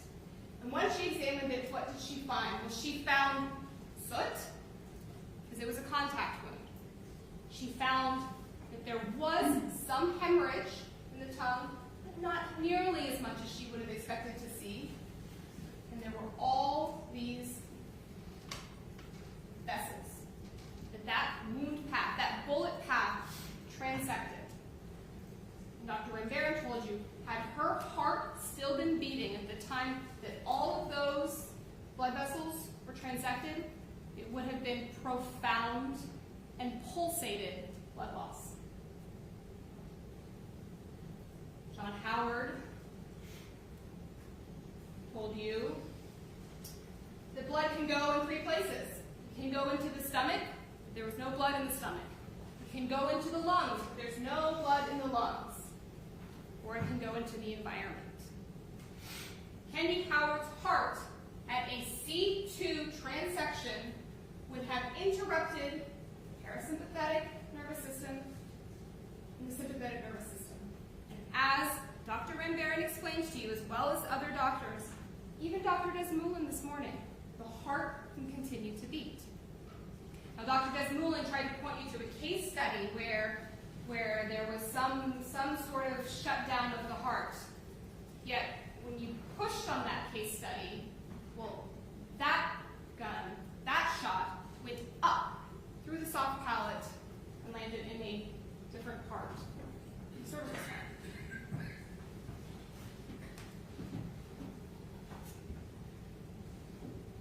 Dr. Howard told you that when he looked at Kendy's body, without any additional information, it looked like other bodies that he'd seen.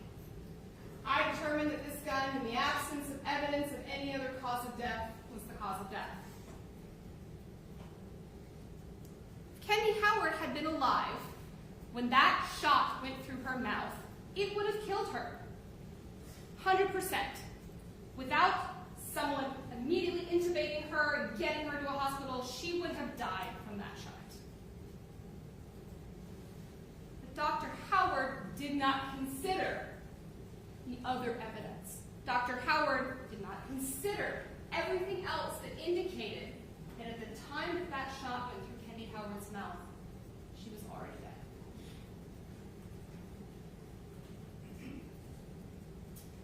Dr. Desmoulin, as well, he told you that, well, if she was already dead, then she couldn't commit suicide.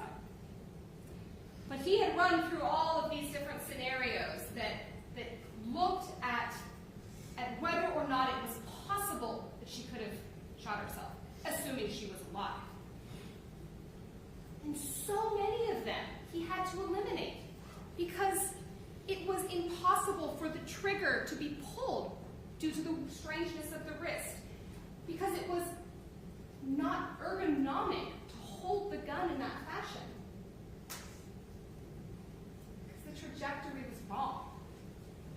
And Dr. Desmoulin, coming to his conclusion that it was biomechanically possible that she could have hypothetically shot herself, did not review the injuries in this case. He did not consider she was already dead.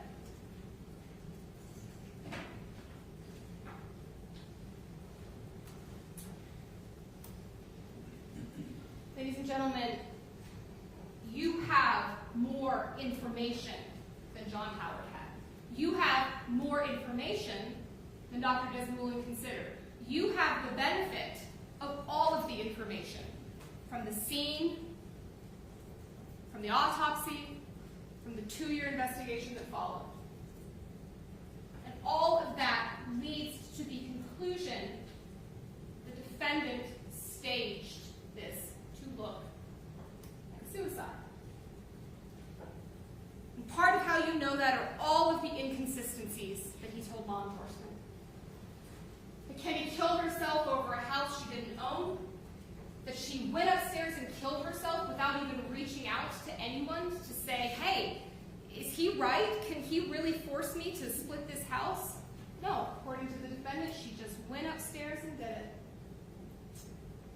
He claimed that he gave Kendy a loaded gun, but didn't know one was in the chamber. Well, it's true that he gave Kendy, according to the records, the evidence, that he did give Kendy a gun about 10 years prior, and Wyatt testified that he observed her shoot it once, maybe twice, and that was back when the defendant was still at ISP. So at least 5 years before this. And so Kendy would have had to have possessed a gun that was kept in a safe that she didn't have access to, and she would have chosen that as her method to kill herself. Defendant told you that Kendy didn't have any life insurance. April Tarpley told you that she did. Defendant didn't say anything about blood on his hands, didn't say anything about water on the clothes, even though the bath mat was soaked. He claimed that he did not care if Kendy was having an affair, but Brian said different. But he even went farther than that, ladies and gentlemen. He knew that law enforcement was looking closely at this, and so he created this document here. He gave it to law enforcement along with all her pill bottles. Stan's handwriting. He wrote, Kendy's Prozac prescriptions found for major depression. Well, just looking at the bottles, the Prozac bottles, shows you that they were prescribed for compulsive overeating. Ms. Miller told you that it was the lowest dose, that it was strictly to make fentanyl work better, and that she would never prescribe Kendy that. Moreover, the only person who thought Kendy needed meds, or who at least repeatedly told Kendy that she needed meds, was the defendant. Kendy didn't think she did. And then there was how Detective Sergeant Lawton asked Dan several times about whether or not he had gunshot residue on his hand. Not because Detective Lawton thought that he would be able to test the defendant's hands, because he knew that was not a valid test, but to see the defendant's reaction. And so the defendant had this story about popping off some rounds and changing out some sights, yet that gun didn't show signs of being recently shot, and the sights were standard factory.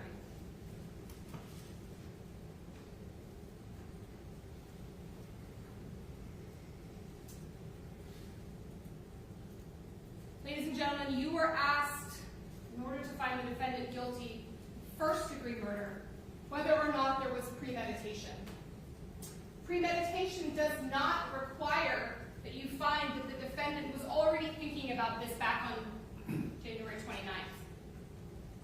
Although, the state would argue he probably was. You don't have to find that he was thinking about it when he was down in Lucille. Though the state would argue that he probably was.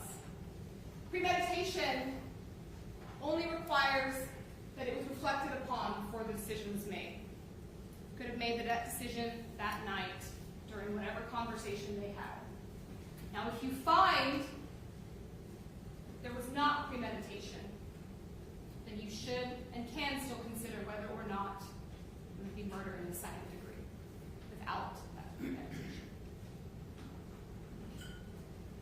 But in this case, ladies and gentlemen, the state would argue there is significant evidence of premeditation on the part of the defendant.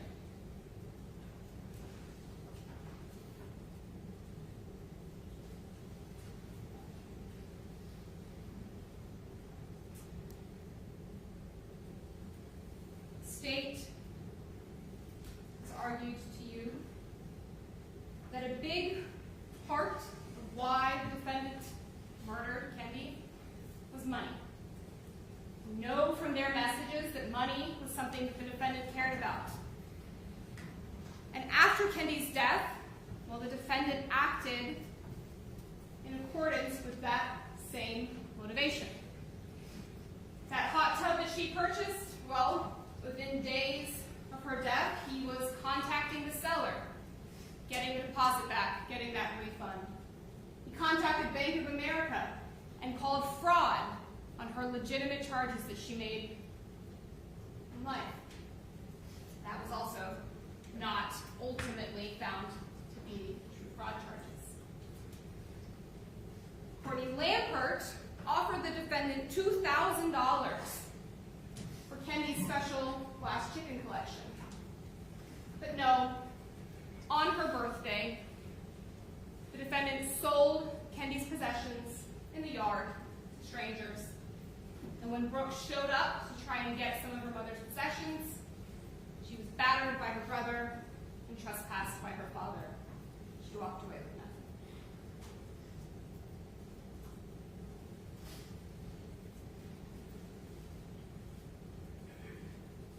Question, ladies and gentlemen, is whether or not Dan could have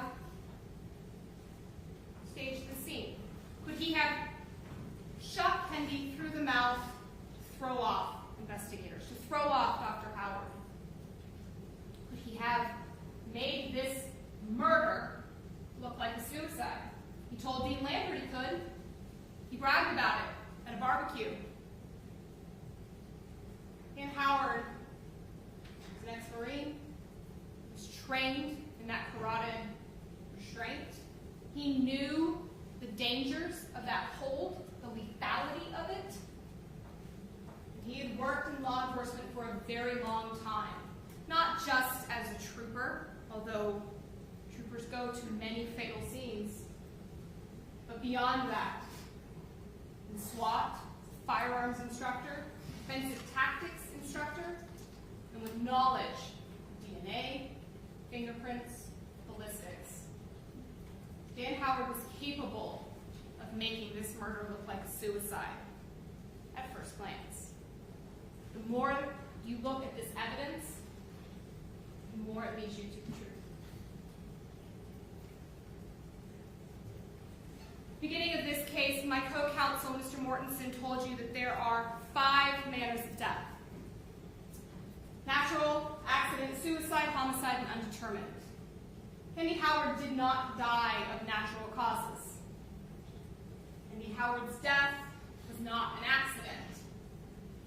Ladies and gentlemen, the state has shown you, both in terms of who Kendy Howard was, and her passion for life, her plans for the future, and her engagement with her friends and her family, this was not suicide. And the state showed you that this was not suicide because a dead person cannot shoot themselves in the mouth. And because Kendy Howard did not commit suicide, this case is not undetermined. Thank you. Thank you, Ms. Shopstall. Members of the jury, we're going to take 5 minutes, quick recess, just for humanitarian reasons. I would prefer to finish all of closings. Defense has a close still to go. State gets a rebuttal close at the end. If any of you cannot stay after 5 o'clock today to at least get us all the way through closings, please tell my bailiff. I can't keep you after 5 by rule, but if you can all stay, I'd prefer to finish closings today and bring you back and start deliberations tomorrow. If you can't do that, let my bailiff know. Otherwise, I'll assume that we can get this part at least wrapped up today. Okay? All right, we'll take 5 minutes.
I know I said 5 minutes, but I asked the bailiff to make sure all the jury comes back to whatever they needed to, so we know it's a little bit longer. Let's bring the jury in.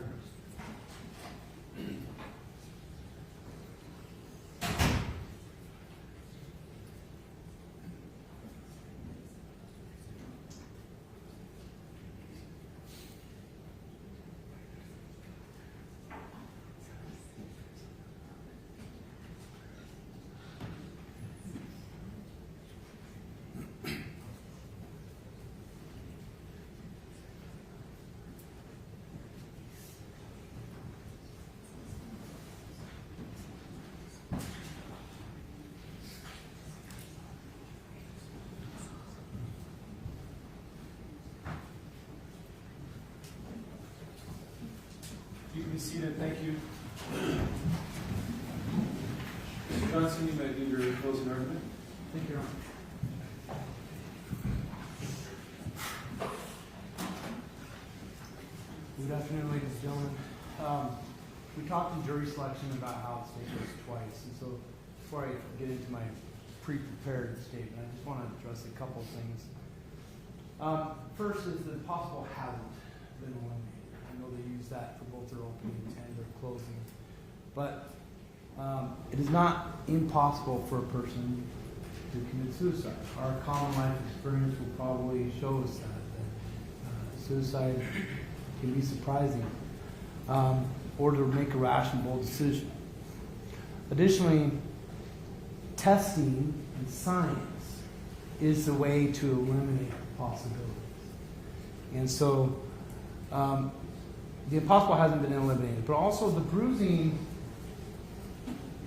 has been misleading in this case. And so when you take the exhibits, you'll get all the exhibits back. And I'm purposely not going to go through photos in closing. We'll talk about some aspects and some things that you should look for.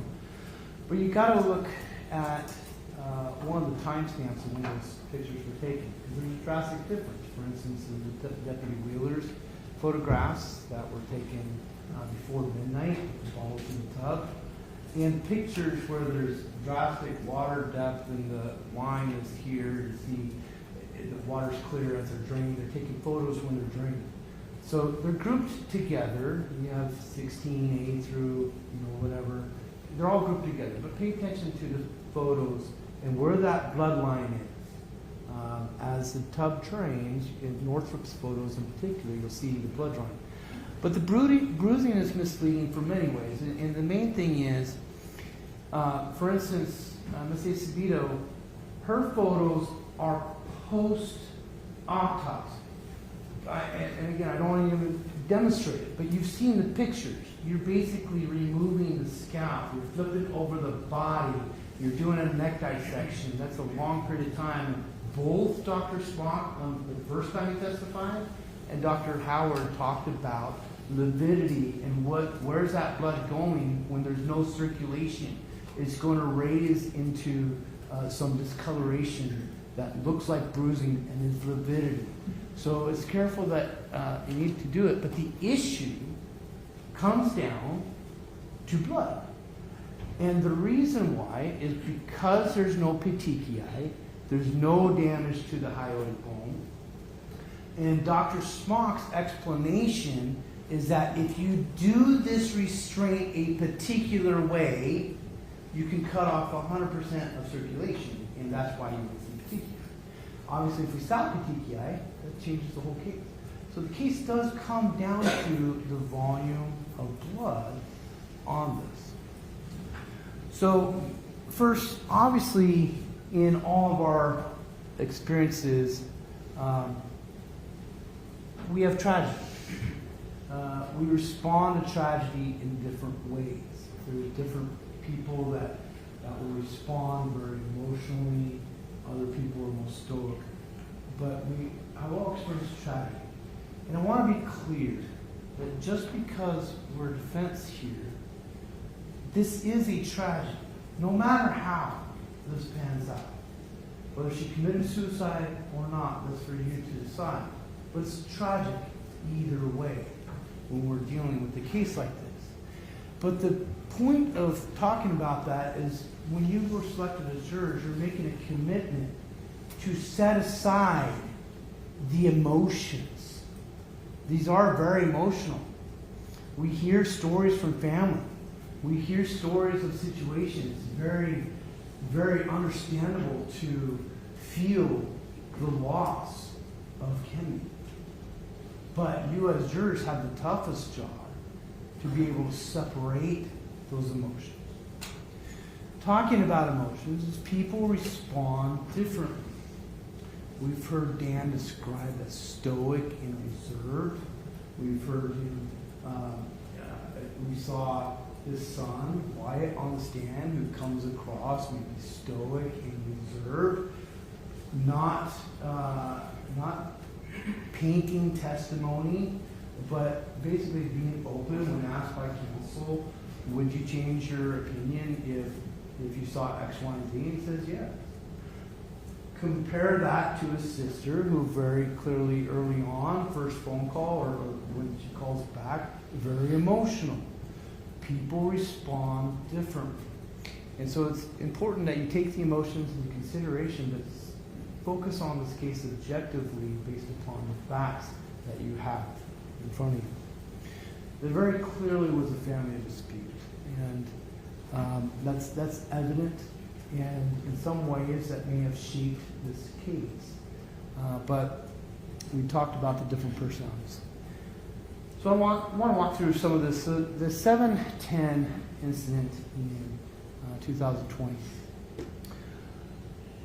You have video that shows officers responding and there's no abuse. You also have the 911 call.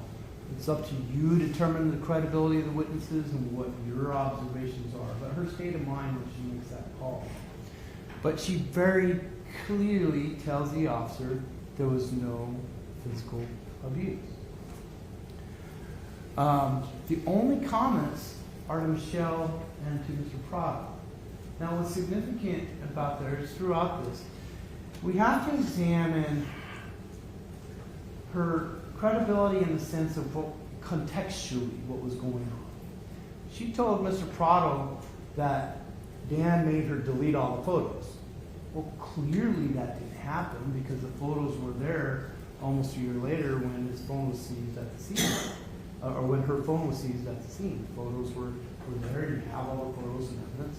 So she's clearly not being honest with her conversations with Mr. Prado. There are witnesses, Carrie and Brett, and you can examine their credibility. You know, the state wants to say, well, they could have gone to law enforcement at any time. But why would they? We're talking about someone falling against a boat. You wouldn't expect to go to law enforcement with that. You only go to law enforcement if you expected something illegal happening. So why would they go? It wasn't made aware to them until 2023 was the testimony of Detective Law&Crime. And 27, 28 years, not a single person has said that even that Dan raised his voice in anger. We have reference from Brooke that there's some name calling as far as weight and stuff, but no witnesses to any abuse in almost 30 years. No witness to any physical abuse of that sort. So it makes you wonder. Why do we have this charge? A bruise on your chest that was not investigated. The date of that is 10 months prior. There's no witnesses, and there's really no admission from Kendy that Dan affirmatively did it. So why did they charge him? You know, that's maybe relevant, maybe not, but maybe it's to bolster the case. So your instructions, and you can do it how you want, but I would advise you to read the instructions, particularly the ones that we went over 2 weeks ago. You each get them. This is kind of like your Bible. So when we walk in here, there's not going to be a lot of dispute. We're not, the July 20th, the state of Idaho. But the issue is whether he actually there's a delay or something. Okay, there it goes. The one thing I would say about the date is the date is not about the bruising, lividity, contusions, discoloration from her death, autopsy, etc. The bruising is as it relates to the incident in July 10th. Now, you'll have the photos, you have photos of the trailer, you have the testimony, and you'll be able to look at the bruises. And you can see there's just a big bruise that kind of trails off to the center, consistent with controlling them. And you can examine that. But I don't want to spend much time on the 710 because I want to get into the main issue. I think it's key to keep in mind that Kendy was living a secret life. And there's no judge, there's not illegal, there's nothing illegal about that. But she was living a secret life. So she wasn't being honest with Michelle, with her parents, with her husband. She wasn't, and even in some cases with Mr. Prado. But you have an incident where Dan had come home, you have their messages, you could read through them. There was a delay by 2 days, or suspicion, or you have an affair. You see more of that conversation on the first, where Kendy is accusing Dan of having an affair. Who did you go see? What help? I called the hotel. Where you're at. But Dan comes home. There's no black clothes in evidence. When you watch the video, it's a little bit smudged, but when you watch the video, you can see that it's the same clothes that were in the washer. Mr. Prado had a 15-second phone call with her, and they didn't call back. They called her parents and didn't call back. Didn't do anything about it. So, there's no dark clothes found anywhere in the house. There's no gloves in evidence. There's no anything. So she comes home the next day. And here's again, some of what we need to take the emotion off and focus on the science is there's a balance in a 28-year relationship of, yeah, I want you back. Hey, I love you more than anything. Please come home. To being controlled. But she does come home, and they spend the weekend together. And here's where I think it's interesting to read some of the messages to Michelle, Tana, and Mom. She's talking about how calm they're going through their divorce, that they're splitting the assets even. Here's that, and they even text photos. She even texts photos to her friends. Now, so that 129 event, we don't know what was going on. It doesn't, if you were to believe that someone is standing in black clothing that didn't have gloves with a firearm, then yeah, it's concerning.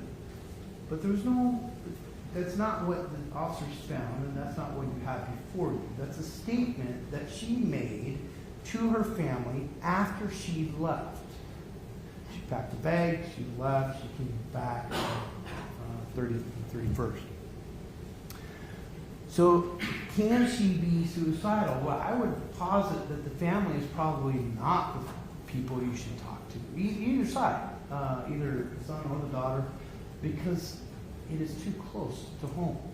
We don't want to think that a loved one has committed suicide. But let's look at Dr. Hanger. Dr. Hanger conducted an evaluation and elicited factors, and he talked about the home's Royal Life Stress Inventory, and he found that she had a moderate to high degree of experiencing difficulty coping.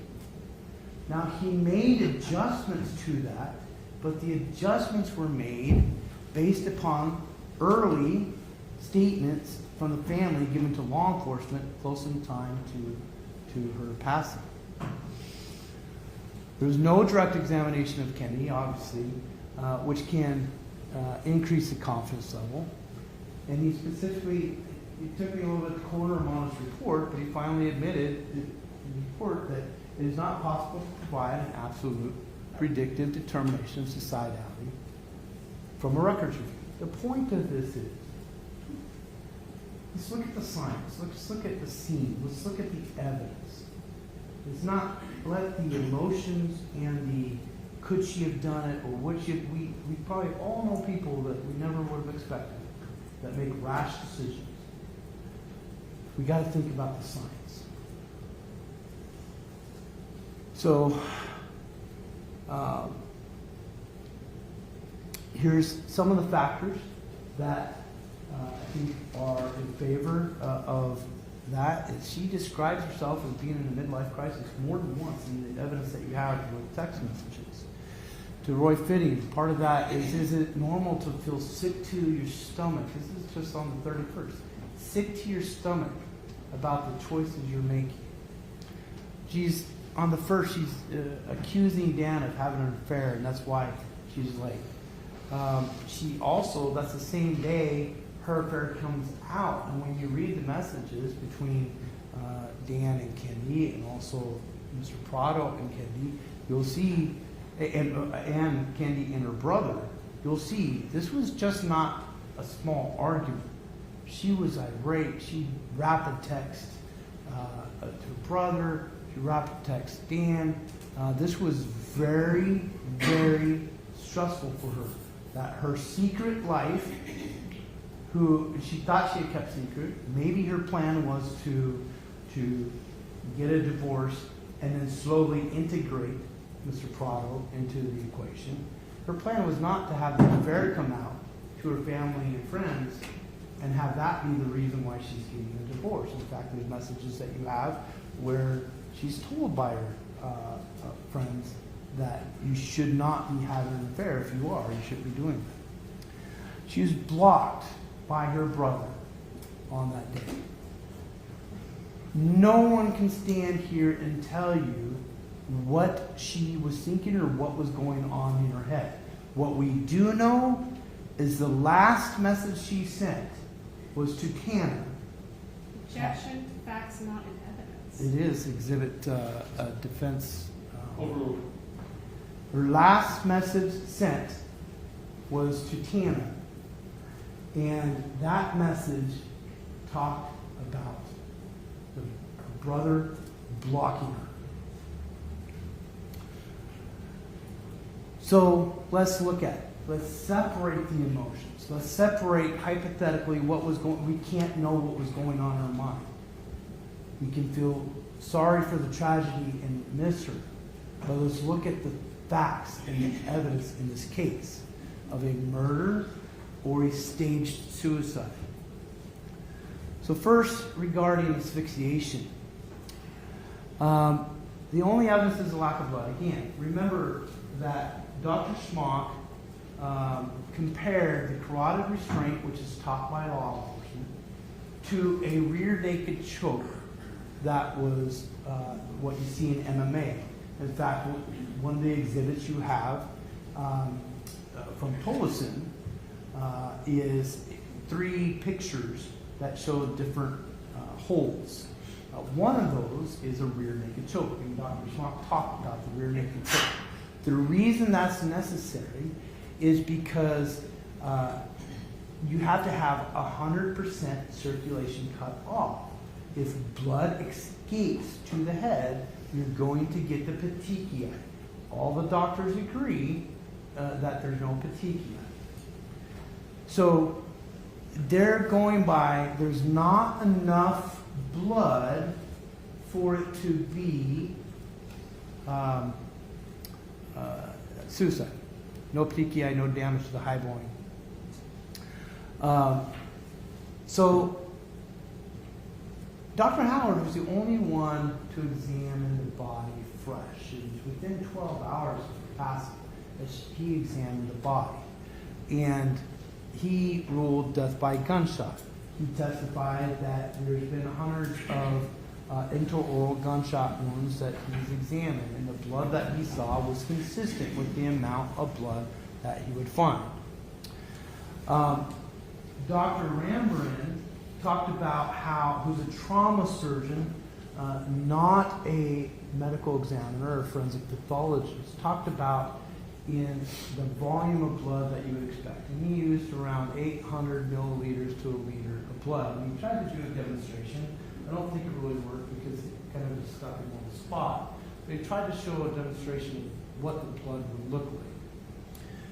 Well, what they did not consider, what no one has talked about, is the amount of blood in the body bag. And why is that significant? They're saying, look at the water, it should be dark from a photo as they're draining it 8 hours later. The reason you have to consider the blood in the body bag is because there's only two sources of bleeding. The tongue, which we'll talk about in a bit, the tongue, and the damage caused internally to the C2 and its jaw and surrounding areas. So if you consider the blood in the body bag over there, is that enough blood consistent with suicide? If you consider the amount of blood in the body bag, plus the amount in the photos at the beginning when Wheeler first showed up, plus any amount that drained, you do have photos and evidence that show tub drainage. When they did drain, there's a line of the blood that had been going down the center to the drain. This asphyxiation, there's like too much blood. They haven't given an explanation where that blood went. And so you have to consider what's in the bag and what went down the drain. Now, location. There is no theory as to where asphyxiation occurred. Did it happen before the tub was filled up? And was it in the tub? There's no blood anywhere found in the house. You heard testimony that they checked things with luminol. There's no blood found anywhere else in the house. And you'll see it, it's in evidence, a little envelope about this big. I think there's one rock associated with it too. I don't know if it's tooth or rock, it's not glass, but there's earring backing, something, whatever it is, and then a few shards of glass that are about this big that they found 2 weeks later. There's no defensive wounds on Dan. So the one thing to keep in mind is the carotid restraint or rear naked choke is a violent maneuver. She didn't have any alcohol in her system. She didn't have any drugs except for caffeine in her system. She was not overly intoxicated. It's a violent maneuver. She just had her fingernails done. There's no damage to the fingernails. There's no defensive wounds to Dan.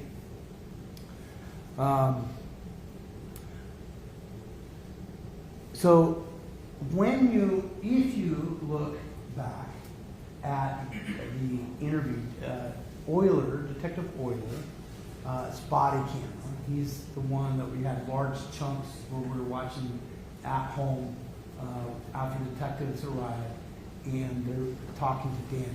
And there's a point where Dan, close to 6, it's close to when he made the phone calls, but there's a point in time where Detective Loughton goes up and gets the charger. So you see his body camera, you see him go up the stairs, and you see him turn, and you see him go between the bed and the dresser. That's where that glass was. You don't see it in the video, but 2 weeks later, that's where the glass was, in that area. There's no blood or DNA on the glass. There's no sign of struggle anywhere else in the house. Nothing is found in the vacuum bag. So if that glass had come from a struggle, number one, if he's smart enough to stage a scene, wouldn't Dan pick up pieces of glass 2 weeks later? But two, there's nothing in the vacuum bag of evidentiary value, which by itself has evidentiary value. It shows that there was not an active cleanup of the vacuum. Talk about the corner photos. Again, we have this chart. I think it's 19B. This white background with the skeleton, not skeleton, with the outline of the person with diagrams of bruises. Right.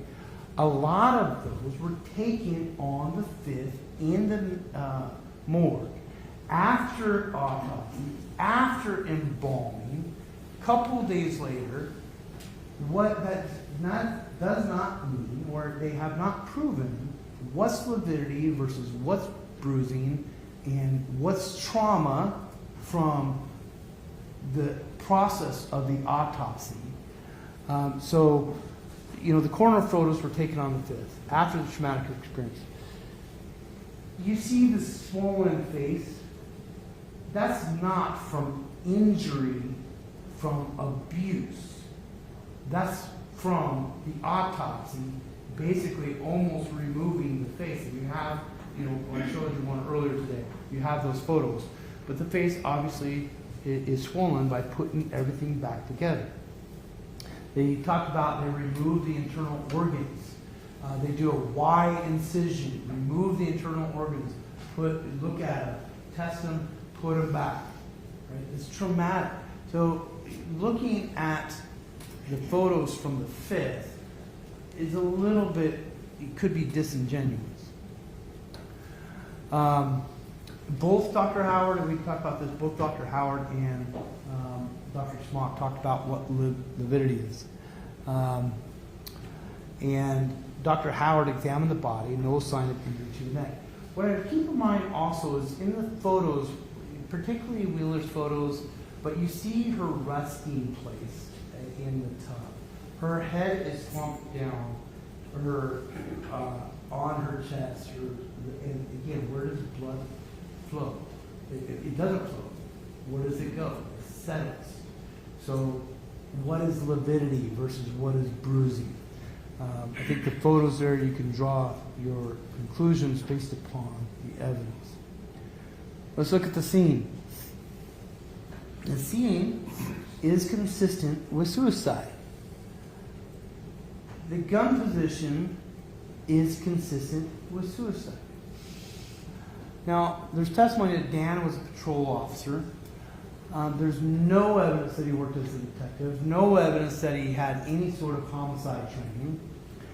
No evidence of the knowledge of staging a scene that would fit the biomechanical information. When you look at all the possibilities, and we'll come back to this, but when you look at all the possibilities, his purpose was to rule out suicide. And out of many scenarios Dr. Desmond came up with, two are potentially consistent, depending on whether this is a slide by or not. That takes a lot of knowledge. She has a PhD in biomechanical engineering and is able to examine scenes. For a person not even trained to be a detective, to know exactly where to put the gun, which way to face it, that would fit the biomechanical recreation is a lot of specialty knowledge that has not been shown that Dan has. Dan's DNA is not on the gun, and it's not that he wiped it, because Kendy's DNA is on the gun, and some other male's DNA is on the gun. So that's not just wiping; that would be wiping and placing someone else's other DNA. I mean, that's again, there's no training experience that Dan has had that. Again, scene continued. It's consistent with the slide bite on the thumb, but as you heard Dr. Desmond, even if you think that's not a slide bite, the possibilities go up. There's more scenarios that are consistent with suicide. Dan's DNA wasn't even on the bullets of the magazine. Now, let's talk about that for a second. When examining the credibility, Kendy told Mr. Prado that she was excited. She was getting her guns. She was getting her guns. So from her own words to Mr. Prado, she was excited about having her guns. It's splattered. And many people testified about the splatter to the left hand, to the right hand, to the nipple. And so, again, how do you stage that, especially without training? When you look at the photos, particularly again the earlier one, you will see on either side of the neck dark pools of blood that are going down. And when you compare that to what you observed from testing the blood and how it interacts with the water, the state has not accounted for the blood that has been expended in the scene. The blood, this is, I think, maybe 18A, but the hair, the first picture of the body bag, when you look at that, you'll see the hair is absolutely matted with blood, caked on the body and all that. Now let's talk about the tongue. Dr. Howard said it. Point of injury, rare to have it hit the tip. Tongue is a muscle. Muscles go to relaxed state upon death. Now, you heard me ask that a couple of witnesses. But here's the point. The injury was to the tip. If you were alive, or if you are not alive, what is the natural resting position of the tongue? Behind the front teeth. Behind the front teeth. So if she was not alive, how did the top of the tongue get injured without damage to the bottom teeth? That injury of the tongue is consistent with someone who was alive at the time of gunshot. Talk about gunshot residue. And none of the witnesses put a lot of emphasis on gunshot residue, but I think it's important to ask a couple of things. During the video of the encounter between detectives and Dan, he was asked on, I think, more than one occasion if he wanted to do GSR. He immediately says, yeah, you can do it now.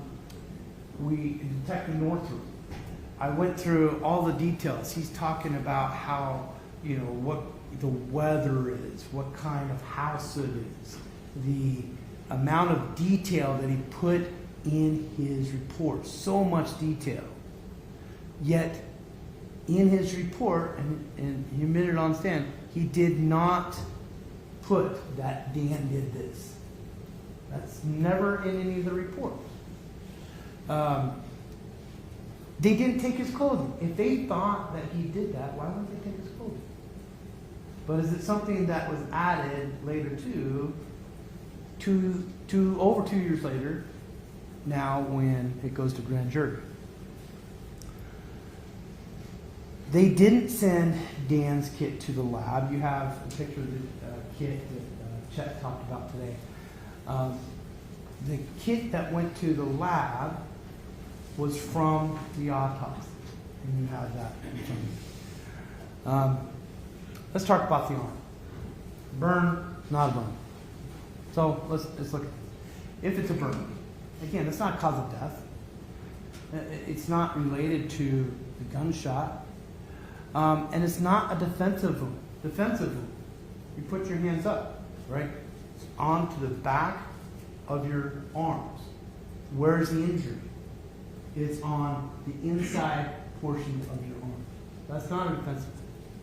But it's also, there's no other evidence or moisture as far as wherever it would have occurred, that some liquid was thrown. There's no evidence of that anywhere. But could it be from making tea on a blazing hot, as was described, scorching hot basement thermos or kettle that's on the stove? Yes. But it's not related to the death. So is it a burn? That's not what the case hangs on. And even if it is a burn, there's no cause. There's no, there's no theory that Dan created that burn. There's no offer of proof that Dan created that burn. There's just, here's a burn. He must have done it. Let's use this against him in that trial. But Dr. Howard, who again was the only one who examined the body while it was fresh, described that as skin slippage. So he talked about how when you're submerged, and you're under pressure, the skin slippage or the decomposition basically is rapid. Look at how she is in the tub, particularly again in Detective Wheeler's photo. Her head, her arm on the left side is up. Her body is a little bit leaning to the right, and her arm right here is up against the tub. Is that consistent with skin slippage? But either way, it doesn't. The case does not hinge on that injury, but I think it's important to point out why Dr. Howard, who's never testified for the defense in his career as the main witness, believes that it was skin slippage. Bruising versus validity. We talked about this, so I'll just. The only other thing I would tell you, Dr. Howard's opinion was death by gunshot. You have a piece of evidence in you. I believe it's Defense Exhibit C or D. I think it's C. That Acevedo, she took the photos on the 5th, February 5th. She agreed that she wouldn't sign something that she didn't agree with. She issued a death certificate. You have an evidence with her signature on it from June, saying that the cause of death was transection of the C2 with a penetrating gunshot wound to the head and neck. That was her opinion. Obviously now it might be changed, but what you have in there is the photos and the validity. Let's talk about Dr. Smock.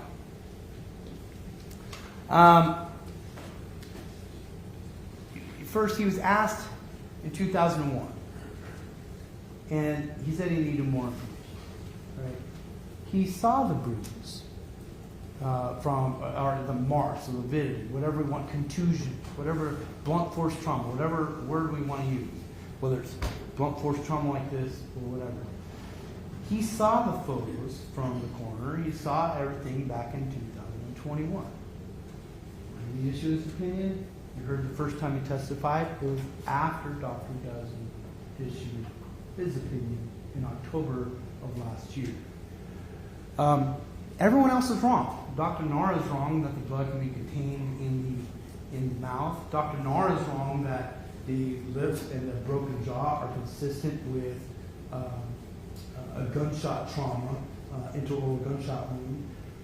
Dr. Rambert is wrong that the lips and the damage is consistent with gunshot wound. Dr. Howard's wrong that the lips and the jaw were caused by a gunshot wound. Everyone else is wrong except for Dr. Swan. The blast and the trauma of the blast, whether that's bruising or whatever that is on the scalp, that caused from hitting the head, there's force involved with the explosion of a firearm. Someone's sitting in the tub, head's going to hit back. Additionally, when it does, there's going to be some damage to the head and the mouth.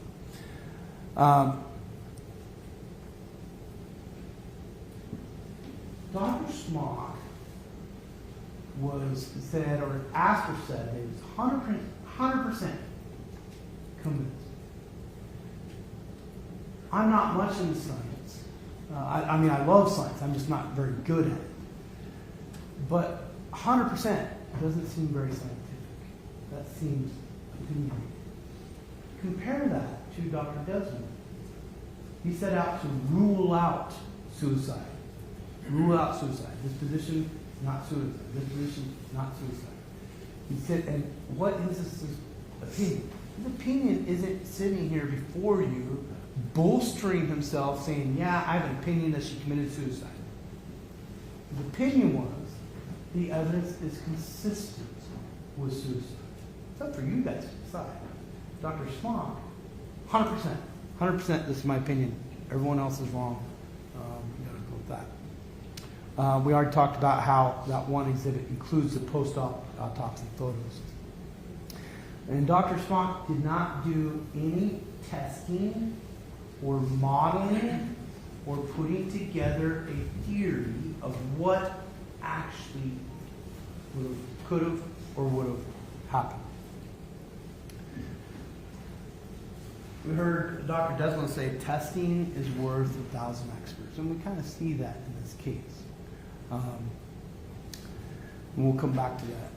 So examining Kendy's own statements, there was secret affairs. She was upset about the house.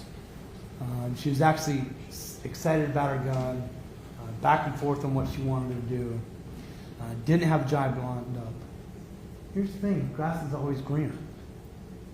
But she didn't have an exciting future lined up. The pieces weren't together. She didn't have a job. She didn't, there were issues with the house, and she didn't even know if she wanted to leave Dan or not. And we talked about it last. Her last message was not to Dan Prado. Her last message was to Tanner regarding her brother. Looking at Dan's statements, the house was added to the paperwork. You can check that for yourself. February, the heater's running. We had testimony that it was blazing hot in there. Testimony is going. How do you hear water from upstairs? If you're in the basement, how do you hear water from upstairs? You hear it through the walls, through the pipes. You hear the pipes, the water run. How do you know someone flushed the toilet upstairs? You hear it through the walls, right? So, yeah, he hears the water. But the fan's going, washer's going, or not the washer, the dryer's going, and he hears something like a thud. Yeah. Little things matter. If Dan has set a scene, why would he say that he heard a thud? Why would he say, I heard a gunshot, went upstairs, called 911? Right? He's a former law enforcement officer, former firearms instructor. If he was setting a scene, why would he say it was a thud?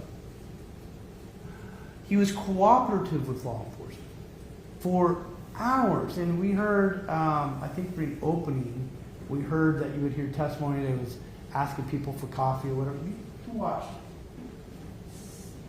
4 or 5 hours of video. Not once did he do that. Most of the time, he sat in the same position. And again, people respond to emotional trauma differently. How he responds might be different from how another person responds, which would be different too than how another person responds. But what did he do? He cooperated with law enforcement. He made mention of a prior incident where Kendy had expressed suicide ideation. Put a gun to her head in the bedroom, in the closet, pulled it down, and when she pulled it down, she discharged. The officers went to confirm. They found a hole right where they said it was. Why? Well, again, it was objective, not emotional. Said, yeah, when I was in middle school, a bullet came down. Right? We didn't get into hearsay. That's what he observed. A bullet coming down through that closet floor. We'll talk about the 40 caliber. There's photos and evidence. You go through there. You'll see Fallon. You'll see the breach. Also, what you'll see if you examine, you also have the physical 40 itself. You'll notice that the sight is all the way to the right. It's not in the middle. And so Dan is talking about how he changed the sight. He moved that sight all the way to the right. And you'll be able to examine that. So examining the totality of the scene. Blood sinks to the bottom when agitated. Dr. Desmond didn't force the scenarios. There's no way to quantify how much blood was drained. And suicide is consistent with the evidence. We see the blood line around the body. Again, when you examine, you might find that there appears to be more than 800 milliliters that Dr. Ambrose said he would expect to find in an injury. the scene, the blood, the body bag, drain, the tub, supports that there was a lot of blood. And again, the state doesn't have any evidence of how the scene was staged. And I apologize. I see what you're saying. There is a delay in this. No theory. Was she placed in the tub, then water filled up, then shot? Why isn't there more water around? There's no. The only part of water is there's a damp. The bathhouse. It's not on the floors. Nothing. If the water was in there, then Dan certainly would have had blood on him. And again, it doesn't explain there were no gloves found, so he would have had to use his hand and scrub it and put someone else's DNA on it. So the state hasn't offered one theory on what happened.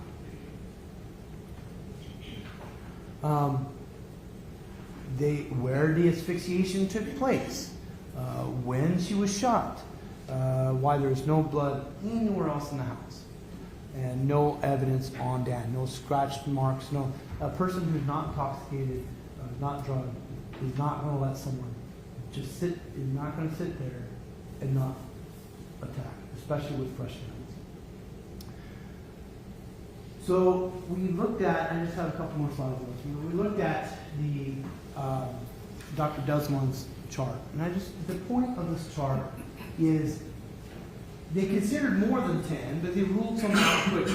If it was a left-handed fire, it would have been to the left side. So rule out those. And you go through here. There's 2 that are consistent. If we remove the slide light, there's 2 that are consistent all the way across the board. With the slide light, if that is a slide light, then there's one scenario that's significant. The point of me telling you that, or pointing that out, is how technical, the technical expertise it would take to stage this scene. It's not just choking her out, shooting her, dropping the gun in the tub, washing her hands, being done. You actually have to place the gun a certain way. You actually have to get everything just right. And you have a lot. I'll continue without that. So we saw on here the blood accumulation in the water. And you remember the test that, we have it. Remember the test that we had. That the blood accumulated in the water.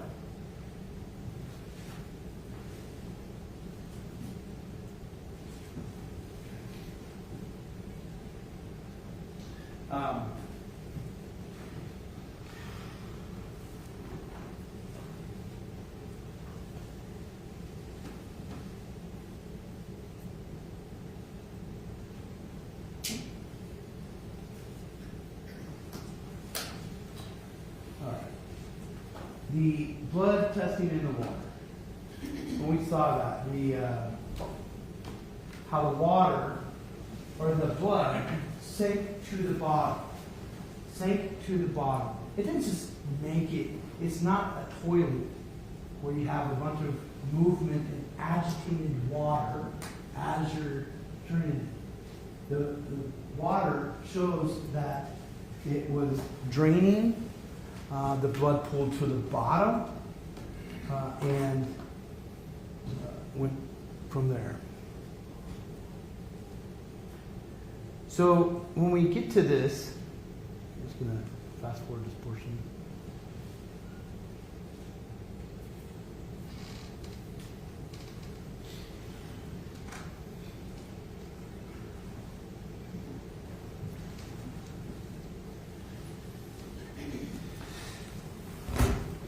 When we get to this portion,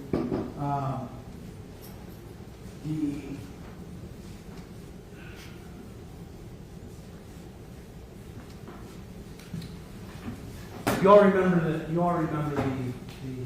That was only testing that was done. And it's so significant because this case is about the blood. The testing of the blood and the line that it moves. And what the hair does, as the water drains, the hair is not going to be as noticeable or visible in later photos. And how the blood was traveling. You'll see that. When it's all said and done, there is no theory. It doesn't fit the science. It doesn't fit the scene. It does not fit the facts. When you separate out the emotions and look at the evidence, the state has not been burdened. And that burden is a high burden. Many of us have friends and family or ourselves that have served in the military, protecting our Constitution, being presumed innocent on every count until that presumption is overcome beyond reasonable doubt is one of the fundamental principles of what we fight for the Constitution that we have. And that burden, when applied to this case, is significant. You don't have to put your stamp of approval on Dan. You don't have to like him as a father. You don't have to like him as a husband. People, he's not on trial for that. He's on trial for domestic battery from a bruise and for first-degree murder for a staged suicide. That doesn't fit the evidence. Even if you believe it's more likely than not, then you have an obligation to find him not guilty because that's not the standard. The standard is reasonable doubt. Ladies and gentlemen, when you apply that to this case, we ask that you find Mr. Howard not guilty. Thank you, Mr. Johnson. Word, Ms. Shostler? Here, Your Honor.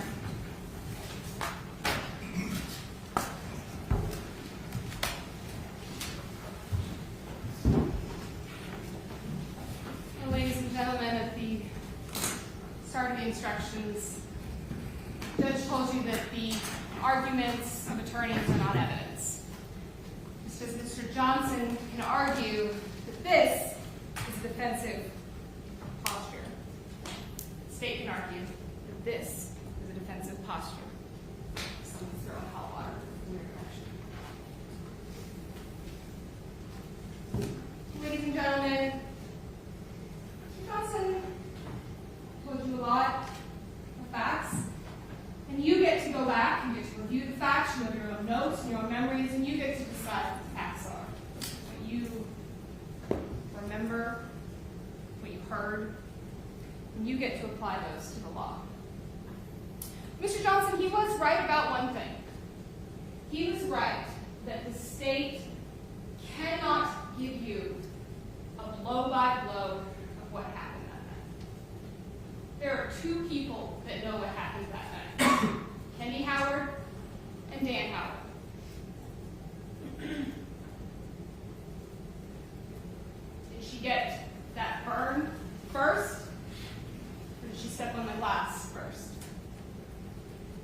Was she grabbed on the upper shoulder first? Or did she get that bruise across the back of the thigh? The state cannot answer those questions for you. But what you have to do in this case is decide whether or not Dan Howard murdered Kendy Howard by asphyxiating her with malice and premeditation. You have to make that determination beyond reasonable doubt. The state being unable to tell you the exact sequence of events is not reasonable doubt. And there's an instruction on reasonable doubt, Judge. Read it to you and you'll have it back there. And it is not the shadow of all doubt. It is not a witness saying, I ran many scenarios and it is possible that this happened. The state does not have to eliminate every possibility. Is it reasonable to think that Kendy Howard committed suicide? No, it is not. The state has shown you beyond a reasonable doubt that the cause of Kendy Howard's death is the defendant. We ask you to find him guilty. Thank you. Thank you, Ms. Shostler. Members of the jury, I'm going to excuse you for the day. It's 5:30, and my intention is to excuse you, have you back here at 9 in the morning. We will select at random the alternate, we'll provide you with all the exhibits, and I'll swear in the bailiff and have you begin your deliberations. Okay, so I think it probably makes sense to proceed in that fashion. So I'll release you with the thanks of the court. I'll remind you not to discuss the case among yourselves or with anyone else. And I'll look forward to seeing you back in the morning at 9. Thank you. Please rise.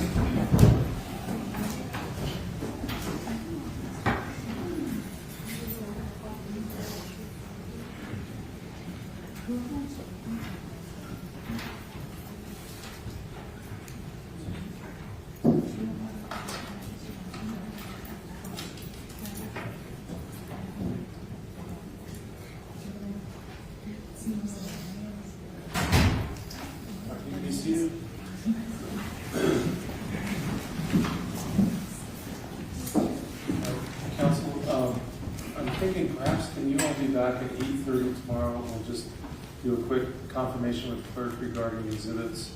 I trust the state has some ability to provide for watching of the videos for the jurors. Is that right? Yes, Your Honor. Okay. So let's just make sure. Why don't we meet at 8:30 tomorrow? Make sure we have that all set to go. And then, just as a final word, I want to commend counsel for the state, counsel for Mr. Howard for the professionalism and good job you have with your clients in this case. All right, we'll be in recess. Look forward to seeing you all later. Thank you. All rise.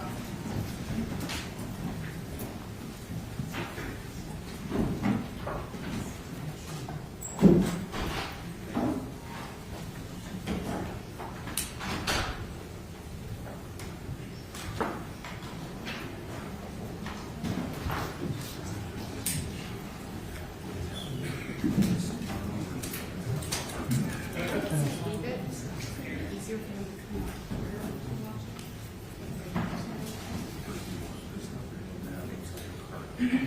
up.